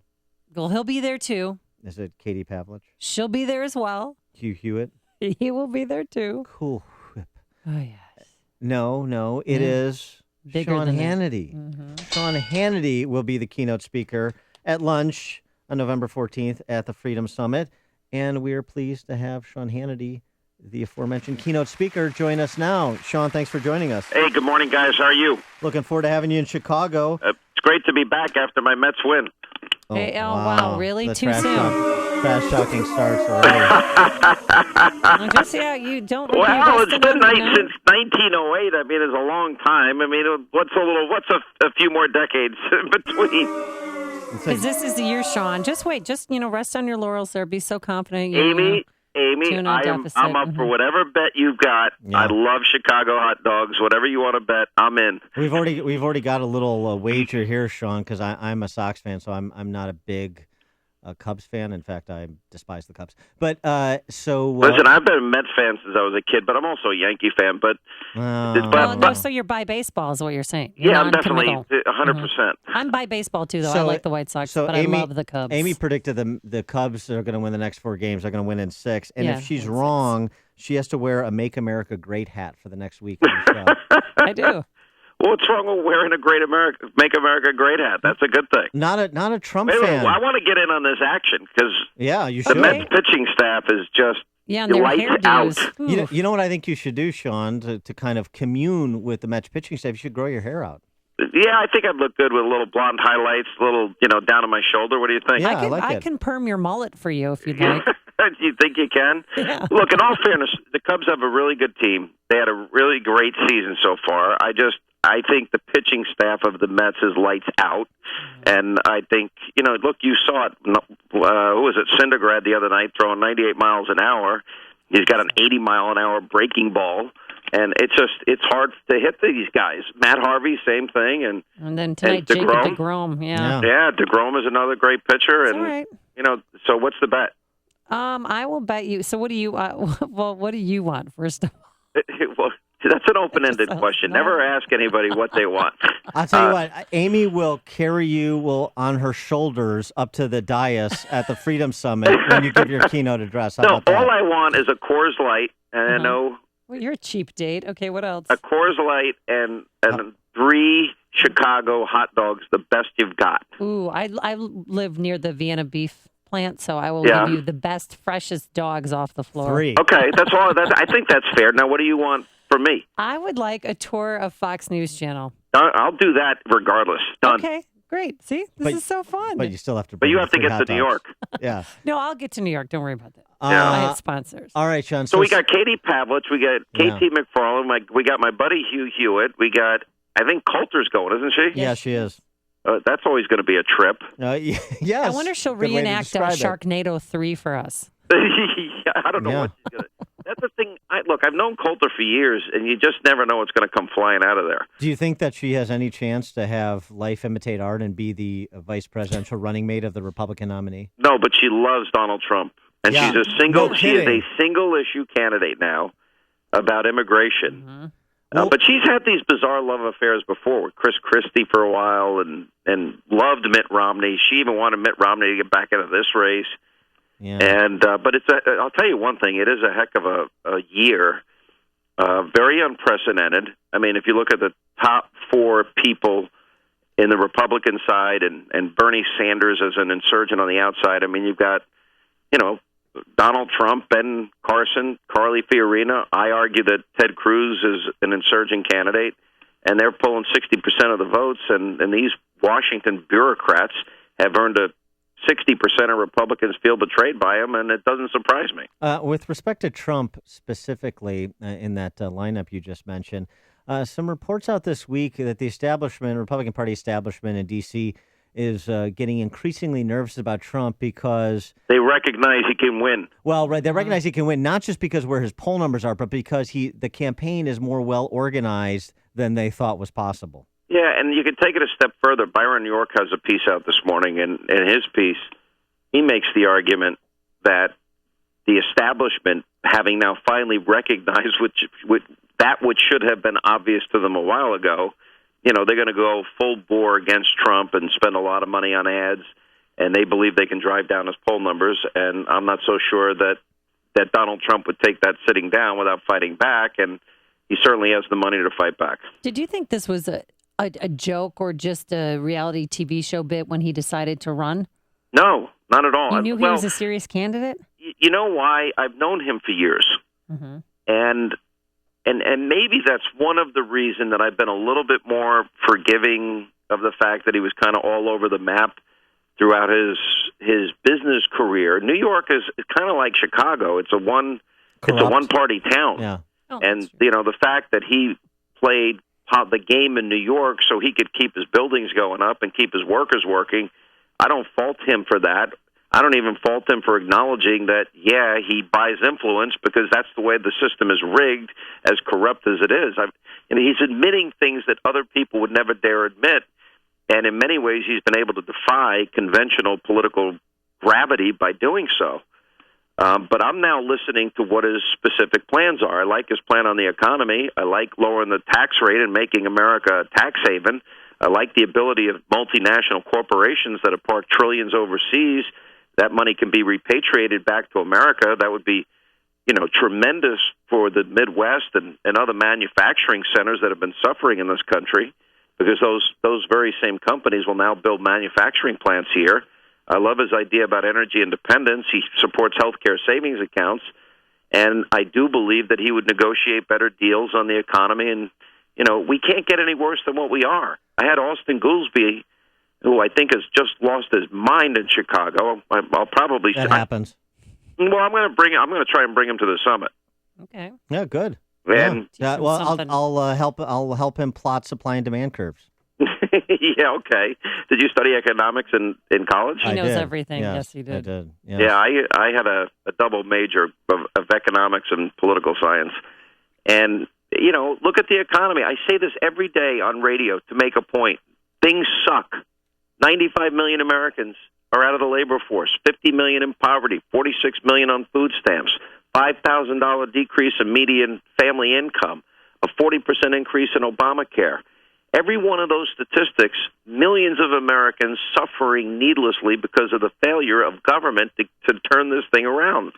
Add to that this president will accumulate more debt than every other president before him combined, and we are robbing our kids and our futures blind, and we're creating a scenario where America will become Greece. These promises that liberals and socialist Democrats like Bernie Sanders are making can never be fulfilled. If we confiscated the wealth of the evil 1%, it's not enough to pay for what it is that they are proposing. Yeah, pay for government for about 6 months. I want to flip to another paragon of authenticity. That's Hillary. By the way, do you ever let Amy talk? Oh, my God. Well, yeah, well, yes. When she, but only when I don't have something Only important when to say. I'm not duct taped. Hey, every once in a while, what's up with Walsh? Every once in a while, I get these emails from our Chicago listeners saying, "This guy Walsh is attacking you." Does he attack me every day? I don't know. I don't Not know. the times that I've heard him. No.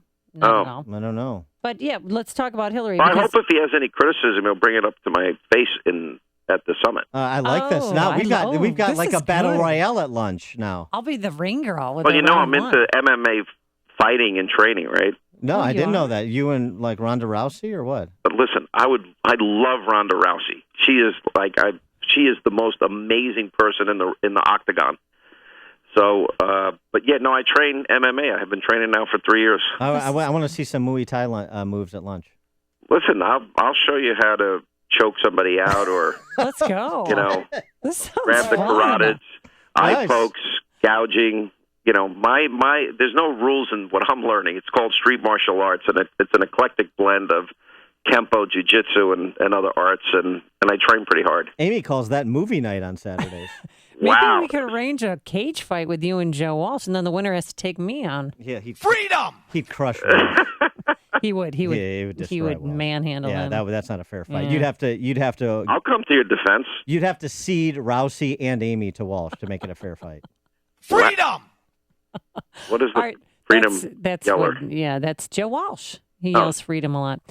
Hillary Clinton, what side of her are we going to see? Are we going to be the victim Hillary or aggressive Hillary? What do you expect on Thursday? Well, you know, I love how they keep talking about reinventing Hillary every other week. I mean, we learned a couple of weeks ago we're going to have the funny Hillary, and we're going to have the Hillary that's relatable and can show empathy, and then we always go back to the angry Hillary. But look, she's going to be prepared, but there's no better prosecutor in the country than Trey Gowdy. I'm sure he's done his homework. The problem with her in Benghazi is there are just certain facts that she cannot overcome. Number one, before the attack, Ambassador Stevens requested security. That security was denied. Why? During the attack, I interviewed, 3 of the 5 people that were at the adjoining annex about a mile away, and they said repeatedly that there was a stand-down order given, and they were told not to go help. So, congressional investigators want to ignore what the people on the ground were actually saying, which makes no sense to me. And she'll cite a congressional report, but that contradicts the reality of what the people on the ground were saying. And then after the fact, they manufactured the story about a YouTube video and a spontaneous demonstration. I don't know about you two, but I've never heard of a spontaneous demonstration where people just happen to have RPGs in their back pocket.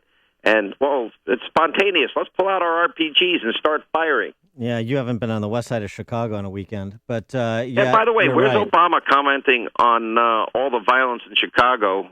What do you have, 40 murders a weekend for crying out loud there? It's insane. No, he hasn't done anything. His wife came in for one of the victims' funerals, so.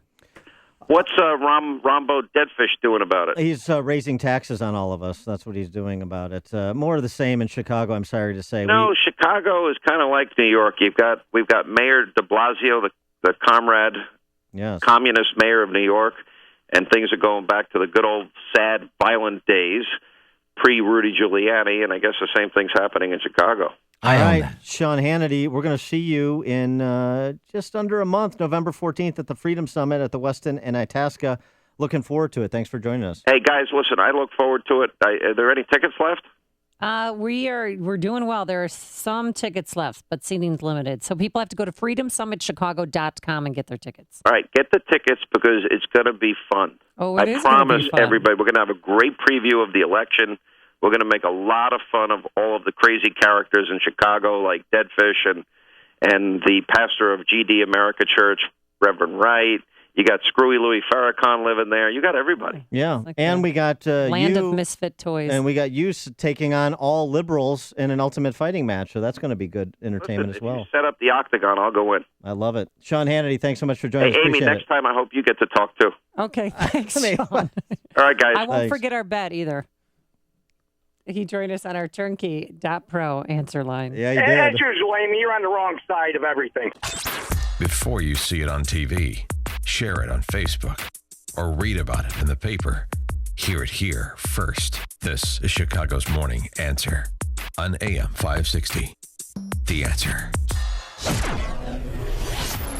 And again, to get those Freedom Summit Chicago tickets, go to freedomsummitchicago.com. 2 tiers of tickets, $99 gets you premium seating and all 3 meals. $29 gets you into the summit, but does not include meals. So get your tickets today. This event will sell out. freedomsummitchicago.com. Here's your forecast. Plenty of sunshine today, windy, warm, a stray afternoon shower. Otherwise, it'll be 73 degrees for our high, 66 degrees come game time. Here's Al with the traffic. Thanks, Amy and Dan. Inbound on the Edens, 34 minutes and 27 back out to Lake Cook. Kennedy in is 57, 32 out to O'Hare. Eisenhower in, we're looking at an hour, 20 minutes to the post office, 42 back out to Thorndale. Inbound Stevenson, an hour 10, 36 back out. Dan Ryan, 43 into downtown. And outbound, we're not seeing much of a delay there. Bishop Ford in, now just between 103rd and the Ryan is backed up. The earlier accident at 130th is cleared. Still 23 minutes in from 8094. Lakeshore Drive southbound hits the brakes from Lawrence down to Fullerton, 35 minutes. Hollywood to Monroe. And northbound from the Stevenson to Jackson is backed up. Tri-State northbound slows 95th to LaGrange, again from the Stevenson to 31st. And from 88 to North Avenue, the westbound 290 exit ramp is backed up. I'm Al Verdi in the ChicagoRadioDeals.com traffic center.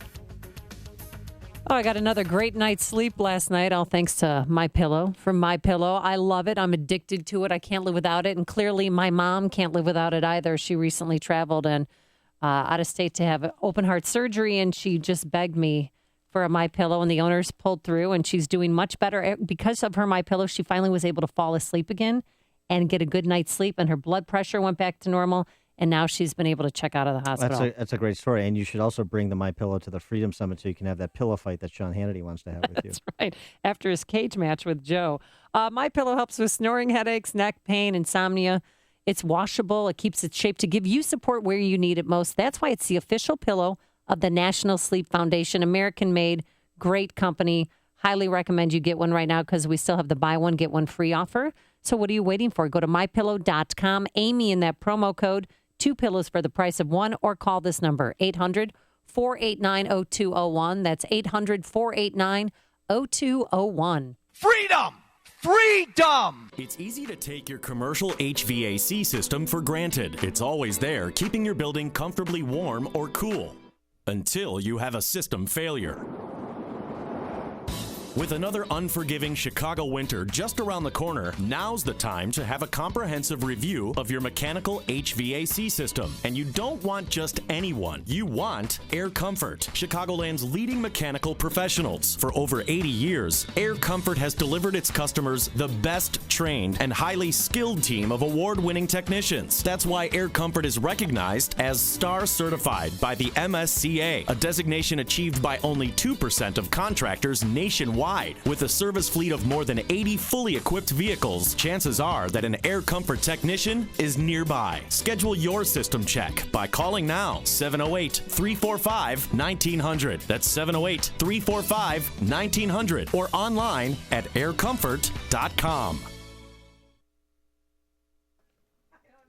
Hey, it's Dan Proft. Gentlemen, when it comes to your health, do you know your numbers? You may know your blood pressure and cholesterol, but do you know your testosterone? I do. Low T Center makes it easy. You walk in, take a simple blood test, and know your results within minutes. If you're a man over 40 and have noticed a decline in energy, stamina, or libido, you may have low testosterone. Low T makes you feel tired and grumpy. It can raise your cholesterol and cause weight gain.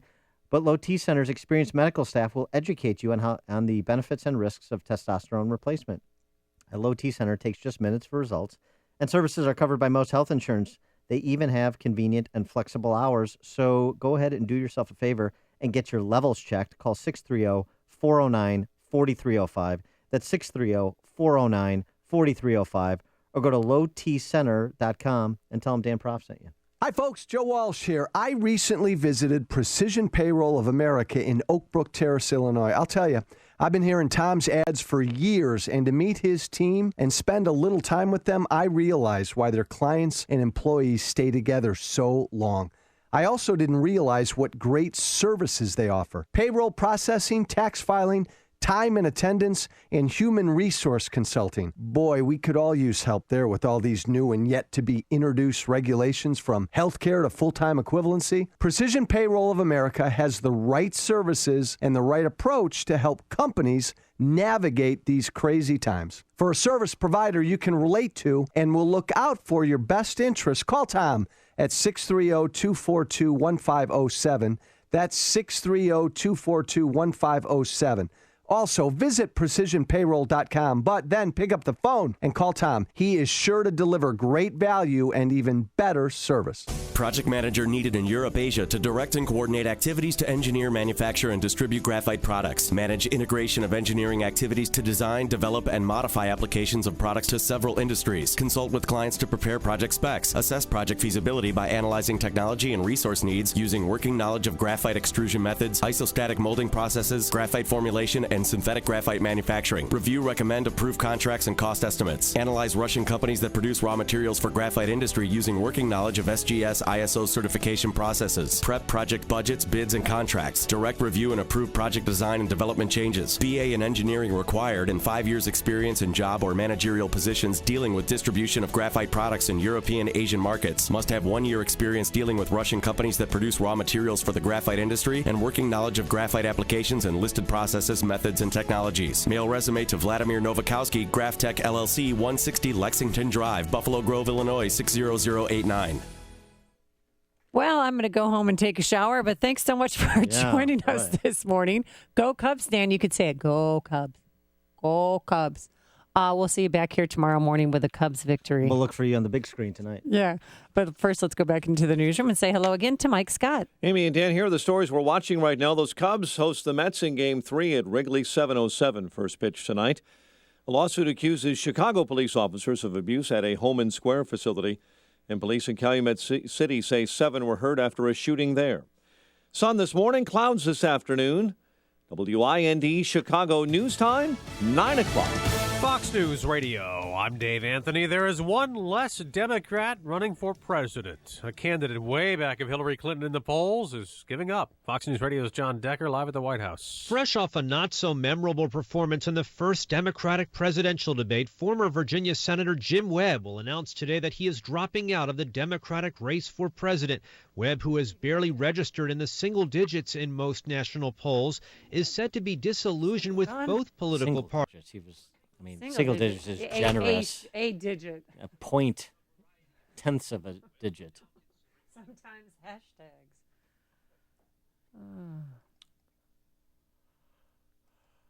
Should we do a Webb Cubs thing? Not Webb. Not Webb. Who cares? It's just funny. Hardly even you son of a gun. Gonna miss you, SOB. I kicked everybody's ass. And when I was done kicking their ass, what should we do? I have a lot of shit to do. Today I'm supposed to cram in a nap. I don't know how that's going to work. This is not going to be good for anybody. 2 days in a row. That's all right.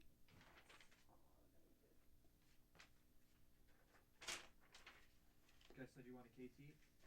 Oh, yeah. Oh, that's kind of a... And then Cubs for tomorrow too, right? Oh, Peggy. Peggy? Can we line up Peggy, Dan? She's so good. Yep. She'll probably do when her kids go to school at 8. I know we want Hillary Benghazi for Thursday or Friday. Do we want another one tomorrow, though?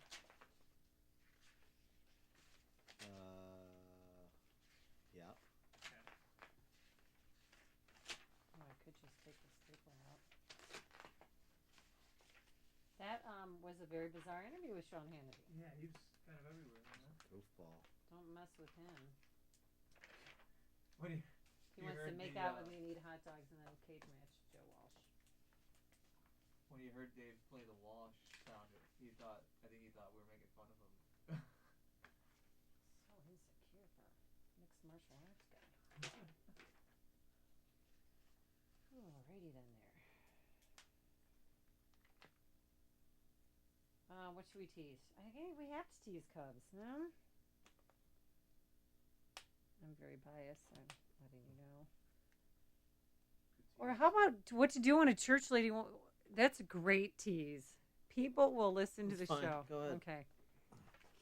Why is it a church lady? Just because she goes to church, she's a church lady? Yeah, I'm a church lady too. That's so weird. I'm a Catwoman, a church lady. Okay.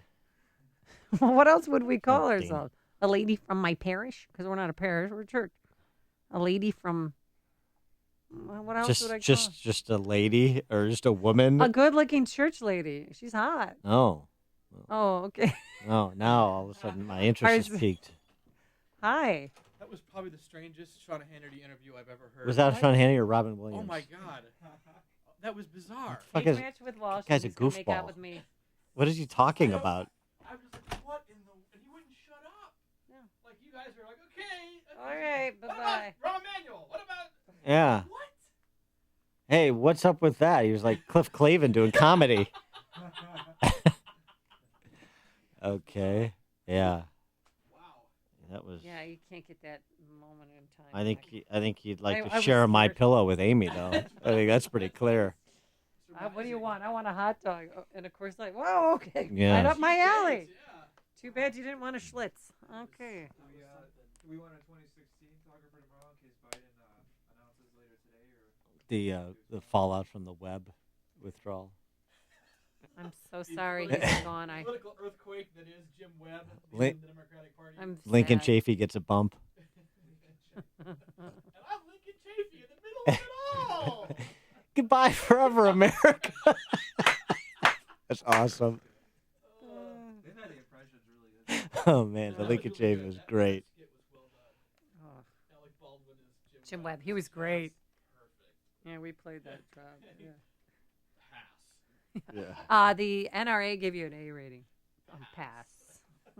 It was great. All right, I don't know. Do your church lady thing. Okay. So you say coming up. Go. Oh. Coming up on Chicago's Morning Answer. With Dan Proft. No, I never do it. All right, I forgot who's on the show. Okay, ready? I forgot who hosts the show. 2. Coming up on Chicago's Morning Answer with Dan Proft and Amy Jacobson. What to do with my. I'm sorry. Oh boy, here we go. It's like Hannity all over again. What advice should I give to a church lady friend of mine who has a crush on Dan Proft? Run. We're back at 5 a.m. 560. The answer. Just, I had a church fundraiser. Your church, Amy, I'd run too. I'm just saying. Seriously. Those Episcopalians are a little weird. Yeah. Weird. No, they are. Very accepting of everything. Wasn't there a female Episcopal priest or bishop or somebody who just said that they should take the crosses out of the church? Because it offends people. We don't want any crosses in our church. So Coming up on Chicago's Morning Answer. Well, for now you do. But they're painted with rainbow colors though, which is really weird. I finally got the Black Lives Matter thing down from the list. Oh, that's good. It only took 3 months. Coming up on Chicago's Morning. The Episcopalians are to religion what tab is to soda. Coming up on Chicago's Morning Answer with Dan Proft.